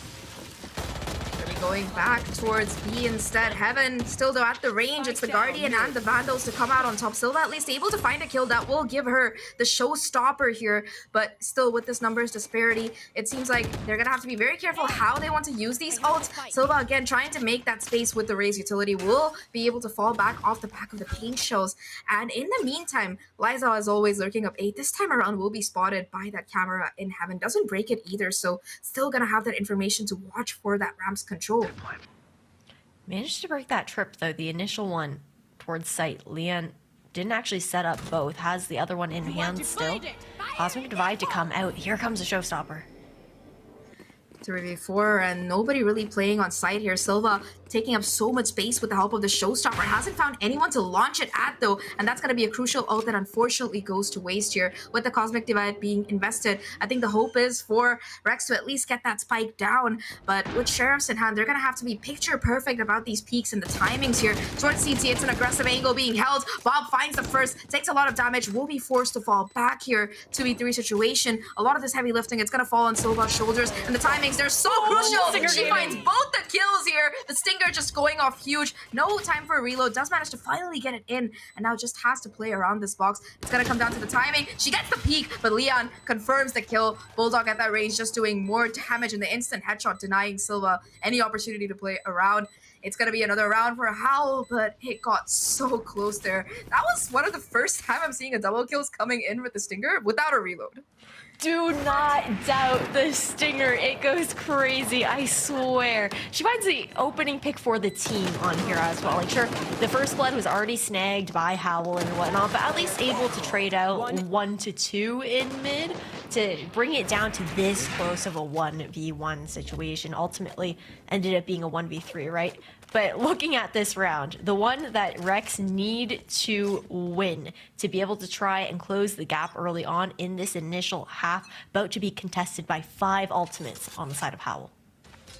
Yeah, they're definitely stacked up when it comes to the ultimates regard. They also have the operator on Naksu here, so even more of an obstacle that they'll have to get through. And Naksu, already having taken up a lot of space towards B, will be able to watch that angle completely by herself, which frees up Sky to play on that A side, along with Cypher instead. A little bit much of a stronger anchor, I gotta say. Mid to A seems to be the calling here from the side of Rex, but they still have to deal with the players on site, and with them not finding this early pick, it's just gonna be them regrouping, maybe reconsidering what they want to do. Yeah, being in vents as well. Interesting spot. HOWL playing very much so for this retake situation. Scale back up, and the showstopper comes out, finds not even one. It didn't hit any damage. A bit of a Rosa ult moment, unfortunate there, and that's 2 ultimates that Rex no longer have to worry about. Both the Seekers as well as the Showstoppers having come out early on. It has kept Rex from finding that crucial space, however, so they're still gonna have to try to get their way onto site by themselves. Now looking to regroup towards B main. That operator still online here. Naksu positioned to watch this B main choke point. And the jump peak though, it's gonna clear her out, and in the corner it's just gonna be the sprays to find that kill instead. Now 20 seconds left. Rex, they have to commit on this B side, but there's still gonna be some presence around here. Silva finding that first kill. Rexo across the board to be able to just come out strong. 12 seconds left. Ritsu having to make everything happen by herself. The plant itself finally coming in. She gets the reload timing as well. And now just a 1v5. The ace clutch will be denied, however, by Super Frog and Rex. They finally managed to just claw themselves back. They're being so much more dynamic on these site takes compared to what we saw up against Mad Lions. Immediate adjustments coming through here for Cardboard Rex. HOWL, though, still looking to put on that additional pressure, but we've seen 2 rounds now, Zach, where we know that an operator on a Raze player can work, but her ability to be dynamic just isn't as strong compared to a Jet or a Chamber player, and I feel like that fault in the movement in those situations is really coming to light, and it has been apparent for those times that we've seen the op online. Yeah, for sure. It's much harder to really reposition yourself off the back of the satchel. So much more delay than what you see from the dash or from the rendezvous on the chamber. And that's another reason why Jet has still been a meta pick despite all the nerfs that the developers are throwing at her. That said, though, the gamble stack this time around from HOWL was towards the ace side does not pay off, and now they're all going to have to rotate in. Seems like they're going to be going in for a B split themselves. It's the turntables moment. The attackers become the defenders and vice versa. And this backstab, it's already been spotted out by Little Bob. She knows that there's at least a couple of players coming through. The timing on the swing is perfect, and her and Lisa are able to just catch both of these players off guard. 3 remaining now for HOWL, and they're all stuck in heaven here. The rifles at this range just doing so much damage. At least Xenia is able to find 1 kill for herself, but apart from that, it is just Rex all the way here. And like you mentioned, Ash, them winning that previous round really set them up to catch up here score-wise. Absolutely necessary. Rex one away from equalizing now as well. Difficult. We're seeing the operator come back out once again. We haven't really had a great moment from Max. I think she earned a first blood the first time it had been brought to light, but wasn't really able to escape in that situation. Gonna see how that positioning continues to go here. Rex bundled up as 5 outside of A thus far. Guiding Light finds a lot of information. However, it doesn't tell you numbers, just tells you presence. Now Rolling Thunder to be invested for this execute. Rex looking to make this hit hard and heavy. They take the side completely, break out all the Cypher utility, and with the tripwires no longer being a factor, there's no potential of kills to come in through the smoke here from the shadows for possibility of just joining this side much faster. Not going to be an information play as you usually tend to see from the Omens here, and Rex, they have so much aggressive control. 2 players still towards ramp, willing to fight it out here. This fight might decide how this round plays out, especially if HOWL, they're gonna just hold on to heaven and play a bit passive. Bob and Liza, perfect timing on the swing. They find both of those kills here. Small, the only player to actually find any kind of trade, and now in a 2v4, it might be better to just try to hold on to this operator, unless of course they can find these quick openings quickly on here. Not gonna be happening. Rex, their post plant is just too clean, and we tied things up 4-4. That's something that we saw in their earlier series against Mad Lions as well. The fact that their post plans were just locked and loaded. Once they got set up in those crossfires, were able to call for those swings together. There's really no dismantling that post-plant situation on them.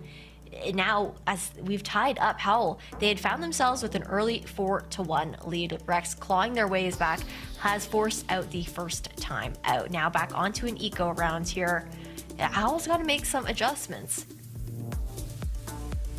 For sure, I think that for the side of Rex, they've realized that this slow kind of playstyle, it really doesn't reward them as much, especially with the double duelist comp that they're running. So they've kind of adapted here, like you mentioned, gone in for that quicker action, just trying to focus on the sides instead of just looking at mid control after all the mid control conditioning that they've been doing in those first 4 rounds, really paying off here. That said, they've also managed to figure out how exactly HOWL are setting themselves up on the defense. They know that the A side often tends to be set up for that retake, especially with the Cypher, more often than not just playing towards CT instead of anchoring down site itself in these last couple of rounds. So really nice adaptation to come out of Rex to realize that. And now HOWL, they're the ones on the back foot here. No eco to work with. Still do have the resurrection and the neural theft, but aside from that, the ultimate economy is firmly swung in Cardboard Rex's favor.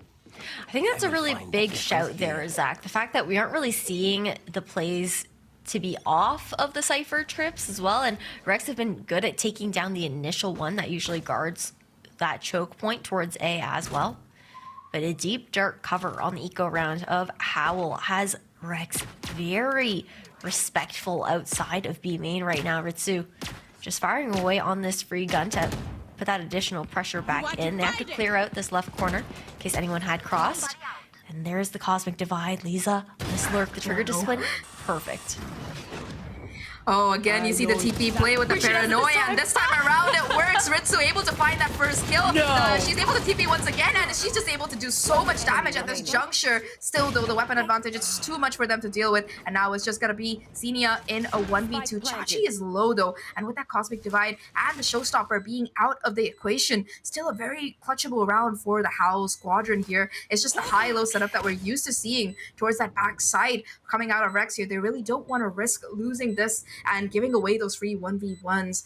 Xenia, not exactly utility stocked here, does have one more flash to play off of, but no Trailblazer to hit them with the concussion. So it's just going to have to be how she takes this peek, looking to just try peek it maybe? Nope, it's going to be a perfect flash to come in. And it's the swing off the back of it. She finds all of the kills, and that's the clutch that she needed. She gets the first with the Sheriff, picks up the Vandal, and a perfect timing peek to clutch the round out and get HOWL their lead back. Wow. Yeah, I mean, she cooked with that flash, man. Perfectly played there, too. Especially after you find the advantage here for Rex. The fact that it comes down to the fact that Ritsu's able to actually land both of these TPs. Sure, she only gets one, but she does the damage on the others, which is what was needed there.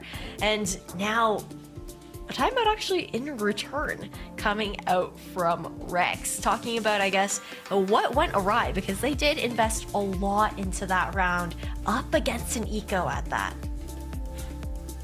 Yeah, that's definitely not a round that you want to win, especially if you notice they invested so many of those ultimates in it, the Showstopper, as well as the Cosmic Divide and the Neural Theft. That was a lot of things that they sunk into it, and they still ended up losing it, so it's going to make things more difficult in this next buy round here. For HOWL, it's going to be such a nice success to be able to win that round. Finally, after all the crazy TPs that we've seen today coming out of the Omens, Ritsu makes one work out heroics to make that into a 1v3 at the end, and of course, Xenia with the perfect sheriff shot to start things off and pick up that rifle. Huge round to come out of HOWL overall here, and I think that off the back of that, she's also gonna have the Seekers again, so Xenia just ready for the retake situation ultimates here. That said though, for Rex, still having the ability to buy, and it looks like they're gonna be going in for their pattern of quick heavy executes that have been working out. Yeah, the explosiveness has been difficult for HOWL to combat this far. Again, that one way to be thrown down doesn't actually quite land right. Naxu, different angle towards aiming. Previously, she was in that long hold instead of ramps. Lisa, though, so patient on her lurk. She's been really great with timing. You're joking. No, you're actually joking.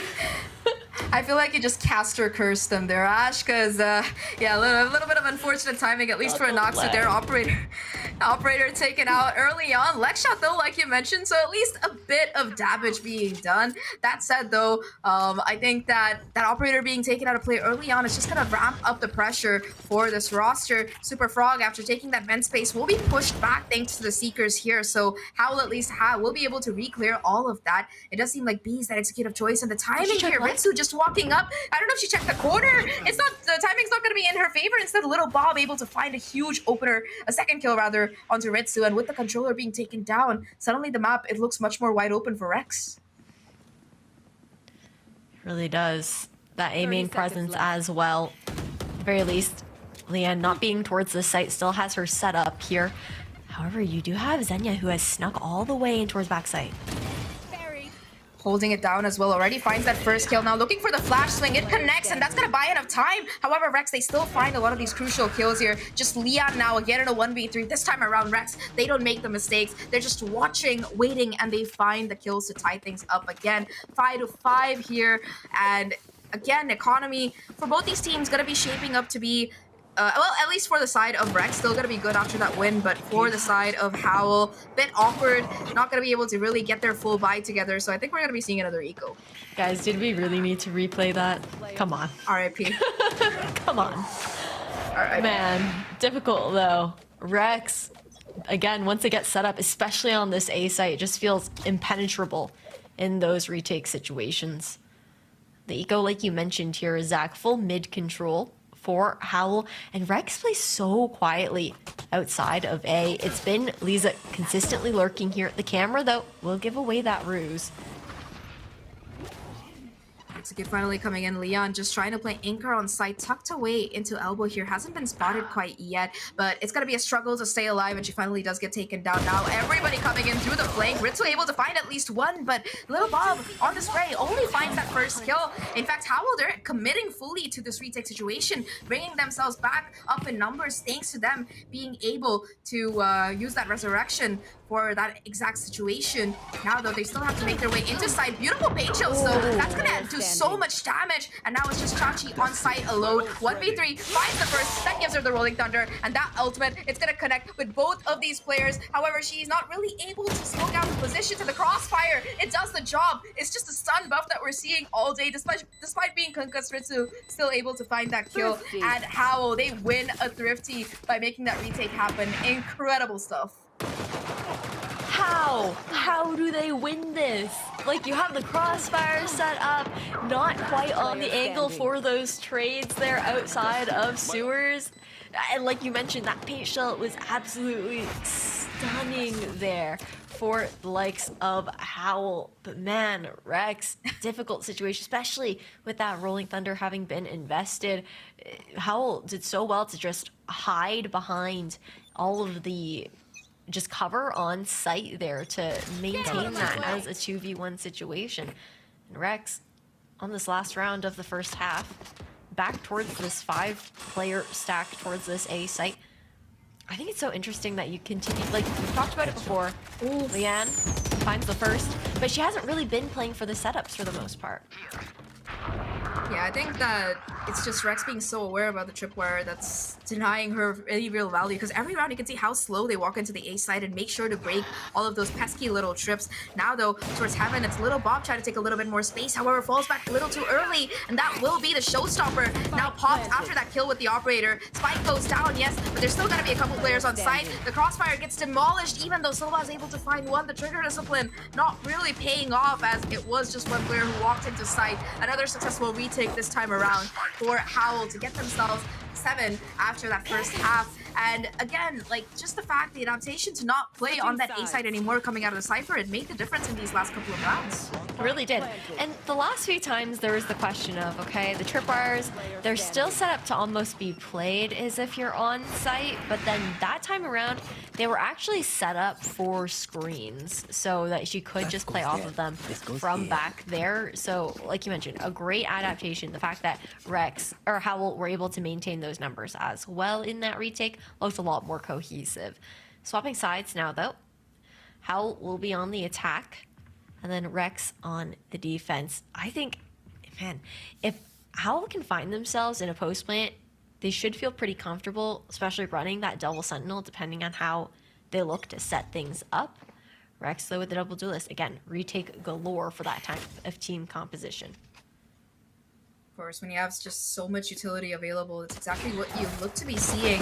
Now the Super Frog looking to play aggressive here. Paranoia will connect with both of the players, and HOWL, they're on the chase right now, looking to just find these opening kills. They will be happy to just find the space instead, though. And now Little Bob towards his backside. Gonna be a little bit isolated for sure. I think there's a wall towards CT as well, so it's gonna make it even more difficult. Zini has to find that opening on site. However, it's gonna be dual CT that Chachi and Super Frog are able to push in. Leanne finds a trade. Super Frog still on site though, looking for the damage, especially with that smoke still present there, able to just find another kill. And Xenia trades are out. Lisa from Heaven though still strikes back, finds another kill, and now it's just Ritsu in a 1v2. She's been incredible today, but not this time around. Silva will shut her down, and Rex, they take the pistol. Much needed one at that opportunity to tie things up early into the second half here for Cardboard Rex. Now though, I just can't believe how long Super Frog lived on site in this situation. Like, she's just dancing. The timing there specifically. Beautiful cinematic, by the way, observers. Thank you for that. Like, genuinely, the millisecond that they both cross through, they just miss each other, and it's perfect. I feel like we've seen a lot of those moments over the last few Game Changer days. People just walking past each other in smokes, but it's okay. Rex still managed to make it work. Now Marshall in hand. It is gonna be an aggressive peek coming out of Super Frog, but she gets tagged up by the camera, so will be forced to fall back here. That said though, not too much damage taken, only a bit of chips, so it's still gonna be difficult for the side to really make their way in. It's gonna be Ritsu on top now, looking to keep it all the way onto Raptors. And he's able to at least do some damage, although the kill is denied. Omen players. Yeah, I love the Omen energy, like genuinely embodying the agent right now. So bold to go for that, but also so costly because you don't have smokes. The Cypher in a normal situation could provide those cyber cages, but because it's on an eco round, Leanne doesn't even have any in that pocket. Yeah, not much to work with wise when it comes to weaponry or utility. At least they have a couple of flashes, so they look to swing off the back of it. And 3 players is too much for Super Frog to take care of. Does do a little bit of damage to immediately. The advantage of running that Sky and the Sage is that you just have so many heals in your pocket. Little Bob now on site, looking to still anchor and play spoil sport here. But if she goes down, that's a gun that the squad can definitely pick up. Instead, it's going to be Little Bob to find that first kill. Still holding strong. Pass backup from Chachi as well. And both between them, they'll clean up every remaining member of the HOWL squadron. They haven't even had a chance to plant that spike yet. We've been talking about how retake worthy these comps are, but what retake is there if you don't even get the spike down? To be fair, it was the anti-go around Cardboard Rex there. So they had the comfort of knowing that they had those weapons. They're also lost smokes early on the side of HOWL, so while I think it's very cool to see that kind of aggressive Omen play style, you typically see it more when you're running a double controller composition. Meanwhile, HOWL's comp doesn't really allow for that flexibility unless Lion has like some insane lineups. I wouldn't be surprised. I feel like we've seen the most nutty lineups come out over the course of the last few months here, but so far at least we haven't seen any sign of it. Like you mentioned, now Rex on their bonus round, they have 2 Bulldogs and 2 Spectres to play around with. It's going to be Bob to break that Trailblazer early on towards market, and towards B main it's a push to come out of Rex, and they're immediately rewarded with huge success once again, taking Ritsu out of the equation early on. No smokes for HOWL. Now on their full buy round, they're going to have to play contact for all of these angles, and it's just such a risky strategy there. Really will. That's the difficulty. Something that we're gonna have to see HOWL clean up as this match continues on. Lisa alone on site. However, she's got a tricky wire set up to deal with here. Oh, just a man. distraction. Every time, man. Someone always wondering, what does the strip wire do? And you're just like, oh yeah, it's to distract you while I just peek out and shoot you. That's exactly what happens there. Leon taken down, and that's 2 picks to come in favor of Rex there. The satchel as well to try and buy a little bit more distraction. The wallbang damage, it's gonna be there, but still the kills, they come through for HOWL. 1-for-1 trade though. Silva able to take down Naxu there is huge, and Xenia is so low. We'll have that sustain coming in from Vicemall, of course, but still in a 2v4, it's gonna be so difficult for them to find anything. HOWL though, they come back in style here, bringing it down to a 1v1. Chachi immediately getting blocked by the wall here, but Vicemall is so low, off angle with the headshot, still connects, and that's a 2v4 that HOWL successfully convert on their buy round. As a big barrier orb and reposition coming out from Small as well, just to buy that time for her to take that off angle that you were talking about there. Now, 1 away from that resurrection as well as the Seekers on the side of HOWL at the moment. Big pieces of utility ultimates to come into the next round if they do look to prioritize some of that orb farming. But I think, speaking of Small, in this situation, we have to keep in mind, there's a lot more than just this second place on the line here for HOWL right now. It's Small's last time competing here in Valorant. Yeah, you definitely want to end on a win here if that's going to be the case. Now, though, Trailblazer invested early on will be rewarded by pushing the operator off the angle. Superfrog forced to reposition thanks to that little bit of utility. And now HOWL, they take control of the orb. They get the Seekers online and just cut the noise. They don't know for sure that they want to go here. Again, Leon on the lurk towards the A side, trying to apply a little bit of pressure. But this A side has just been very retakey for both of these teams. The setups, the way the Cyphers are playing on the site itself in most of these rounds, they're just happy to wait for the other team to show their cards. And this time around, the camera catches Leon once again. The bait and switch perfect from Lisa. It really is. Now, that shift back over. Drew 1 rotation, though, over towards that A side as HOWL contact up B, and Chachi gets caught off guard. It's going to be the Astro utility to once again get that crucial division between the players here, messing up the spacing. That said, Xenia still towards heaven, able to find not just 1 but 2 openings here. HOWL, they're quick to counter on the site itself, and Rex, they just looked a little bit offbeat when it came down to their attempt to retake here. 1v3 now. It's all up to Superfrog and Superfrog, sorry, and with the operator in hand, no Blade Storm either. It might just be better for her to save this weapon because she doesn't really have the money to buy it another time. No, yeah, this op is going to be like the difference maker going into the next round, because if you look at the money situation for everyone else who's dead now on the side of Rex, no one has anything left in the bank as far as that goes. So it'll likely be that we might see some sort of force still coming to fruition to just try and support the operator as much as possible. And if not, it'll be more of like a semi-eco to make sure everyone can still afford into the next round, especially with how close this series is. But the bigger part is going to be staving HOWL off from the double digits early on, where the resurrection is up into this round, didn't end up getting expended. And then you've also got a Rolling Thunder and a Cosmic Divide on the side of Rex to look to contest, whether it's immediate pressure on a site execution or a retake into a post-plant situation. They've got to pull out all stops here before their money runs dry. Yeah, like you mentioned, the operator is going to have to do a lot of the heavy lifting here in this particular round. Super Frog positionally has not had the best time so far with this gun.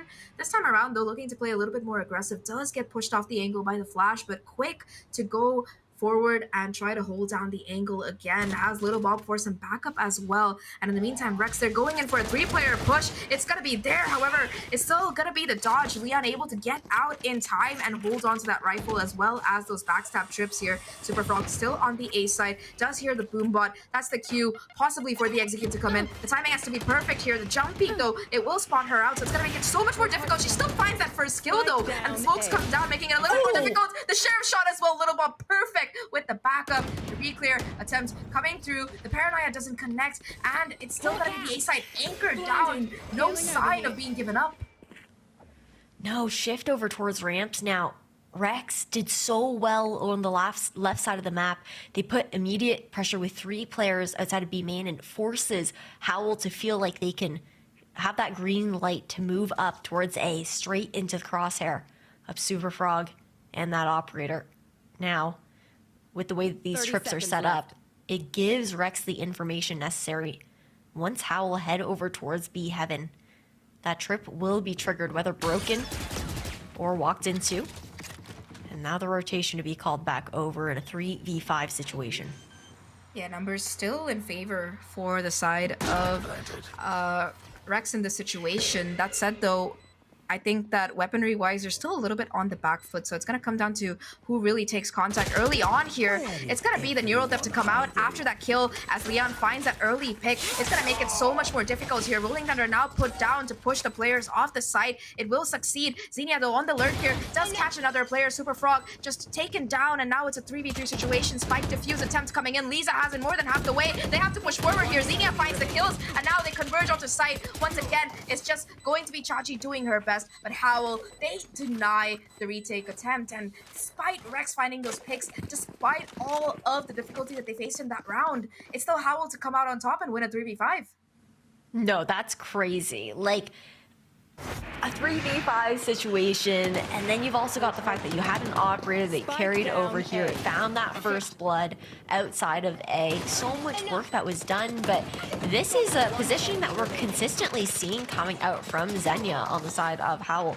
She goes for that very late mid to B heaven presence that has constantly caught a player of Rex off guard in those retake situations, especially when scoped in on that operator. You really don't have any options because you're trying to keep the spacing tight between your team without getting separated too much. And I don't even know, like, I feel like HOWL, they're having a lights out performance, Xenia in particular. Yeah, like you mentioned, Xenia has been such a linchpin for HOWL on this map here. Not just her insane clutch, which still, I think it's going to haunt Cardboard Rex as well, but it haunts me too every time I close my eyes. But apart from that, she's been incredible when it comes to not just her utility usage, but also the timings on her peaks and lurks here. Like you mentioned, her being able to come in for that late mid presence is just causing so much havoc in Rex's attempts to really regroup here. We saw something similar come out of Mad Lions as well. I think that Rex really struggled with dealing with that late mid presence and pressure that they were applying, and the rounds that they were able to win, I think it really came down to them taking down the opponent Cypher early on. I think that they're gonna have to be proactive here when it comes down to the aggression. You can see an attempt at that towards mid, but still it's gonna be HOWL the ones to just play patient and outweight their enemies. Rex played pretty, like, they have a very set default towards mid as well. You'll typically see that 3 stack over towards B heaven. Always going to be Super Frog and Chachi together, and they look for those early peaks. But such a countered play. They're measured, though, by Rex. They find the trade. Find the kills indeed. 3 versus 4 now. Numbers still in favor of Rex. This is a round that they definitely have to try and convert here. That said, though, Leon on the lurk. She might be able to find the timing. It's going to be so crucial, and she gets the pick as well. That's going to bring things down back to a 3v3, and with the Sky still being alive, that's a healing available as well. So numbers still going to be kept on an even footing. The Spike itself, it was headed towards A, but you do see the reconsideration from Rex. Where exactly do they want to go with this? They have to be so careful about it. 30 seconds left. Head back over towards that B site. 30 seconds, make that 20 now by the time the spike actually reaches B heaven. Doesn't leave a lot of room for HOWL to work with. Chachi's presence here in towards defender side spawn is going to be imperative.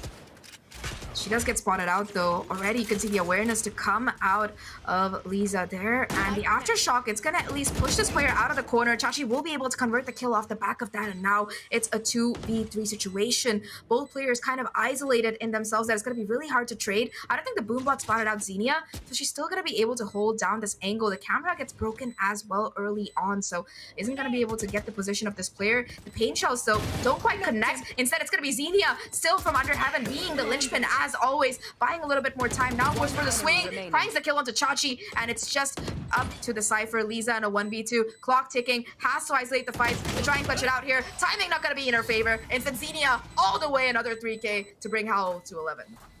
She just keeps on doing it, Zach. Xenia's been so good throughout this entire match. 4 rounds in a row here for HOWL since the rifles came into play. And I think what helps a lot here in Xenia's case is she looks very proficient on the sky. Like, she's ready to set her team up, but she also does so well in just generally being able to use that flash to her own advantage and really playing for herself with that utility as well. So doing well in both the more individualistic and supporting roles. For sure. I think that for HOWL, the support players in this map have just been having an absolute beast of a game. Rex now their last chance to keep this map from slipping out of their hands. The timing again though not going to be in their favor. Noxu just takes down Super Frog just like that in the first few seconds of the round. Now Seekers to come out here to try and find the space to push onto the B side. It's not going to really spot anybody out, but it will let them give them the space they really need to try and make something happen here. Noxu has the showstopper as well to work with, finds both of the kills for her troubles, though she does get sheriffed out of the equation. Counter showstopper unfortunately from Silva, not going to find anything. He tries to go in with the judge, but Xenia once again just waiting. The awareness on the angle, too much to deal with. Lisa now in a 1v3 to deny match point for HOWL, but only a sheriff in hand. It's gonna be such a struggle for her to try and clutch us out here. Has to watch for these angles, gets a headshot, makes it suddenly a little bit more doable. Still has enough HP to work with and the neural theft as well. So it's not an impossible round quite yet, especially with how isolated these HOWL players are there. But Xenia once again, she comes out on top from CT to find that final kill, and HOWL they get to 12. Match point. 5 rounds needed here for Rex to try to close this one out. Last time these two teams went to head on Split, it was Rex that actually came out on top. Or wait, pause. It was not Rex. No, it was Rex. What am I even Rex. saying? Okay. It was Rex. VLR, the way, anyways. I have a bone to pick. But as I was saying, it was a 13-10, so a very tight series nonetheless. I don't doubt that Rex can continue to make this run through. Yeah, of course, they've definitely proven to be a very resilient team, but like our analyst does to talk about, that loss to Mad Lions, it probably has hit them hard, making their life a little bit more difficult here, especially coming in after a full 3-mapper close run series like we saw right before this particular one. HOWL, they're a bit more fresh, a bit more well-rested, and they do have the advantage of already having played this team before, so a little bit of research, extra time that they had to research maybe during that game as well, especially since they did see Split coming up. Like our ADU entrant, it could be a reason why this map was picked up at all. It's true, just having that kind of comfort, knowing the adaptations that were possible for each other as well, and that's just looking to deny those more comfortable picks in those early bans for both sides. Satchel going straight on in. Noxu has the spike in hand. And she doesn't seem to care. Still being able to find not one, but 2 openings on site here. Silva finally there for a little bit of backup, but that pain shells is going to push her off, open her up to Weismall here, and it's just the kills coming in all the way for the HOWL squad here. Now Rex, they have 2 players remaining. Position of 1 spotted towards CT. Chachi, they know exactly where she is, but Lil Bob still has to join the fray in heaven. Now the flash is there, but the peek is not going to be good enough. Xenia takes her down, and now it's just going to be Lil Bob versus the world. She's been incredible in some clutch situations before, but this time around Noxu finds her, takes her out, and HOWL, they win map number 1, 13-7. A dominant showing, especially once that side swap occurred. Looking really good thus far here for HOWL. Xenia went absolutely mad in that map there. But we've got to see what the analyst desk has to say after a quick little break. Red Bull gives you wings. Usually when I see a target, I won't miss. I try to find weaknesses wherever they are and just game by game try to pick up on anything I can. So this training course is a way for me to really showcase and demonstrate all the questions you guys have been asking, you know, how to get better aim, and it really enables me to answer a lot more and kind of expand on the first video I made like so long ago about VALORANT fundamentals.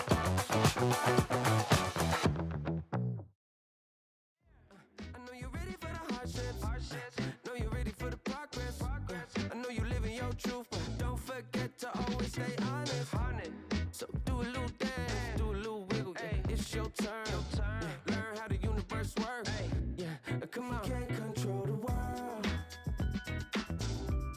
but I'm trying to control myself. Yeah, no, I'm trying to control myself. Yeah, we can't control the world.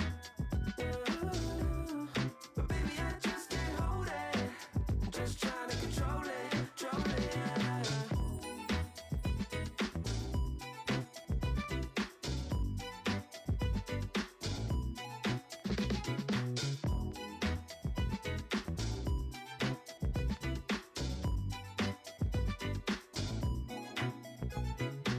Celebrate like we never had. Slow wine with your better half. Never hesitate to get the bag. Money talks and we always chat. That's why hard work and dedication can get you to a better place, better spacing. You ain't got time to be wasting, but don't chase it. We can't control the world, but I'm trying to control myself. No, I'm trying to control myself. Yeah, yeah. We can't control the world.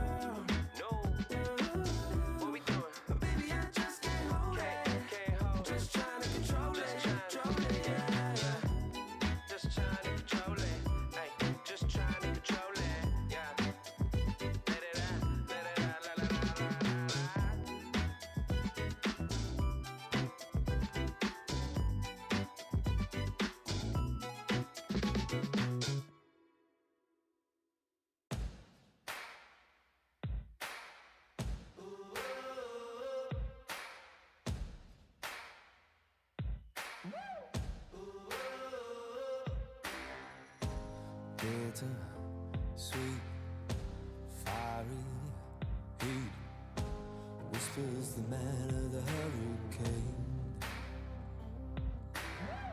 Oh, stop pushing me, gonna push so hard, I'll just let go now.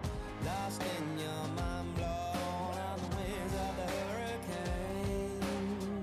I won't let go, I won't let go, I won't let go, I won't let go.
Another day, another split, another double duelist composition, and a win for a team that didn't run it. I'm Jeannie, your host, joined on the desk by Billy and Sam, and we're gonna break this one down. I feel like, Sam, when we're looking at the composition coming out for Rex, it's a couple of similar mistakes that we've seen from them during that first match earlier today against Mad Lions, and this has allowed HOWL to secure their own map pick 13-7. Yeah, I mean, similar thing, right? They come through on the attacking side, they get 5 rounds, it's looking pretty decent, and head over onto that defensive side, and they just did not have the utility to deal with HOWL. I mean, there were points there where they were using the Cypher cages as retake smokes. It just wasn't ideal, and obviously, and I think this was on the B side, so the top of this cage obviously doesn't have a top. So if you're in heaven, you can just see through the cage. Like it's not effective, people. It's not gonna work. So unfortunately, yeah, without that retake utility, without something to really give you an edge in, sure, they had the breach flashes, but if your breach goes down early, or if your breach is in the wrong position, or whatever, like you have this one lifeline that you have to depend on, and it's not going to do enough. So unfortunately, the double duelist comp strikes again. Or doesn't strike again. I think this is a worry that we had coming into this, Billy. We said, yeah, double duelist, we wanted to see whether or not it's going to be changed up. It wasn't. We wanted to see if there was going to be a different approach to how this competition would be played. There wasn't. But when we're looking at the side of HOWL, they have had a really great, formidable performance. Some of that gunplay coming out, some of those operator plays, I mean, okay, crazy. That's all I'm gonna say. Yeah, well, I mean, HOWL Moonlight saw a gap in their split map. I don't know why I couldn't find words there, but yeah, they obviously seen a gap in it, and that's why they decided, okay, we can do this one. But this round's highlight in particular, you kind of seen like HOWL Moonlight had a timeout, and then off the back of that, they went into an eco round. And that's when we've seen their sort of individual players shine through, because they were making some unusual plays. You've seen the crazy little Omen tech there with the TP from TP and things like that. And that's really what helped them get through this, was having individual players shine through when they needed to most. Whereas on the side of Cardboard Rex, we were expecting, you know, players like Superfrog to be set up to succeed. And unfortunately, they were just having a hard time throughout this map, Jenny. Yeah, you mentioned individual players showing up, round 9, that being one of those rounds, especially after the timeout that was taken, and you already touched upon it. Individual players coming out and showing off by themselves. I'm not sure if that was a highlight or round 9 replay, so I'm gonna just like gloss over it, and we're gonna head into the next topic, because let's look at Xenia. That was one of the players that has been doing so incredibly well, Sam. I mean, she was everywhere, but also nowhere to be seen by the opponents. Yeah, I mean, Xenia was really running circles around these ladies from start to finish.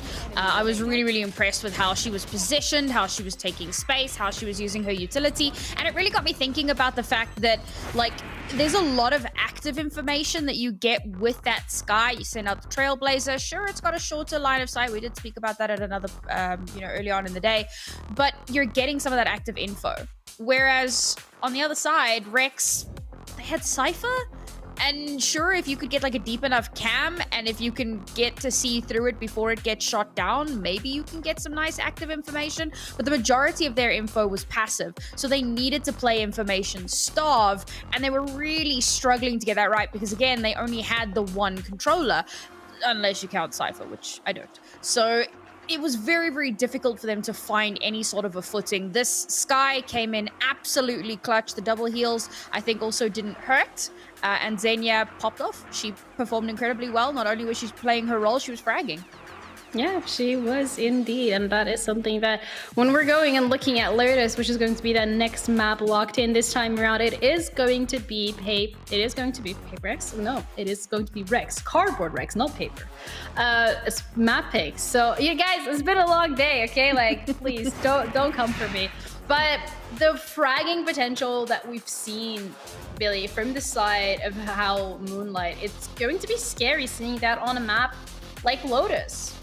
Yeah, I mean, we've seen their defense on Lotus in the previous matchup, and it was very explosive, you know, looking for sort of early engagements, taking the fights to the actual attackers despite being on the defense. And that kind of play style, I think that that's kind of what they need to be doing if they're running the double duelist. Again, you kind of seen it on the previous map, just to go back to Split for a short second, where you've seen Superfrog being propped up and aiming with the op, to just take in that information that we were just talking about. So you can probably expect to see the same sort of thing on Lotus, just fighting for main spaces, just taking passive information, as Naori has said. And yeah, that's how I imagine it's going to play out. When you mentioned that double duelist, Billy, the fact that it hasn't worked 3 maps in a row, do you think we're going to see it again? I mean, at this point, why not? Like, all right, you've okay. got it to every single map, so at this point, why not? But I will say, Moonlight, HOWL Moonlight, they played this map yesterday against Focus Sakura and actually lost it to Focus Sakura. So that's something that's already fresh in their minds, and it's possibly gonna waver how they actually play in this one. So I will just point out that obviously, just a refresher, they don't play double duelist on this map. They play a single duelist, which is why, like, at the start of the day, I was a little concerned, like, oh, they're gonna bring out the double duelist. No, they didn't on the first map, and then on the second map, they did. The interesting thing, however, because I was gonna like go, oh, what about the third map? Neither of them have played the third map, so we'll get to that when we get to it. But yeah, less likely that we see that double duelist this time around. They were running Raze, Fade, Omen, Breach, and Killjoy. It's like an exam, right? Where you just like on the analyst desk, you've done all this homework, you've done all this prep, you've done all this studying, and then the host like throws you a question and you're like, let me dig it out of the back of my memory and my brain. You never stop learning. I absolutely love Mind that. Palace. But you said something that I find really interesting. You said, when we get to it, and that being a sense, Sam. Is it a matter of when or if in your case? I think that it's a matter of when, because I think that Lotus... Oh, Rex looks so good on Lotus in that last series. They did, and they did. I genuinely would not be surprised if they do manage to snag this one. All right, so Billy, are you going to be in that same boat of a matter of when? Are you more in the matter of if, considering that when you look at it from an oopsie perspective, they have just lost 3 maps in a row, okay? I'm just being devil's advocate. I'm not shaming anyone. Yeah, I mean, I feel as though for Cardboard Rex, like, they had a really good showing in the last matchup when they played Lotus, but I don't know if that's because they were just playing really well or because Mad Lions looked so uncomfortable on Lotus. So that's something else that, again, like, we have to take into consideration. Were they just playing amazingly well, or were they just playing into the opponent's weakness, which is exactly probably what we're going to see here as well. Yeah, it's really difficult to call this one, to be honest. Especially as well because Mad Lions did let us know that that was their first game of the day because their prac before the official got cancelled. So for them, that was a warm-up map, and still it went very heavily in favor of Rex. But I think something to keep in mind here as well is that some of the mistakes that we've seen on the last 3 maps are not just going to be fixed like that because you're heading over into Lotus. Yes, there's going to be most likely a change of a composition. Mad Lions is very uncomfortable. It was their first game. This is not his first game, very obviously. They just had a great map. Comfortability was another factor, Sam, when we were looking at Mad Lions on Lotus. Is comfortability better for the side of HOWL, or is it just as small, weak, little, or whatever adjective you want to use? You know how chat has been like spamming the word egg for some unknown reason? I thought it was my face, but yeah. Could be. That is the win percentage that HOWL currently has on Lotus. They've already played it once. Ooh. And they lost it to Focus Sakura. Who knows? Who knows? Big question mark. Could be. Oh, that is a big question mark. We have H Select ready, so we're gonna see what we got cooking from both of these teams, and we're gonna see maybe some scrambled eggs. No, okay, we're gonna stop this conversation right here. I'm literally stopping myself before this gets off. Anyway, look at the composition from both of these teams. Pretty standard what we're seeing. I'm not seeing anything too crazy here, Billy. Yeah, I mean, this is the composition that HOWL Moonlight played yesterday when they played Lotus. So again, nothing to be surprised about with this one. Going with the double controller, again, something that we expected on Lotus. It's what quite a few teams run at this point. Pairing up the Sky with the Raze, though, I'm feeling a little bit funny about that one. I'm not exactly sure how exactly they're going to have the Sky kind of play off the Raze and help one another in those situations. You know, we were saying that a lot of the things that Cardboard Rex at the moment are struggling with is possibly just fundamentals. So it'll be interesting to see how that shines through on HOWL Moonlight's side. All right, so you're worried about the Sky and the Raze. Is there anything from the side of HOWL, Sam, that you're also having your doubts about? Honestly, I quite like this composition. I really like the Fade. I think that she brings something really cool to the table, something that, you know, very few other agents really have. So I think that there's like a kind of surprise element in that. I actually quite like the Sky, but you know, as Billy said, it might be a little bit more difficult to get the full value out of it. But I like it because you get a lot more of that active information. I know that Haunt can really help out as well, but you gotta like position it just right. You gotta have those lineups. You gotta make sure that it actually dings something and doesn't just get shot down, although I suppose that's information in and of itself. I think that Sky has a few more opportunities. They're very similar, but there are some key differences, and generally speaking, I would kind of favor the Sky slightly just in terms of information gathering. All right, different but the same. The story of two different compositions heading up against each other on Lotus, second map of the series, where Rex has their final chance to push as the decider and maybe be winners, or will this be closed out in a 2-0 fashion by HOWL on their revenge spree? Let's head over to our casters, Ash and Zach, to break it down. Lotus coming up next. Eggs. I heard eggs. Oh wait, no, I heard Lotus. That's just me hallucinating because of all the eggs that have been thrown around today. But that said, like our wonderful AD said, we are heading into map number 2 for the day, Lotus. Now, recap, you did see Cardboard Rex being able to dominantly win this against Mad Lions, but the question is, will they have the same kind of success story against HOWL to push us to that map 3? Yeah, that's the thing. It's a big question on those adaptations, right? We did see it coming out from Cardboard Rex. They had changes between how they were playing Split versus Mad Lions earlier today, and then versus HOWL Moonlight now. And the fact that HOWL Moonlight could just adapt on their feet, they had lights out performances for it by several players, Xenia really being the one that standed out to us, I think, the most there over on Split with her individualistic play while also supporting was absolutely insane. But Rex also had an insane game here on Lotus. That was like a 13-4, I believe, there up against Mad Lions for the first map of the day. But that also was very heavily on Super Frog just excelling at fragging insanely earlier. Yeah, she was really able to rack up the numbers. She almost dropped a 30 bomb, I think, and it's very impressive when you consider that entire game was barely above 15 rounds. So really nice performance to come out of her. And Rex, they're keeping up the momentum here, almost like they never really lost that Split map, just going quick and heavy onto this A side. They take full control, and now they set up for that post plan, a high-low setup, in fact, to come out. And Liza, she spotted the flank, I think. She really has, but unfortunately not quite enough. Missing those shots. It's been trades for trades. Great paranoia to zone Chachi back here towards Rebel.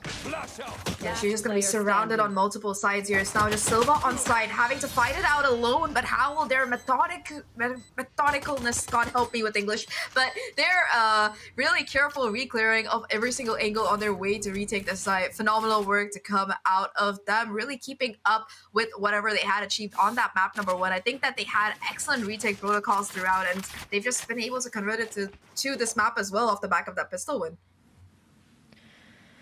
Oh, just that immediate pressure, something that we saw as a strength coming out from both sides there over on Split in those retake situations, especially for HOWL in particular. The synergy that this squad has just been really nice to see thus far. Rex, of course, we've also seen glimmers of that at times. But they are on that comeback streak. They did lose earlier today, 1-2 versus Mad Lions. Now looking to cement themselves once again here. Leon with the first. Super Frog going down early, difficult. Oh, but you do see Naxu getting a little bit ahead of herself. Does have that Marshall, not the best weapon in that close range. The Classic just comes out on top. That's a free Marshall that Chachi picks up, but distracted by the turret. Small is able to scale up and find that kill, keeping numbers in favor of Rex. Still a Marshall that's dropped that possibly Rex could try to pick up here, but they just don't want to risk it. They know the Killjoy utility is there, the Killjoy is there, and they're just opting to rotate over to maybe try and get a plant instead. Yeah, that's the thing. Just trying to get the most bang for their buck in this particular round. If they can find more, that's even better. But just a little bit of poking and prodding thus far. Xenia alone on site. Despite that door being triggered, though, they are relying on this lurk from Lisa. timing not going to be in her favor though. Small takes her down once again, and you can see the pivot with the spike towards the B side. The problem is that they really needed to find that kill on the lurk, like you mentioned, and with that not coming into play, it's going to make it almost impossible, especially with the clock having about 15 seconds left for a plant to really come in. A dark cover does go down on site. Maybe they'll be able to sit in it and get that spike down at the very least, but instead it's just Viceball all the way here. 4 kills for her on ground to get HOWL their anti-eco. Sure, it got a little bit expensive. They lost a Marshall and a Spectre, I believe, but it's still shaping up to be a decent bonus. It is, and also with that Marshall pick having come out earlier, Max is actually going to use those extra creds to try and switch over towards a Vandal via Hero Rifle into this round on the bonus. But now Rex, this is the one that they're really looking to convert. Playing it safer with that buy actually on HOWL, so I'm going to have to eat my words on that one. But overall, they're going to farm up some of these ultimates here. Aggressive look here, immediate rebel control for HOWL. Early aggression. It does seem like Rex are aware of it, so they're going to be investing quite a bit of utility, possibly to try and push them off, but HOWL, they still hold strong. A 3-person stack here, still willing to duke it out, and I'm not sure if Rex, they still want to contest this. They do spot out another player, so they know there's at least 2, possibly 3 at this particular point. Dark cover comes out the one way as well, which will convince Rex to possibly try their luck on another part of the map, pivoting over towards C-side instead. The jump peak, it's going to get the information that the rotation has come in. Still Viper utility, orb on site to possibly buy a little bit of stall time here, but it's just going to be the TP in here already. Little Bob making their way onto site, joined by the Raze to boot, and now for Rex, at least they have that site control. Still a barrage of utility to come in, and Viceball, she's just been so incredible throughout today. Her and Xenia both able to find a kill apiece. Liza and Chachi strike back though. Still gonna be a 3v3 until Silva finds that kill. Xenia finally shut down. Now just 2 players remaining for the HOWL side. Make that 1 and none as Rex come through. They get the plants as well, so they will get the money to boot. And with 3 players still left alive, a decent round all throughout. Especially considering the fact that they were so zoned in Ben there. I thought that it was going to be a different round. We saw like mollies covering the entirety of site. I was like, okay, they don't have anywhere to go right now. But through and through, slowly pick them off one by one with those engagements.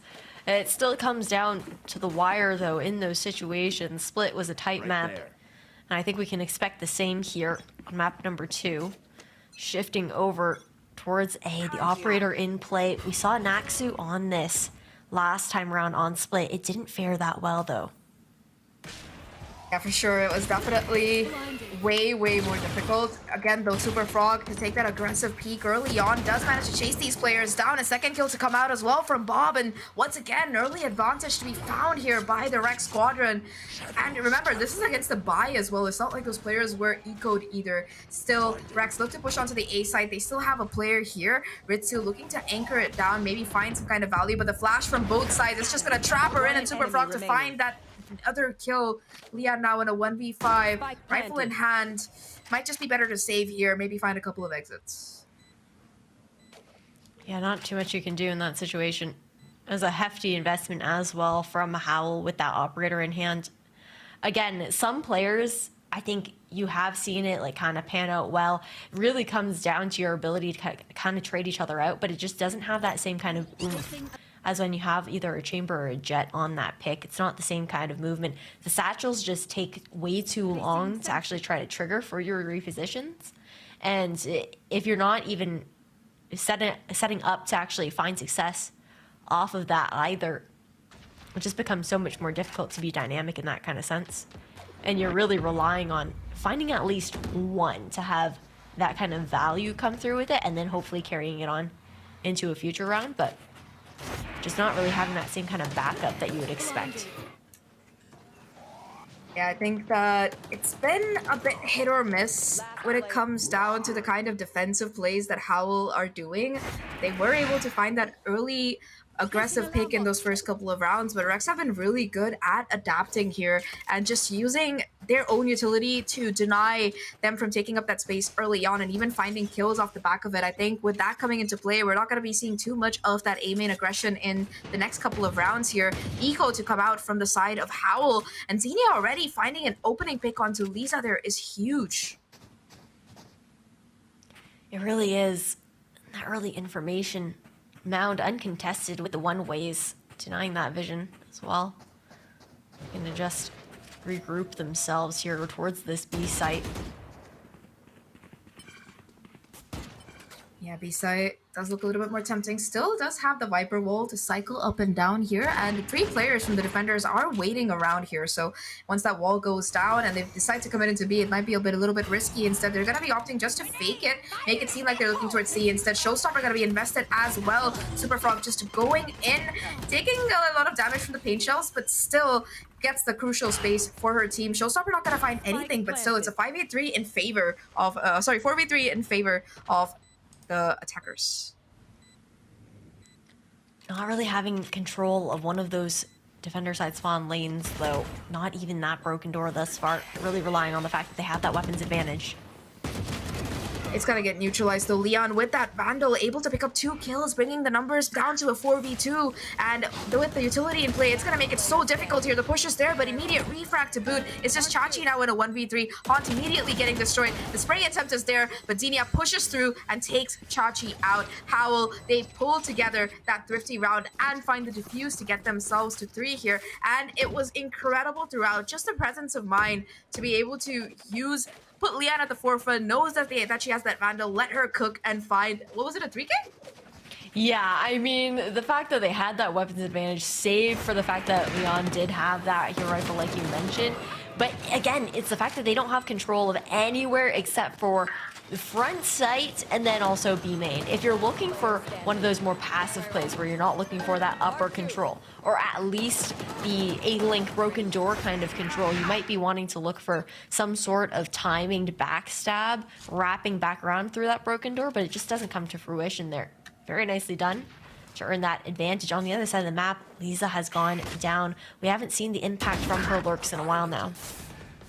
Finally, the operator at least able to find a pick early on here. The TP play comes out of bomb, but Ritsu just chases her down. So that's the smokes taken out of the equation early on, unfortunately, for this Rex squadron. 2 players now down. They've taken out Xenia in exchange, so it's not too bad a trade.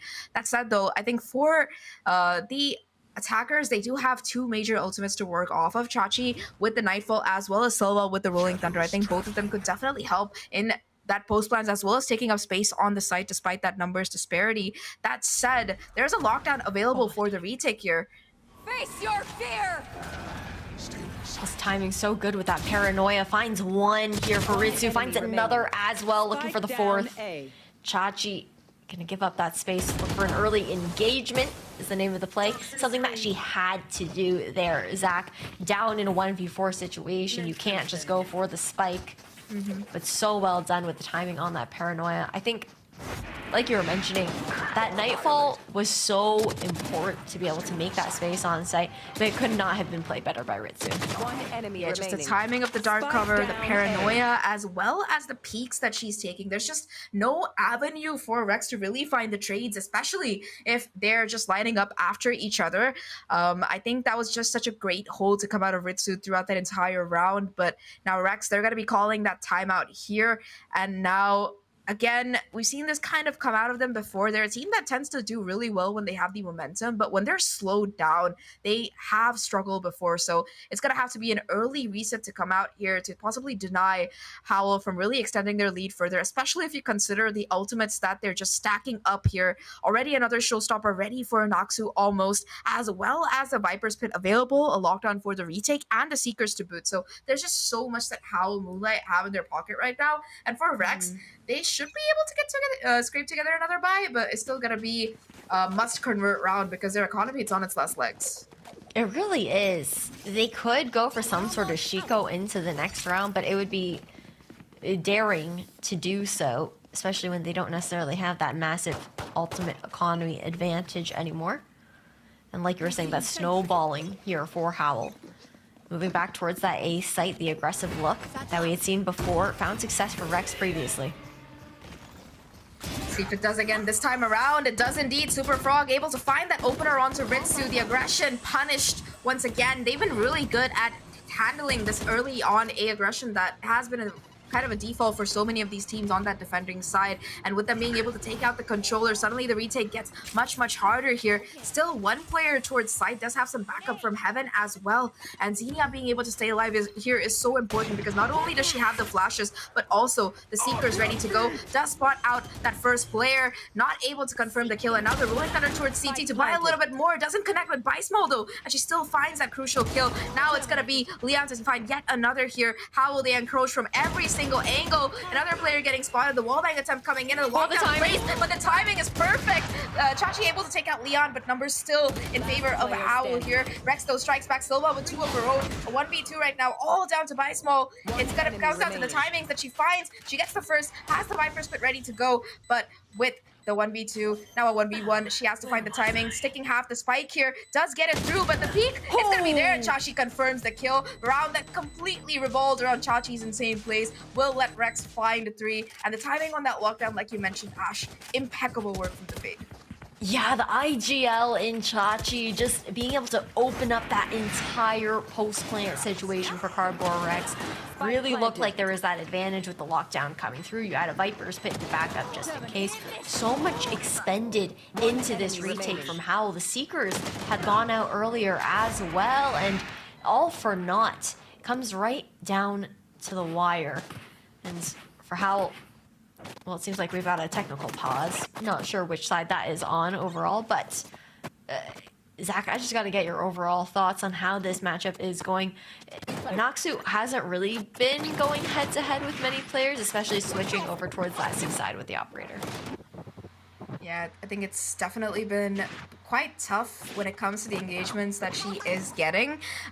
You know, for HOWL, the first few rounds, they were able to take up that early space on A, and off the back of that, C-side, it was just so much harder to approach. But the readjustments that they made, especially moving Biceball over from that C-side, it's not been very ideal for HOWL, because even though they find these early advantages, or at least keep things on an even footing, a lot of these rounds, it's just been Rex making these surprising plays that catch them off guard, and it's just been a bit of a struggle for HOWL to reset after that. I think they got to figure out a different kind of lane to take, a different kind of approach to deal with Rex themselves, because I think for Rex, the biggest piece of the puzzle on this particular map at least has been Super Frog. So her being able to find those entries time and time again, and if not the entries, at least that space onto site. She's been so incredibly consistent, not just in this game, but in the one against Mad Lions as well. I think HOWL figuring out a way to shut her down first without repercussions is going to be what makes or breaks this half. Big things to look out for there, Zach. Like you had mentioned, I mean, overall, I think it's just so difficult. We're not seeing that same kind of firepower as the first time that Rex played Lotus earlier today. Again, it's not all on the duelist, but you can... Jack, please. I know who it was. We know who's guilty of that one. But I'm not saying that it's all on the duelist, but the very decisive scoreline that Rex had up against Mad Lions really was because Super Frog had an insane match overall. And I feel like we are seeing that kind of disconnect right now from Rex. I don't feel like the synergy is quite there with those setups that you had been talking about there, Zach, that are much needed to find those entries onto site. And overall, HOWL are doing very well, kind of just in their individual like stick play style as well. The micro has been very strong from every single player. Yeah, I think that for Cardboard Rex in general, what has been working out great in these last few rounds has been, like you mentioned, their coordination, just them being able to effectively put themselves in positions that would eventually find them an advantage in the round that can go unpunished, and just places that HOWL aren't really expecting to see them. I think that has been their biggest sticking point so far in these post-plan setups, especially last round, right? If you look at a little bit of a breakdown there, they knew that HOWL Moonlight had a lot of these retake ults, especially that lockdown. You could see the position that Chachi got herself in to be able to find not 1 but 2 kills and also take that lockdown down. And even when it came down to a 1v1, it was just such nice awareness overall of where that spike plant was, what kind of angle you'd probably have to look through, and the swing finally from Chachi. So just great round from top to bottom there, especially their opening kills. I think that for HOWL Moonlight on this A side, even though they take up this early space, if they don't find that initial kill, or if Rex fight them really hard, they have no real safe way to exit out without losing a body or two, especially since that door towards B side is so often not broken down. So there's just no escape route except back to A main, and that's just such a long way to go. It really is. I think it's difficult. It's all about that map control, especially towards Rubble, right? When you're looking for those A takes or even those B takes, when you're looking for some sort of lurk, whether on the defenders or the attacking side. And while we talked a little bit about like the weaknesses of both sides now, at this point, again, Rex, they are being a bit more cohesive with those takes, but I feel like when we see them finding a lot more of that success is when they are being a bit more proactive, as far as once they're set up in that post plant, again, going for one of the avenues that HOWL are looking to retake from, especially when you're looking towards the B and the A site. There are just so many options that you do need to deny as an attacker in those post plant situations. That's where Rex have been finding a lot more of that success. When they play a bit more like kind of like passive and only setup for crossfires and whatnot, I feel like HOWL have done a very good job with their utility, especially coming out those flashes, whether from Xenia or the paranoia from Ritsu, to just try and isolate those fights. And when it comes down to being scrappy in that kind of sense, HOWL have kind of come out on top with the round wins that they've seen on those retake situations. Oh yeah, for sure. Definitely when they have Ritsu still alive, the retake just becomes half, if not double. Is it 50% more easier? It's 200% more easier. Sorry, I'm just really bad at math. But it's ironic because I actually did study engineering and there was a lot of math there, but I don't remember any of it. But that said, when Ritsu goes down early, like we've seen in a couple of these rounds, that you do see the conversion coming through for Rex's side. If Ritsu is that first player to get taken out the retake, there's no paranoia available, no real smokes either that are flexible around, because Bysmall puts down her utility so early on in the round that there's just...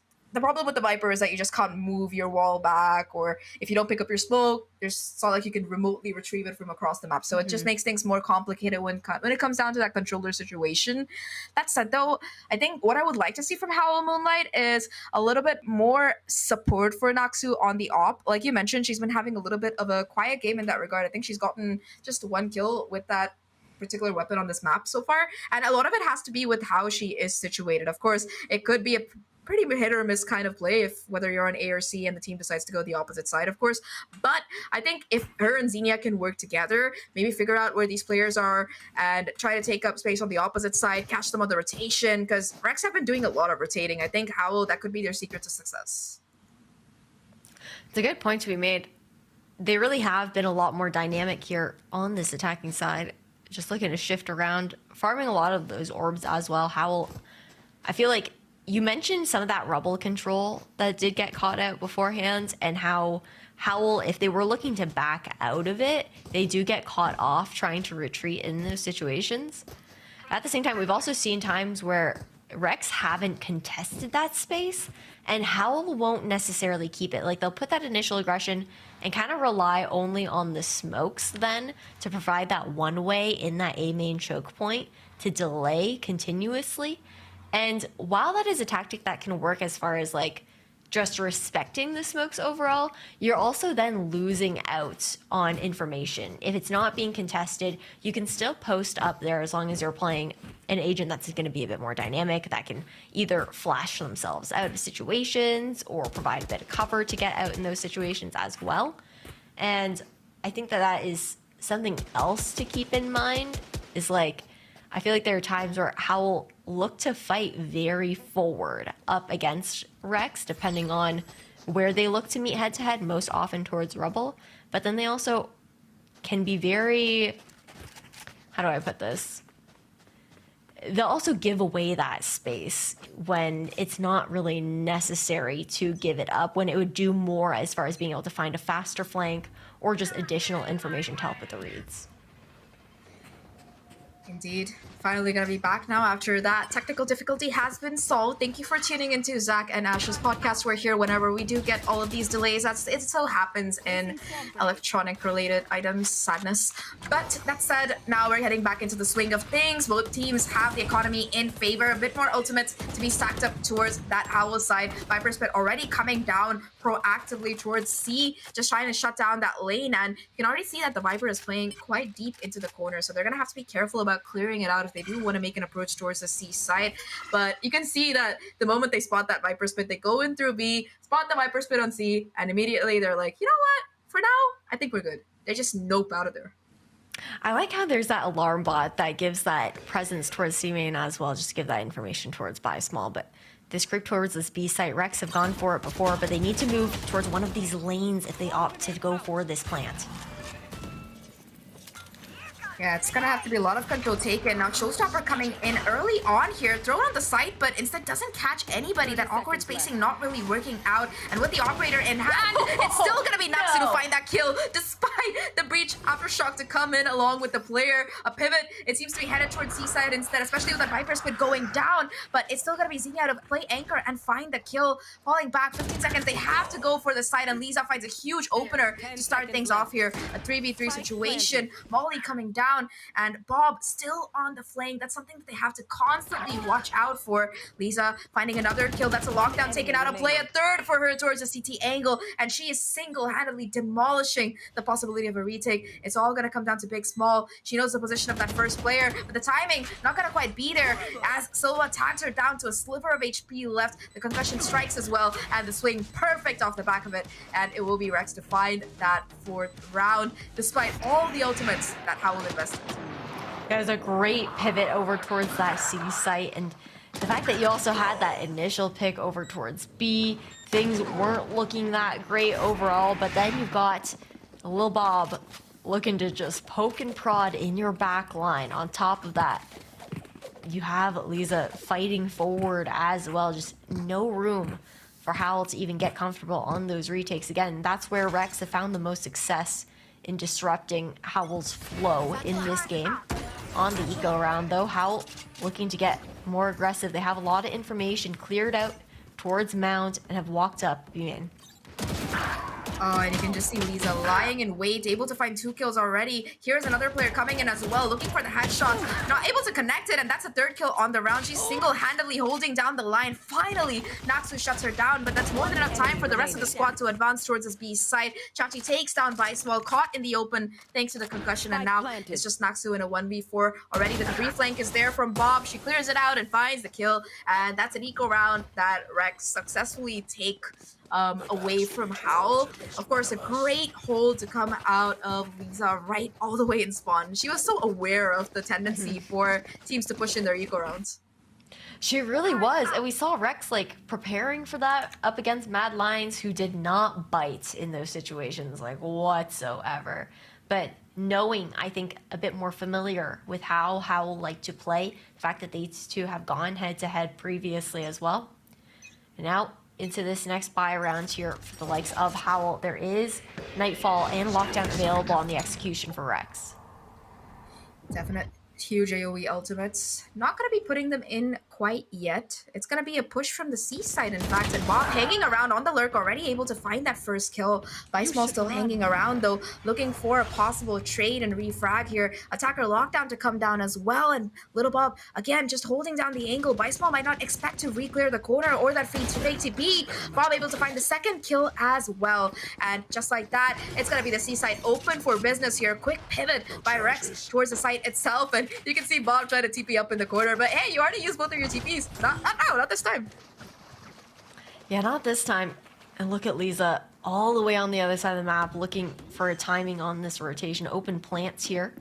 Not going to be spotted out by Ritsu. He's just looking to do a little bit of that poke damage with the potential to wall bang. But this timing is everything.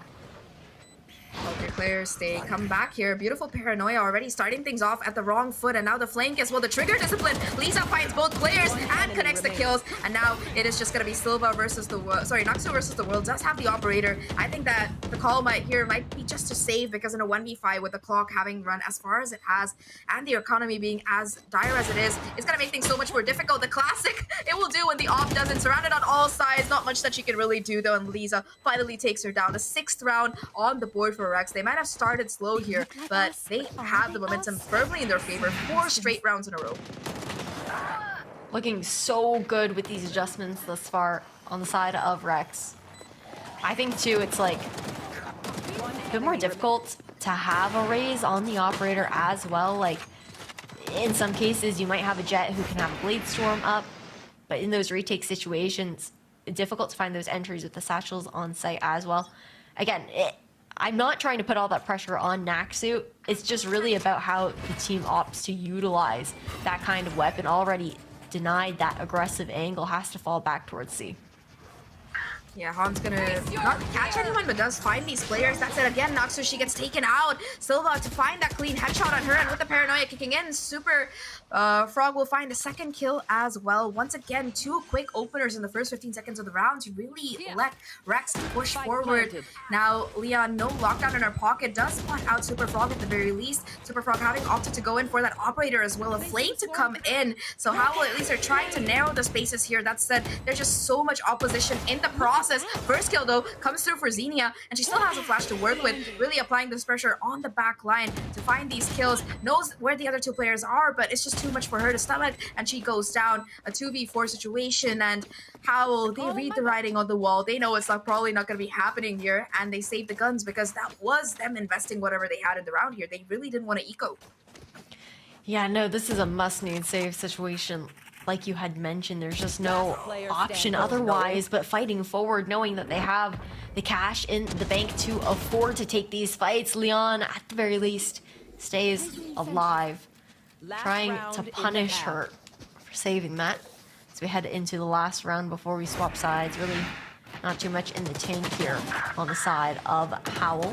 There is opportunity to try and bring the showstopper online into this round. I believe it is just 1 away from coming to fruition here for the likes of Naxu. But overall, Zach, these teams have been going really head-to-head. I feel like a lot of these teams have come down to the wire, but Cardboard Rex have done so well to adjust.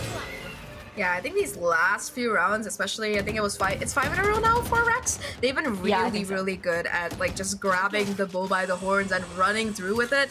I think in particular, Super Frog has found that sudden burst of confidence that you really want to see on your duelist, because she's just been so impressive when it comes down to how well she's been taking and making the space for the site and getting those entries. Showstopper to lead the charge this time around, not going to find anything. Instead, it's going to be Xenia to catch the player out and push her back. Super Frog, though, doesn't take any damage, so still gotta be looking fairly healthy in this post plan. Rolling Thunder available as well for Silva, and you can see that Rex are willing to battle it out on site. Lisa as well, playing inside the dark cover, has to find the timing correctly. Rolling Thunder gonna be coming out from Silva as well, catching these players pushing in through CT off guard here. Rex Chachi to find another kill. Lisa with 2, maybe another, finally gets taken down by Ritsu, but the numbers once again in favor of Rex. 2 players remaining right now. Xenia in the corner, concussed, tagged up, still finds the headshot. All right.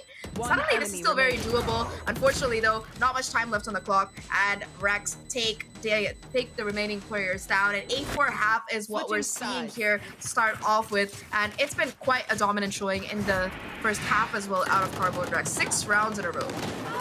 Yeah, they really found their groove as soon as we had a little bit of a break. I think there's a timeout that had been called earlier as well, or maybe it was just the opportunity to kind of just get into the flow of things and reading how HOWL like to play on this map, because there isn't really much information on it as far as that squad goes. As we swap sides here. Sorry folks, another technical pause. I promise we'll press the start game button soon. But Zach, this is where we really saw Rex actually thriving earlier today on Lotus. They started out on the defense, had an extremely strong showing on their retake situations.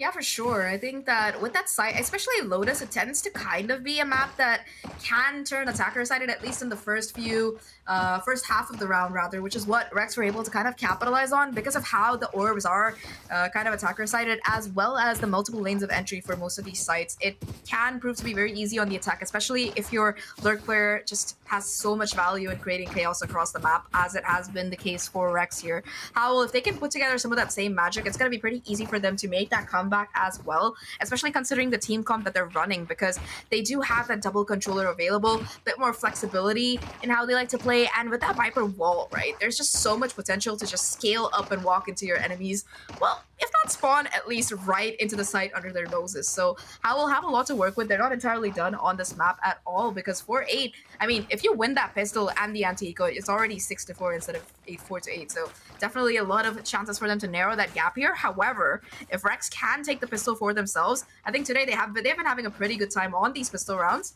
That will let them extend their lead even further, possibly to a 4-10 scoreline, which would be a little bit dire for HOWL.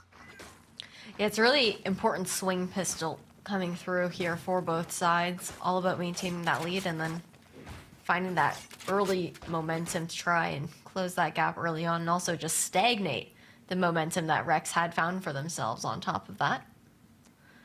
But overall, looking towards the fact that HOWL Moonlight do have that kind of lurky setup with the double controllers, I do want to point out the fact that, like, I feel like Lisa, because she plays such a lurky role herself, in the matches that we've seen so far today, she's been very good at just kind of trying to counteract that utility. Really strong reads coming out from her individually as a player, and then also just great calls coming out from Chachi as well on top of that. But Lisa is just, she's done very well to just kind of deny those kind of lurk opportunities over the course of like the 4 maps now that we've seen her play on in that kind of lurky style. Yeah, I mean, I really respect to people who can manage to successfully pull off a lurk, because whenever I do play Killjoy, I always either end up dying first or I just find the entries on site because my duelists don't do anything, but that's just personal ranked game pains that come out. Okay, no more crying. But that said, I think that for, like you mentioned, the lurk from both of these players has been pretty incredible. I think Lisa on this map has found some really, really good timings, and Leon's going to be under that same kind of pressure as well to really ensure that she keeps control of the map for her team. I think in particular, something that we saw coming out of HOWL Moonlight towards the latter end of the half was the aggression that they were showing on the defense. Sure, it was often very isolated, very easily punished by Rex, but that was mainly the lack of coordination from their side that you were seeing. Now, it's gonna be Rex to take the charge here. Already, Super Frog with the Sheriff in hand, able to find a crazy headshot, shutting Naksu down as the round just starts. I think that's where the Fade Raze combo also shines so much more, is on this defensive side. The fact that you look to use that seize right off the gate. It doesn't happen this time around, but they still look to set each other up for this Rebel control. And while they might not have it in pocket, they put enough pressure to force that kind of respect. Leon on the other side of the map is going to break this alarm bot. There's 2 players debating going head to head with her as she backs off. Lurk wall back up though, denying this vision to the side of Rex to really rely on that haunt to give away if they're scaling up or falling back. Yeah, that's, no information is still information, especially with the haunt here. That said though, half the time it's ticked out, and it seems like A-side is still where HOWL want to try and contest, and the site itself still has a couple of people. Now Leon on the lurk tries to go for the wide swing, but it's just a high-low punch that deals even more damage to HOWL here. HOWL finally looking to regroup and go in towards this B side. With the flash, they do scale up at least a little bit here, and if Xenia can find the timing on this kill, it's going to be huge, but instead it's Chachi and Silva to strike back, and while the spike plant itself does go down, it's a lot of heavy lifting that's on Ritsu's shoulders. She finds that first, but in a 1v5, there's just not much you can do, especially on a pistol round here. Super Frog to find the defuse, and Rex, they take yet another pistol to get themselves to 9.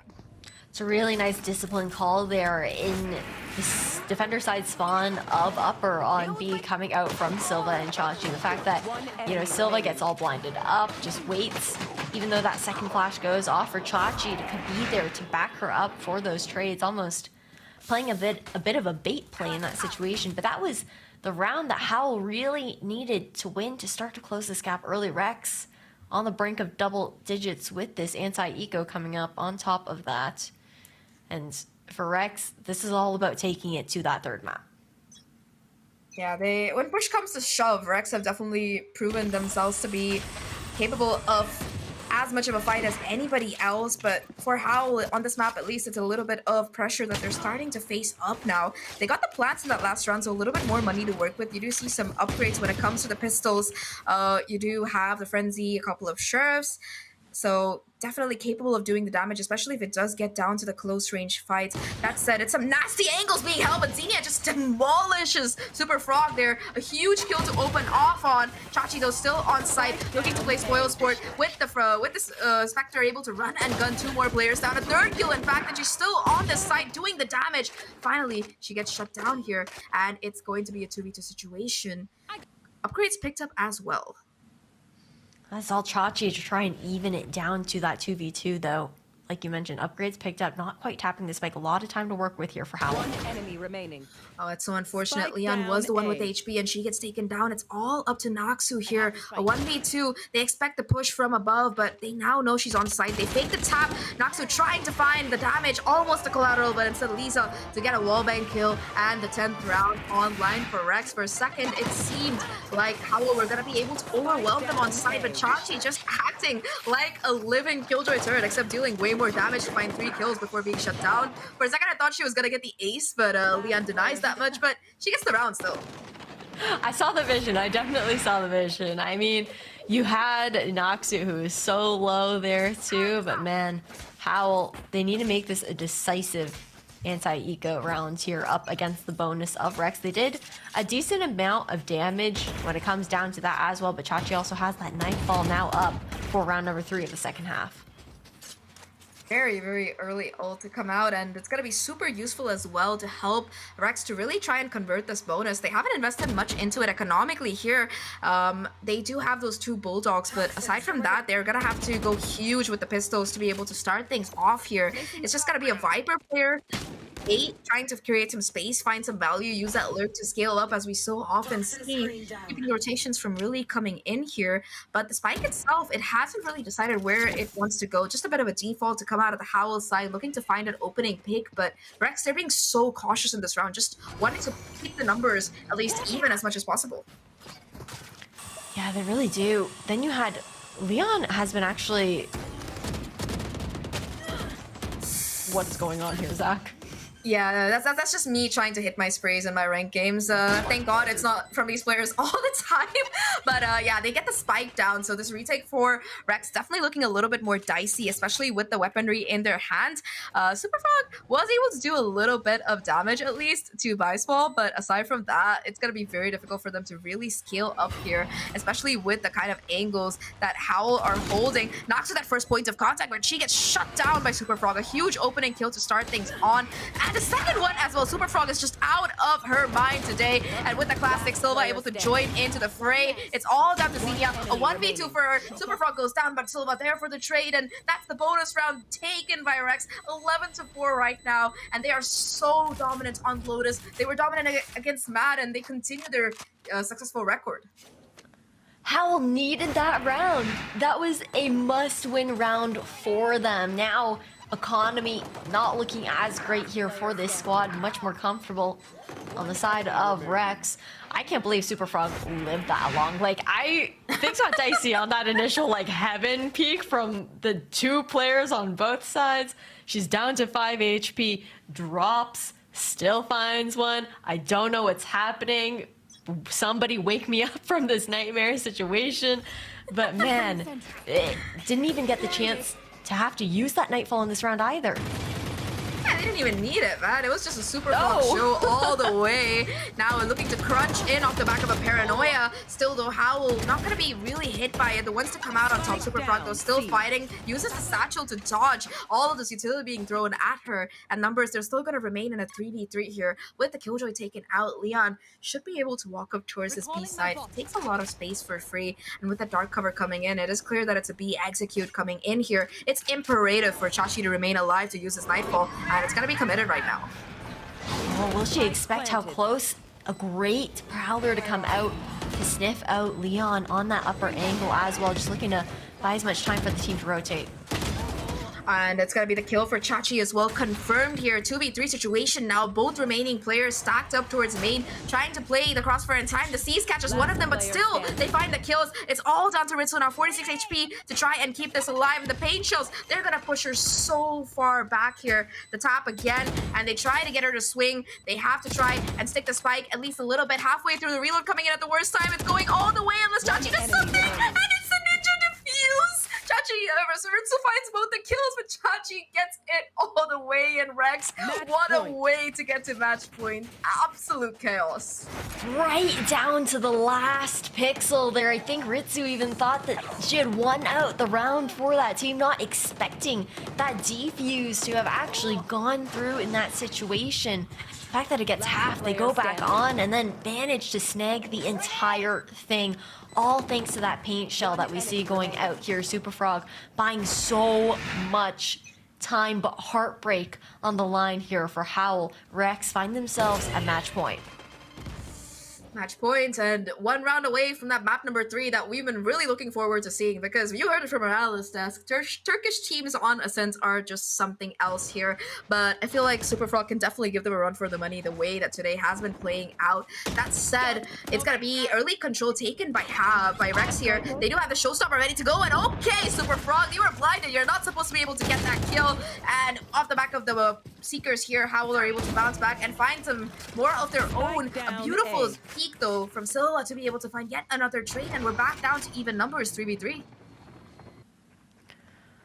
Oh, this positioning though, anticipating this lurk to come through. Leon coming out on top in this situation. Plant stalled out for now. Now Rex have to worry about that backstab through B. Wow, they faked the plant on the spike there, and a little bit of an awkward moment, but Silva still able to connect that final kill. All right, that's gonna bring things back down. Even Stevens once again. I'm surprised they didn't give the plant to Leon, so she could have had her lockdown, but it's just gonna be these two players trying to take up space, clearing a lot of these angles out, and in fact, it seems like they're gonna be looking to go back up towards this map, at least a double kind of peak to come in. That said though, they don't really have the information. Now they're gonna know where one of these players are, but the second one not quite aware. Rolling Thunder not gonna really catch anybody, and it's gonna be Ritsu to get spotted out with alert play. It's perfect, the timing, it's impeccable, and Leon finds that first kill. All down to Silva right now. She isolates the 1v1, is able to tap the spike, and spots the second player to boot, but the turret, it's doing a fair bit of damage. 30 HP left, the clock ticking, and another molly to boot. There's just nothing much that you can really do here. Leon really showing why you want to Killjoy in that post plant, and how they stay alive for another round. Timmy goes big in that round. But man, Leon, I know that HOWL, they're down quite a bit right now. They only have what, 5 rounds under their belt at the moment, 6 rounds at this time, but when it comes down to it, I feel like Leanne's calling has been also very strong overall as far as those kind of like pivot plays when it comes down to tight situations like that. Like the wraparound was stunning coming out from her, but again, with it being 5-12, it's just too little too late at this point, I think. Yeah, Superfrog with the Guardian already finding a huge opener there. Once again, controller taken out of the equation, and with HOWL being on attack right now, it's gonna make their only real viable strat to try and walk up A if they still want smokes. Instead though, they look to take space on C. They do have a lockdown to work with, so I think that might be a huge difference maker for this particular round. That Pain Shell's gonna be shoving Lisa away from the site as well, so definite possibility for them to really extend themselves here. And for the side of Rex, they're just opting to play far back to try to keep their numbers even. I mean, they know that they don't want to get caught out of that lockdown if it does come through. And looking to fight forward here, Noxu finds one, looking for more. Oh, despite the concussion, once again, it's the kills coming through. It's just Noxu playing aim labs here all the way towards spawn, and it's just gonna come down to one player remaining. Ghost in hand, not much that Superfrog can really do, and HOWL will continue to stay alive for yet another round. 6-12 now. They need 6 more to take this to overtime, and the way they're playing a little bit more coordinated, it gives me a glimmer of hope that it's still possible for them. more coordinated and more aggressive as well. They're not really going for those kind of late lurky kind of situations where Leon's very disconnected from the team. Previously, we saw her lurking over towards C, would use a nano swarm to take down that KJ util that Lisa sets up, but then they don't do anything with it. It's just kind of like pressure. But I like the fact that they're going with those same kind of protocols to break that utility, but actually looking to rotate over and aggress that site, because A hasn't been panning out for them, especially in those post-plant situations. Yeah, it's been very rough, and they so often tend to lose players early on as well, the way some of these Ferrari peaks from HOWL, from Rex have been working out. Xenia now looking to pivot towards the C site. Still going to be Killjoy utility online here, and the alarm bot giving away the information as well. Nanoswarm to cut these players off, but now that they've baited this particular utility out, they look to go into site itself. The Paranoia connects, it's perfect here, but Noxus still connects and finds that kill. A huge opener to start things off. Now, proactive lockdown to come in from the Rex side. Showstopper to try and deny it the value, and it will succeed here, 4v5. Oh, that lockdown completely denied as well. Plant still not secured here. Look at the positioning though. Leon looking to go late through B, the Viper's pit, to cover C site. So many ultimates that HOWL are investing in this particular round to make sure that it gets converted, and you can already see that they're just trying to hold down these crossfires. The Haunt to spot out a player here. Superfrog quick to capitalize and find the kill. Showstopper online now, and it's gonna track down that Viper. Perfectly played. Suddenly the retake looking much more doable here. Just the chip damage coming through all the way. However, Ritsu and Leon between them able to find these crucial kills. It's all gonna come down to Liza, a 1v1 that she has to win out, and she doesn't. But I don't know if she's gonna have time to get back and get the defuse. Nope. It's gonna come down to the wire, and no time, unfortunately. It's gonna be another round for HOWL. They stay alive. Yo. Hey, you know what? I'm not gonna say it because I don't want it to be my fault, so I'm keeping my lips sealed right now. But I'm picking up what you're putting down, like telepathically. I know. I hear you. Mind to mind. Man, it's insane the way they like just totally shifted gears on the attack here so far, though, on the side of HOWL. Like, they're playing so much more aggressively than what we had seen before, but again, with that coordination really set up with each other, and because it's so high octane on those actual executions, it does actually enough to distract for Leon to get those flanks to come to fruition, and a big opening pick here from By Small for the side of HOWL to kick things off. Rex, they maintain this rebel control. They've got a lot of information. They hear that rotation away. Yeah, they know for a fact that this C side is going to be looking a little bit more juicy, especially with the Trailblade coming in for the information. But however, it's going to be By Small to catch out yet another kill, which is pushing in through A, spots out a third player, and Silva will just be forced to play her life running. In fact, as far as she can to keep herself still in this game. The flash connects as well, and HOWL, they're looking to gear up and push into the site here. One kill for Silva, but that will be all she finds as Xenia immediately gets the refrag. 4v2 situation as they scale up towards the A side. Only Lisa still tucked away into the corner. Doesn't have a rifle to work with, but Naxo just nukes her out of existence. Little Bob now in a 1v4 has a sheriff in hand. I don't know about whether she can really clutch this round out, but at least she might be able to find a little bit of damage. It's going to come down to timing. Able to find that first pick. All right, nice shot. But now they know exactly where she is. They're going to hear the TP, but you can still see two players watching the angle with trained crosshairs, and Xenia will finally take her out. 8-12 right now, and suddenly things looking much more doable, especially with the economy being broken down for Cardboard Rex bit by bit. And that's like, it was initially 10 rounds in a row for Cardboard Rex. After we swapped sides, they got 4 on this half after getting 6 in a row in the first half. Now 4 rounds in a row for the likes of HOWL. And they're playing more dynamically than we've seen this entire map. We saw shifts on split as well, with them kind of rotating back and forth, but they are continuously keeping Rex guessing with the way that they're pivoting around Lotus, really using these rotations through the doors to their advantage in that kind of sense. And just one away from the Seekers, Xenia will be prioritizing getting that online to find the information for this execution towards the A site. Yeah, they managed to make their way in for free. The A side has been left to a little bit of a retake situation here, so definitely still a viable strategy for Rex to take this round, especially since they have a bye. They have a lot of utility to work with as well. Nightfall available, ready to go here, and Howl will be able to clear out the lurk as well. Still, Noxu to play first contact on site, crunched in on either side by utility, still able to find the kills though between her and Xenia. She finds another before being shut down, and now it's again a 2v4 situation. The lurk as well, Ritsu spotting the player, getting the trigger discipline. The utility spam here to take out Leon, and it's just one player left. Viceball on the lurk does let Xenia go down. Maybe the comm wasn't heard by the team, but overall, a great round to come out of HOWL. And now it's 9-12. Economic disadvantage for the side of Rex. We're looking at a likely 10-12 here, and very likely overtime if HOWL can keep this momentum up. It's a big if on if that momentum can continue forward, but sensing that danger zone, it took 5 rounds in a row for Rex to call their time out. Now, onto this eco round. They do have some ultimates looking to cycle back up. Might be looking at some prioritization. There are 3 orbs to work with here on Lotus. I feel like Rex have been pretty consistent in getting that rubble control early, so we might see them just trying to farm at least 1 for Silva to guarantee a Rolling Thunder on their next buy.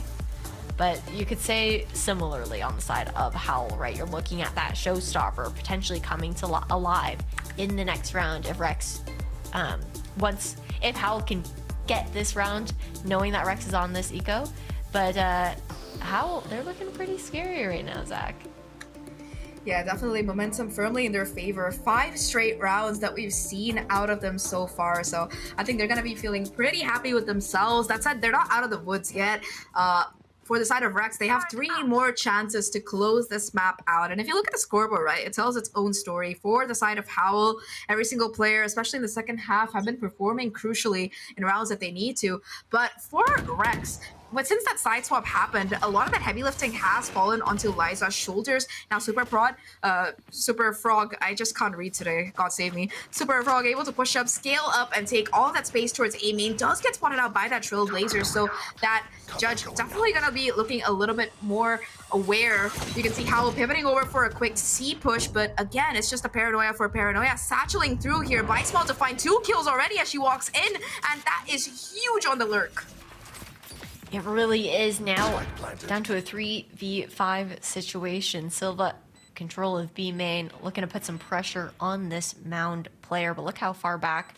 You also see Leon playing for that alarm bot on top of that. Haunt and a Prowler available here still, though, for Chachi on the retake here for Rex.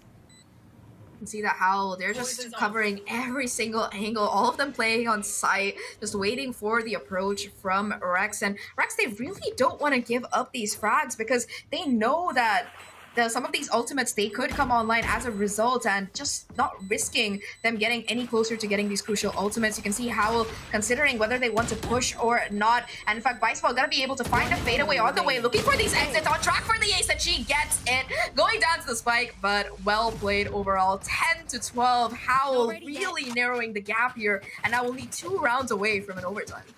Viceball also earns herself the Viper's Pit with that as well. This young blood player, this rookie for the side of HOWL going so big. She's only 17, and the plays that she brings to this team, she looked really great on the Sage in that last map as well, have been absolutely stunning coming out from that squad. She's definitely putting on a lights out show before she puts her competitive experience on pause for school.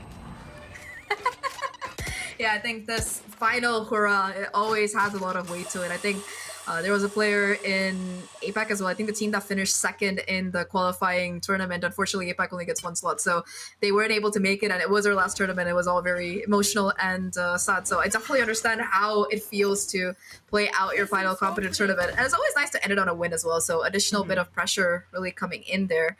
That said, HOWL, they're just being much more slower here, a bit of change of pace that we're seeing to come out of them. And they're hoping for a Rex mistake. You can see that Rex likes to get aggressive. Chachi already having scaled up so far on A. And this double presence, if HOWL can take these 2 kills as they've been finding so often, it's going to be huge. Yeah, that's great utility coming out from Xenia. the Guiding Light as well as the Trailblazer to keep Rex at bay, force them running back over towards main. Silva, the one to watch the cross, and she falls here. Huge opening pick to take out the breach, and now Viper Spit online as well. Showstopper to boot. They're just popping. Natsu finds another kill. Blindly shot, blindly found. Now it's a 3v5 situation. Immediately, you can see the calls here to come out on Rex's side. They're not even gonna try to contest this in a 3v5 with that Viper Spit. Just opting to hold on to these weapons because their economy, it's been caught in that vicious cycle of eco buy, and with HOWL getting to 11 and their economy on its last legs, they need to hold on to these rifles to ensure they have a chance at closing it out 13 to 11 and denying that overtime. It's just been perfect plays coming out from HOWL round after round. You can feel how badly this squad wants it. And Super Frog has been... Actually, okay. Yeah, 2 away. I couldn't quite see the shadows on that as far as I was like, I'm not counting the individual dots, I'm going to be honest with you. She hasn't had an opportunity to actually scale up to that showstopper. It's been like 2 rounds now. I think that it hasn't been granted as far as those ult points go.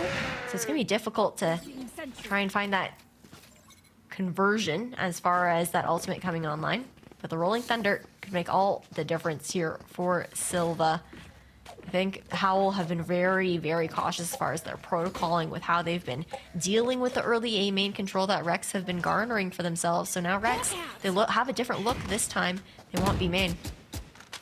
Yeah, just 3 players stacked around. They know that Leon likes to come in for these lurks here. A couple of players, they like to break the utility if there's any Killjoy stuff on site, or they just like to come in, farm up the orb. So this 3-person staff could definitely find a lot of value, especially if they peek off the back of the concussion. But Leon, she's already taken up so much space. Timing is going to be so crucial here, and it's just going to be Leon to find that first kill. All right, the concussion there, the chase online as well, and Bob to find a refrag at the very least. But still, it's a 1-for-1 trade, and now the pivot off the back of that information from HOWL to go towards this A side, which is completely empty.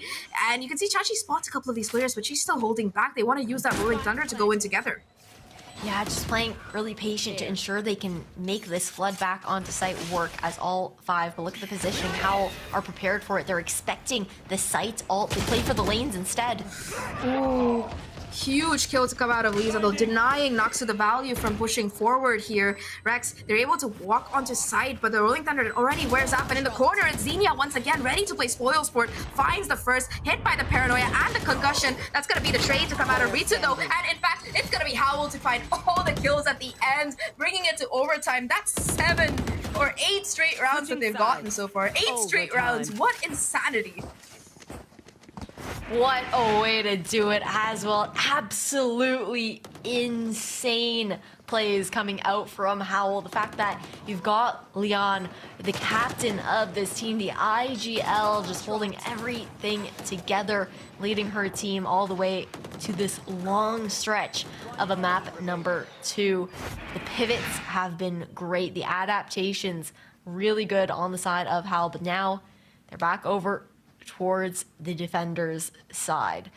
It was a bit of a shaky situation. It started off strong there for HOWL initially, but then once Rex had the reads on them, they kind of struggled a bit more with that map control. I think that for the side of HOWL, it's just been really good at how they were able to come back after that timeout and just deal with whatever the side of Rex were doing. Again, though, it's just going to be a 1-for-1 trade until Chachi takes down Ritsu once again. A huge kill to open things off, and now they look to push in off the back of the flash. They succeed and take down Silva and gain spike control. So suddenly things looking more dire for this particular team. Bismol as well, aware of that lurk potential. They know that Rex likes to come in through the C side, so this engagement might decide how this entire round does play out. I think that if Bob can find this kill on the lurk, it's going to be what they really need to capitalize here. But the timing is going to be so crucial. Bismol pulls out the molly, the paranoia ready to go as well. And I think Bob, she was spotted out here. Paranoia not going to be connecting, but the shot still does. And that will be the pressure that they need additionally to try and regain the spike here. 2 players still on site, looking for the damage. But in fact, it's going to be Liza to find the kill. Noxu at least finds 1, but in a 1v3, there's just so much to do and no space for her to work with. Rex, they get themselves to match point once again. Great swings coming out there from Rex, knowing that that spike was down as well. Difficult to recover in that spot on top of that. Now swapping sides here once again. The best opportunity now that we're in this overtime for Rex to try and push it to that third map. HOWL, again, trying to keep things alive. They've got the cushion of map number 1 under their belt, though. Yeah, I think that's definitely going to be a little bit of added comfort for the side of HOWL. And they did struggle a little bit on that first half. So maybe with them switching back to the attacking side, it might be what they need. The contact off the turret comes through, but still it's Bob to find the huge opening kill here. Superfrog does take a lot of damage, but still it's going to be Leon to try and venture forward along with Noxu, in the hope of finding a possible trade. The jump peek from Superfrog does get spotted out. They're able to at least cut off the lane with the help of a nano storm. They know exactly where Silva's playing in as well, so they should be able to take control of this B side at the very least. But in so many of these rounds where HOWL will get that plant down and it's a full 5v5, it's just such a difficult job for them to really do much more. They scale up even further here, and the paint shell's finally going to be pushing them back. Superfrog, despite being low, able to find a second kill to boot. Noxu being shut down here, and now it's just going to be a 3v5 situation. So much for HOWL to do and so little to work with. Yeah, Ritsu going down early has been the recipe for Rex to find success on this defender side first. Well, Prowlers coming in. Leon, though, able to take up an aggressive position with the help, despite all the utility rather being tossed at her. Still able to find a kill. Trade's coming through, and now it's a 2v2 situation. Xenia, absolute heroic Seekers to come out as well, and they know exactly where the 2 remaining players off. That's gonna let her scale back here, and now they're just gonna be able to play for the time. All they have to do is really succeed in that regard. Buy small towards heaven, waiting for the time to peek out, and it's gonna be the dark cover to come through. Half the diffuse already through. The timing has to be impeccable, and it's gonna be there. There we go again. 13-13 HOWL. They win a 3v5. Insane plays coming out from Xenia. The fact that she's able to do it on split and she can do it again here on Lotus. The dynamic duo alongside Buy Small. I know that these two are close and they are making this a tight matchup here. Another overtime to come through. We swap sides once again. Cardboard Rex lean over towards C. Buy Small will be alone over towards that C side. She tends to go for those jump peaks over at Mound. The risk is she gets caught out. She can't get out. The C would be left completely open. It's gonna have to be very careful, like you mentioned, about how she plays. This Haunt to come out doesn't really detect anything, but Buy Small, she sees the writing on the wall, will be falling at least a little bit back, does have a lot of utility to play off of here, and it's imperative that she remains alive to ensure that the early advantage isn't found by Rex, as they have done in so many of these early rounds here. Instead, though, they do find the orb control at the very least, prioritizing getting the showstopper online by the look of things. Especially, it's likely that Superfrog will find at least another couple of kills for herself. That said, though, no real space taken elsewhere on the map. You do have mount control found by Lisa at the very least towards A site, looking to push even further. And with that Viper wall going down, that might be the cue for them to really execute here.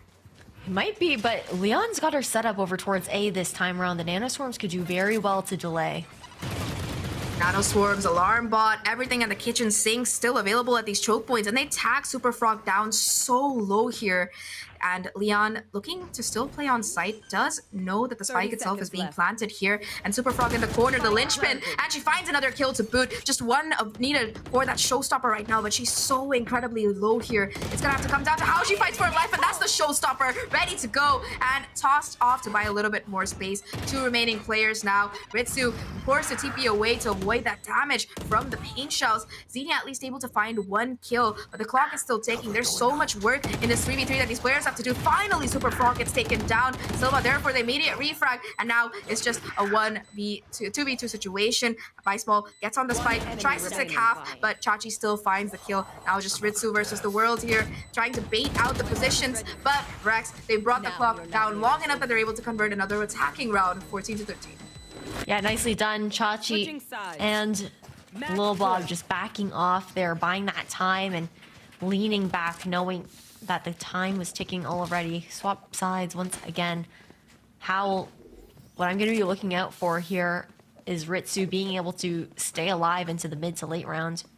She's been first blooded a couple times when HOWL was on the attacking side, and those were the ones that typically went into the favor of Rex in those situations, just because you don't have that second smoke that you can be more dynamic with. Turrets destroyed. Instant aggression takes down the turret here. Leon feels the pressure, draws that rotation away from C. As you've got Bi Small looking to poke and prod, draws rotations of her own from the side of Rex towards this A site, especially with that denial of vision to the toxic screen. They don't know how many are necessarily lurking around this corner. Oh, Chachi's pushing out as well. The lurk's still there from Bi Small. If she can get the skill, it's gonna be huge, but she whiffs! Oh, what a time to whiff as well. She's been so incredible throughout today, but that's just an engagement that Chachi had no business winning and still converts here. 4v5 situation. HOWL, they're down a player, but not quite out yet. With their lurk going down, they prioritize really satcheling into the site. Once again, Timmy the turret being a menace here on the site. Not gonna tag up Noxu too much though, so at least they're gonna be able to get themselves back up to a relatively healthy position. Now the question is, where are HOWL gonna choose to push? It's alone here towards defender side spawn. The Prowler spots her. Oh my god! The spray down is there from Noxu. Ritsu to capitalize and find another couple of kills, and it seems like we're gonna be going again unless Lisa pulls out some heroics here. The up-down setup. She knows the Omen is up there. The spam comes through, but the counter spam is there. It's just so awkward for her to really make this work out. She at least finds her target, takes her down, but again, Xenia there for the refag. We go again, 14-14 HOWL. They have no intention of letting this map go. What was this spray down? What? Yo. No, I actually can't, like, be so serious right now. She seized in defender side spawn, swinging into 3 players, and she gets 2 of them. Yeah, you're gonna call a timeout after that, because those mistakes cannot be happening, especially when it's a solo push up. She was really mostly looking to see if she could get one, maybe force them back a little bit further, especially knowing that Ritsu was there for the follow-up on top of that. But what a way to do it, Zach. Man, it's this game. It's been such a roller coaster of emotions. Carbo Rex finding that early match point, the insane comeback with 8 rounds in a row for HOWL to bring us to OT, and now both teams just continuing their tug of war here. Both look incredibly good on attack, so it's gonna come down to who can really win that defensive round first. And in that regard, I think that HOWL, when they do have all their players still online, they do have better retake protocols, but Cardboard Rex, they're so methodical about these executes, right? They always make sure to find those opening picks, take that extra space, and then get that spike down. So finding an answer to that kind of conundrum is going to be what really can win HOWL that defensive round, because that's where they've been struggling on this map so far. It really is something that HOWL are going to have to kind of be mindful of. Absolutely, as mentioned. Keeping up, not looking for that kind of lurk presence this time around on the side of Rex. Are they just blitzing on B?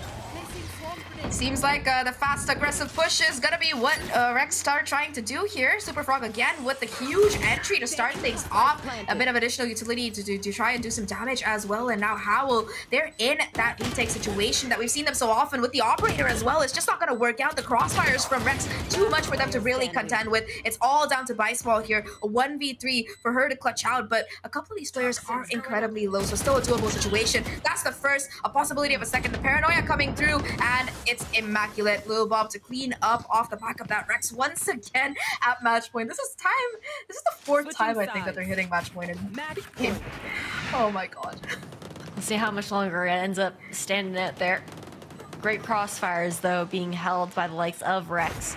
I think that going for the shift in the way that they're playing out in that early round is really what helped Rex grant that round win there. They really caught HOWL off guard with the speed at which they approach that execution.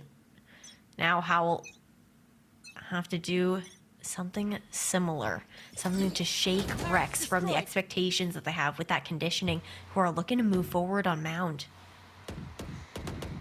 Yeah, the Viper wall, as always, put down towards A, but nobody really coming there. HOWL themselves looking to pivot towards B instead. They know the Killjoy is still hanging around here. Lisa not able to do too much in this lurk. It's going to be incredible, but the flash peek, it's too much for them to contend with here. And Rex, they're able to once again find an opening kill. Superfrog just getting these openers time and time again. HOWL, they pivot onto the B side instead, not able to find the refrag, and now they have to decide which lane exactly they want to push. They open the door as well, so Xenia, that's an additional choke point that she will have to contend with, especially since there is a player still around that corner. Baseball is gonna have to be her to win this fight, and she succeeds. One off of the Viper's pick now. It's just HOWL trying to take these 1v1s and win them throughout.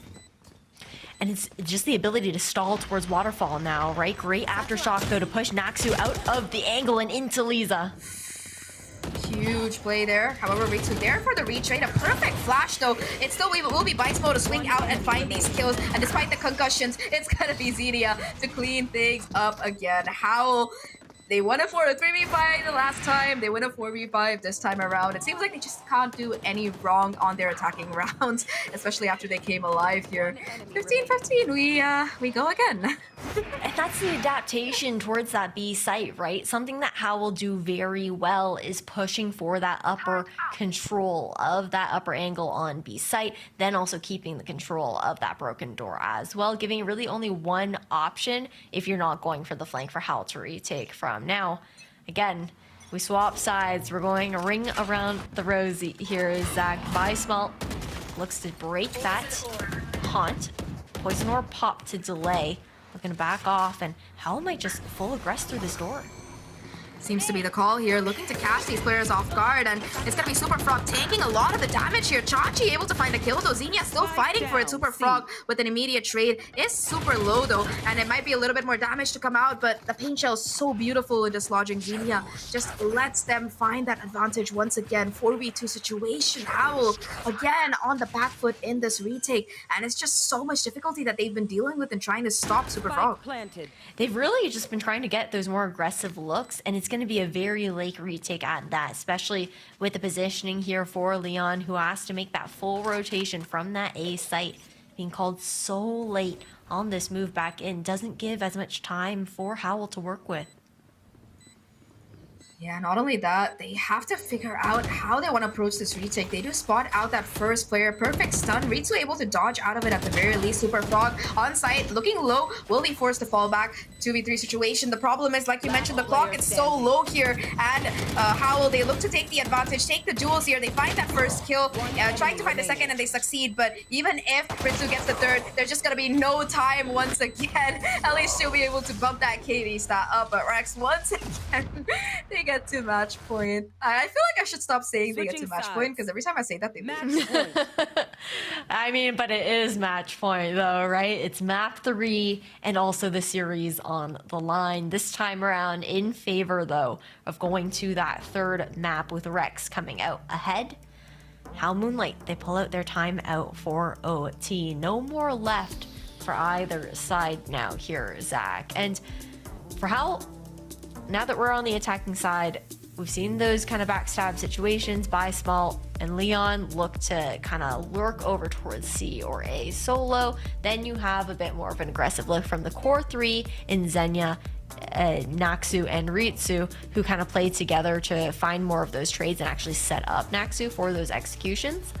But with how long this map has been thus far, Rex have also had the read on that. They've been trying to counter it. They're pushing out not just from Rubble, but they switch it over towards the C side. They're keeping HOWL on their toes, and HOWL need to adjust, like on their, with a blink of an eye, realistically, with how tight this series is, with the fact that they do need another round to push it to another OT. They want to try and close it out 2-0. Yeah, I think that with that timeout as well, it's HOWL's timeout, yes, but also gives Rex a much needed chance to really just figure out how to convert this defensive round, because that's where they've been struggling on for the last, I think, 15, 16 rounds, I don't know, but yeah, it's been a little bit of a struggle for them to really convert it that far. Once again, Rex looking to get aggressive towards C. They get a lot of information for free. The triple stack really not able to find the kills, but at least get the space, and you can still see them holding with two of their players there. Yeah, Pumbot just to check in towards that smoke as well. Trying to break some of that utility. Satchel's not quite deep enough though, with how Lisa has adjusted her setup. Goes over towards Bend, and Satchel's on to site here for Naxu. This time around, not going to be taking too much damage from the Killjoy utility. And oh no, that's an Odin. That's an Odin I see in Lisa's hands, all right? That could definitely be the weapon that could make or break this round, but instead it's just going to be HOWL to get a plant for free on the site. No picks to come through either way, either side quite yet. No late lurk this time around from HOWL looking for that backstab. Instead, they're kind of poised and ready to try and delay this control here from Waterfall. Indeed, gonna be the call. Odin still spamming through, trying to do some damage here. Paranoia not gonna be connecting with anything. In fact, Ritsu to find an opener onto Super Frog. The second one as well. It's just Ritsu's show here. Bob and Silva, though, quick to strike back, bring things back to a manageable level, but Bob gets taken out, and now it's all down to Silva. She barely has any HP to work with, takes the molly for the swing, and conversion to come through as well. Like our producer says, it doesn't matter if a team gets the match point, it seems like, because we just go again and again and again. Not that I have any complaints, because this game, it's a banger. But I am hungry. It really is. I'm starving. I would love to grab a bite to eat, but we might even go all the way to that third map, right? And for these players, they are really trying to snag everything that they can as far as taking this last matchup to go if you're a HOWL fan. But back to another overtime. Shifting gears. Super Frog, aggressive over towards Rebel. Nobody home. Playing forward on this A site. Different look once again here from Leon with her setup. Placed more for that kind of lurky kind of play style, looking to deny that. Over towards Lisa as the clock does continue to tick down. Also grants that information early enough for Xenia to not have to play for an angle. Just right around on site. Natsu, with the operator, is able to lock down C long, so they know for a fact that this A is where this heavy presence from the players are. That said, though, it's going to be a pivot towards B that we're looking at. A beautiful molly, though. It's going to cut off the rotation into site quite yet. A dark cover to make things worse as well. It seems like Rex are still going to be able to make their way onto site, but this is not an optimal spike plant, especially if you're on that B site. They do still have Rebel control, though, on the side of Rex going for my upper God. once again. Super Frog finds two. The showstopper not gonna come to fruition. Denied here. Operator on the retake as well. Just so difficult to work with. Silva takes her down. Immediate refract to come through, and now it's just a 1v3 that we're looking at. It's all down to the Viper. Viceball, she's been phenomenal so far, but it's a little bit too much even for her. Chachi to get Rex to 17 rounds, taking the lead again. I'm not gonna say the M word that we just heard, because it's just a jinx so far. Hopefully, though, now Rex, they managed to figure out the strategy to try and convert a defensive round. You still acknowledged it, though. I didn't say it. That's what counts, though. You can't cast or something if you don't actually say it. You know? Copium so hard right now. Oh my god, I need to count the amount. 1, 2. We played 9 OT rounds, man. I can't even imagine like the mental fortitude and endurance you need if you're one of these players dealing with the OT in the server. Yeah, I don't know about this. Either way, though, once again, early presence from Rex to take up aggressive A control here. Gonna keep alert from really finding any kind of impact, and they're looking to push even further, it seems like, off the back of the Prowlers.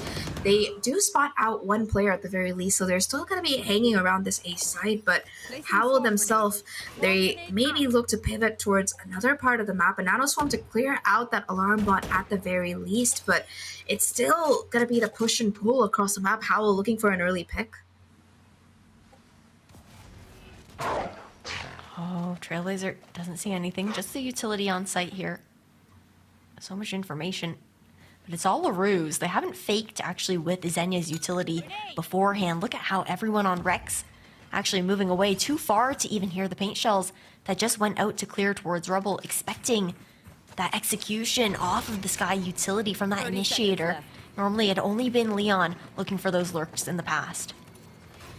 Full 5v5 once again, already preemptive Molly to come out. Not gonna really connect though with that player. They're still gonna be marking the angle, so I think that Naksu, she has to win this duel. It could be the pivot here, goes for the jump spot, but still Chachi to find that kill. That's first blood, a huge kill to boot that the team was able to garner. The flank as well kicking in, Super Frog with the satchels looking to take up space. However, she's gonna be tagged down heavily thanks to the Viper walls there. And now Ritsu in the elevated angle finds a couple of kills of her own. Once again, Rex, they're in a 1v4 or 1v3, and once again, HOWL, they pulled through here. 34 rounds of Valorant and still at least 2 more. What a wonderful night we're having.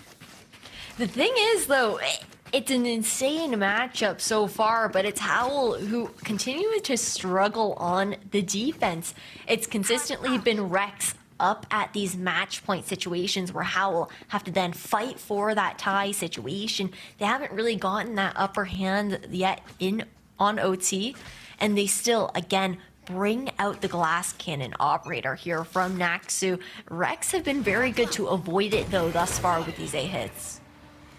Yeah, I think the operator throughout today on any kind of race, irrespective of the team, has not been having the biggest success rate.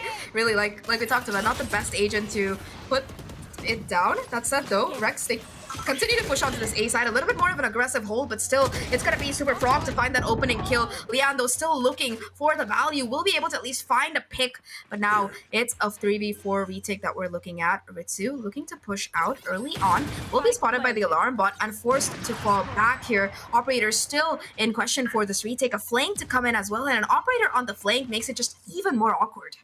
It really does. Might be the opportunity to take down Lisa, though. She checks towards that close corner on that broken door. Oh, perfect jump peek. That's the opening that they really needed. Applying a little bit more pressure. Now just Silva on site. The concussion is perfect, but so is the paranoia here. Iceball able to just charge in on site, and the 2 remaining players are in the corner. They have some utility to work with. Ritsu with the TP across. It's perfect. The defuse. It's still coming in. It's being stuck. No way. We are not gonna be seeing another win for Rex on the attack, because HOWL, they find the defuse finally. It's the streak broken. The match point that they've needed this entire time now on series point at that 18-7 in this insane overtime, trying to avoid Ascent here. Zach, HOWL again, 32-23 on the side of By Small. The 17-year-old player who's playing her last matchup alongside some of her closest friends, particularly looking over towards Xenia in that kind of regard. They want to go out with a bang. Well, that's so it's gonna be the yeah, it's a bang, all right. Raise up coming in for Super Frog this time around, and unlike her counterpart, she has much more success right off the bat. Huge opening pick towards Noxu, really taking away the space making ability. Chachi also tucked away into a cheeky corner here. I don't know if they're really going to opt to check this. They're just trying to scale up quietly, but again, the awareness there from Small. She doesn't fully clear the angle, though. The distraction is perfect. They're going to be charging in. They don't check it, and the trigger doesn't blend. It's insane from Chachi. She's only able to find one, though. Very, very unfortunate circumstance, but at least they spot the spike out. So it's still going to be a 4v3, as at that A side is where HOWL will finally get the spike down. Spike planted. The situation 4v3, like you had mentioned, difficulty on those retakes with that operator in hand. Paint shells expended, clears out towards drop as well. Delay good here with the guiding light. Xenia to reposition where they thought was once clear. Scale up so fast here. Ritsu able to find that first kill. 3v3 situation right now. A dark cover as well to come down to play around here on the side. Ritsu gets taken down, but Leon immediately there for the refrag. 2v2 situation. It's all down to one player. Xenia denies it. We're gonna be having HOWL with that insane comeback to win it in overtime. 18-16, and they take the series 2-0. I remember our analysts just being excited about, you know, a Turkish team playing on Ascent. Well, they don't need to go to Ascent, man. They just win it out on Lotus. Sure, it took about 38 rounds, because I can't count, but what a game and series to come out of them. They fight all the way through that lower bracket, find revenge against a team that knocked them down in the first place, and they are your second place finisher in Contenders Series 3. Yeah, doing it in a 2-0 fashion on top of that as well. And I think the scoreline ended up being actually a 19-17, so even more rounds. My bad, I can't count. We were scared because, like, there's the potential for the Riot client to, like, for Valorant to clash when you go to that many OTs, because it just doesn't, and we'd have to reset everything, and whew, we just got saved by the bell there for sure, Zach. Absolutely madness though. The endurance from the HOWL Moonlight squad was impeccable. They were down so many rounds trying to make that comeback happen. Yeah, for sure. They were really incredible, resilient throughout, and it's gotta feel good to end on a win here. But, you know, there was a lot that went down in the map, and I'm sure our analyst desk is just jumping to talk about it. So it was a pleasure casting with you, Ash. But for now, we're gonna toss it back to Ginny, Billy, and Nori for the last time this year, guys. It's all yours. That was such a way to end it. Thanks so much, Ash. Thank you, Zach. It was a pleasure working with the both of you, but screaming, crying, throwing up. I don't know how many rounds of OT we saw. All I know is that I kept seeing OT, OT, OT, OT, OT, and then I was screaming at the top of my lungs, Sam, if one team gets a defensive round, just one defensive round, it would be over. That's all we needed, bro. Like, we got through the first half and it was pretty one-sided. And we get to the second half and it's so close to Jover. But then the comeback, right? It starts happening. And we're like, no, fake comeback. They're going to get to 10 rounds and then it's going to go over to 13 and that's GG and we go map 3, right? Like, we were ready for it. But the comeback, the hits just kept coming over and over again. And it got to a point where we were like, how do we... At this point, all I have to say is CT-sided map, lol. But eventually, we had a defender-sided round win. And then we get to the next round, and then it starts getting dicey again. We're like, oh no, they're dying. What's happening? Are we going to just keep going in circles? But nope. It gets clutched out at the final hour, and HOWL get their revenge on the team that knocked them into the lower brackets. Yeah, I'm just having a bit of a moment because I don't remember the last time I have seen this many rounds of OT in competitive Valorant. So hats off to both of these teams. Billy, coming into this, you mentioned endurance. You mentioned having that stamina. Well, HOWL's got it. Yeah, that's something that we were pinning down, was the stamina, the endurance, being able to take these 3 mappers if they need to. I mean, I was sat there thinking, do we need to prep for Ascent? Are we going to go to Ascent? Thinking that we were, thinking that Cardboard Rex were going to take that second one in convincing fashion. But just the turnaround from HOWL's, they just completely blew us away. And it did almost feel like a loss at times where we were just like, okay, who's gonna win around? Who's gonna win around? Like, it's so difficult to break down because I feel as though all of us were just on the edge of our seats throughout the whole of that Lotus map.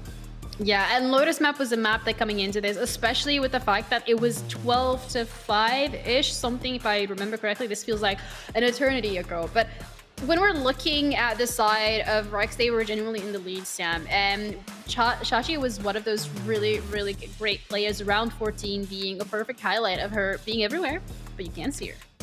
Yeah, I mean, this is partially Chachi, but it's also partially a just like a commentary on Rex in general. Roll clip of round 14, let's go.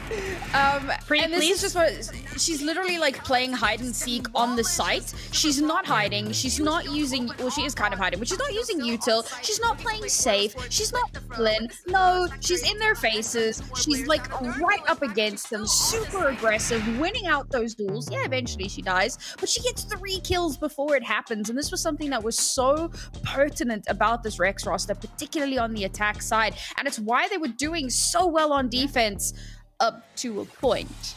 Yeah, and that point, Billy, being round 24, where it kind of just like flips the script on its head.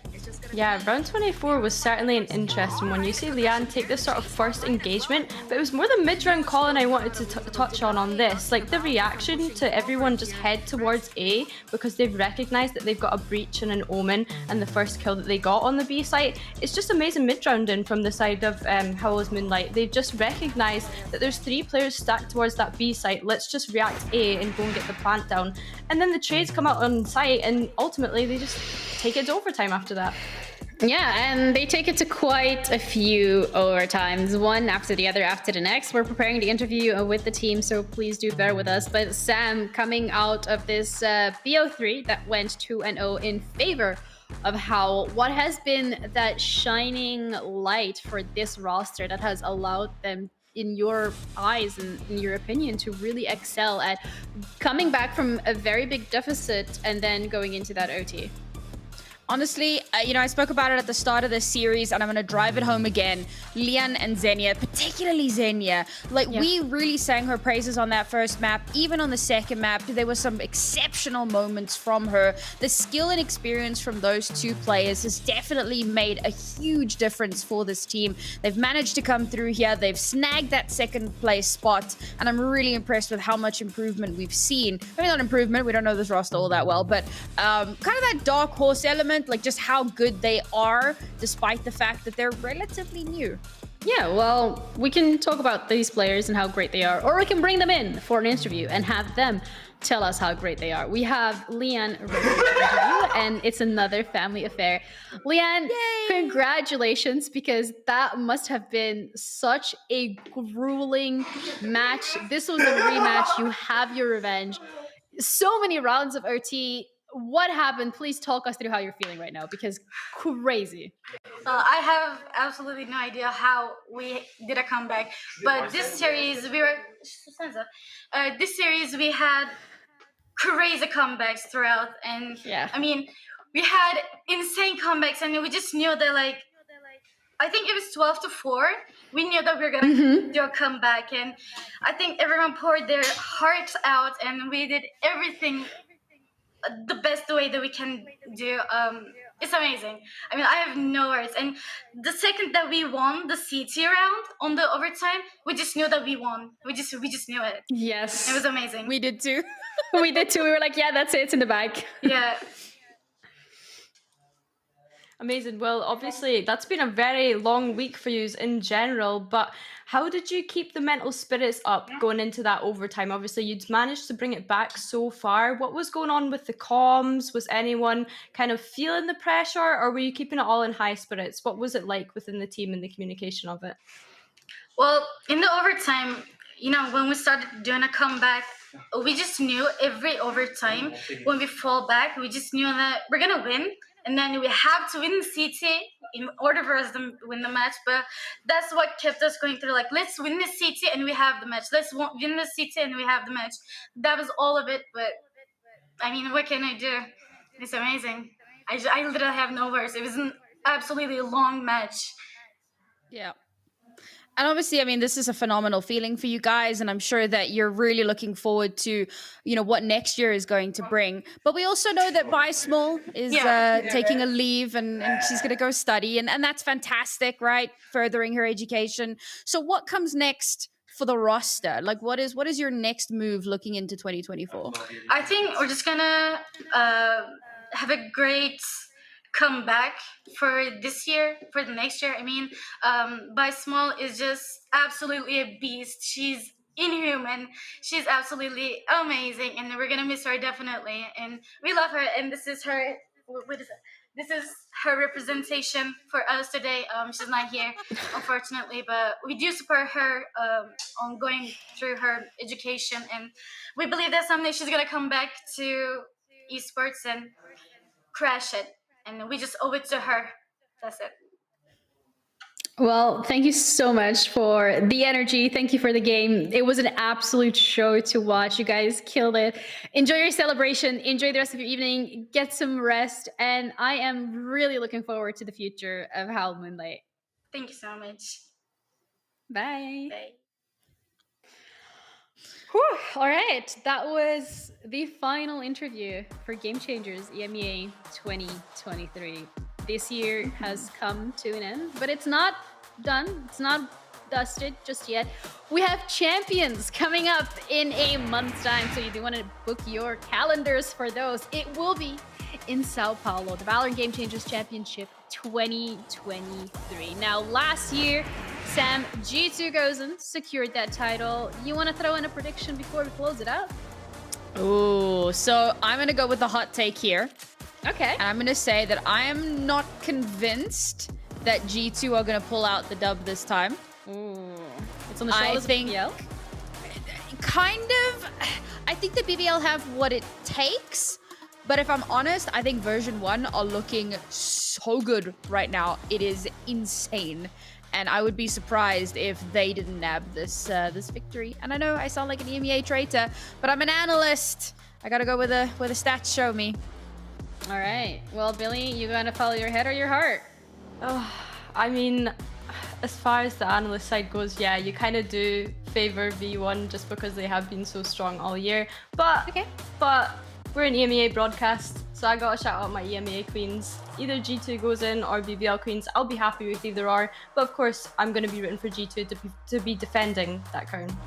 All right. Well, thank you guys so much for tuning in. Champs coming up next. This has been an incredible year of Game Changers EMEA. Contenders has been a huge success, and the regular stages have been more competitive than ever. We're gonna be back next year, but before that, we'll see you at Champs.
One enemy remaining. One enemy remaining. One enemy remaining. Hey. One enemy remaining. One enemy remaining. One enemy remaining. No drama.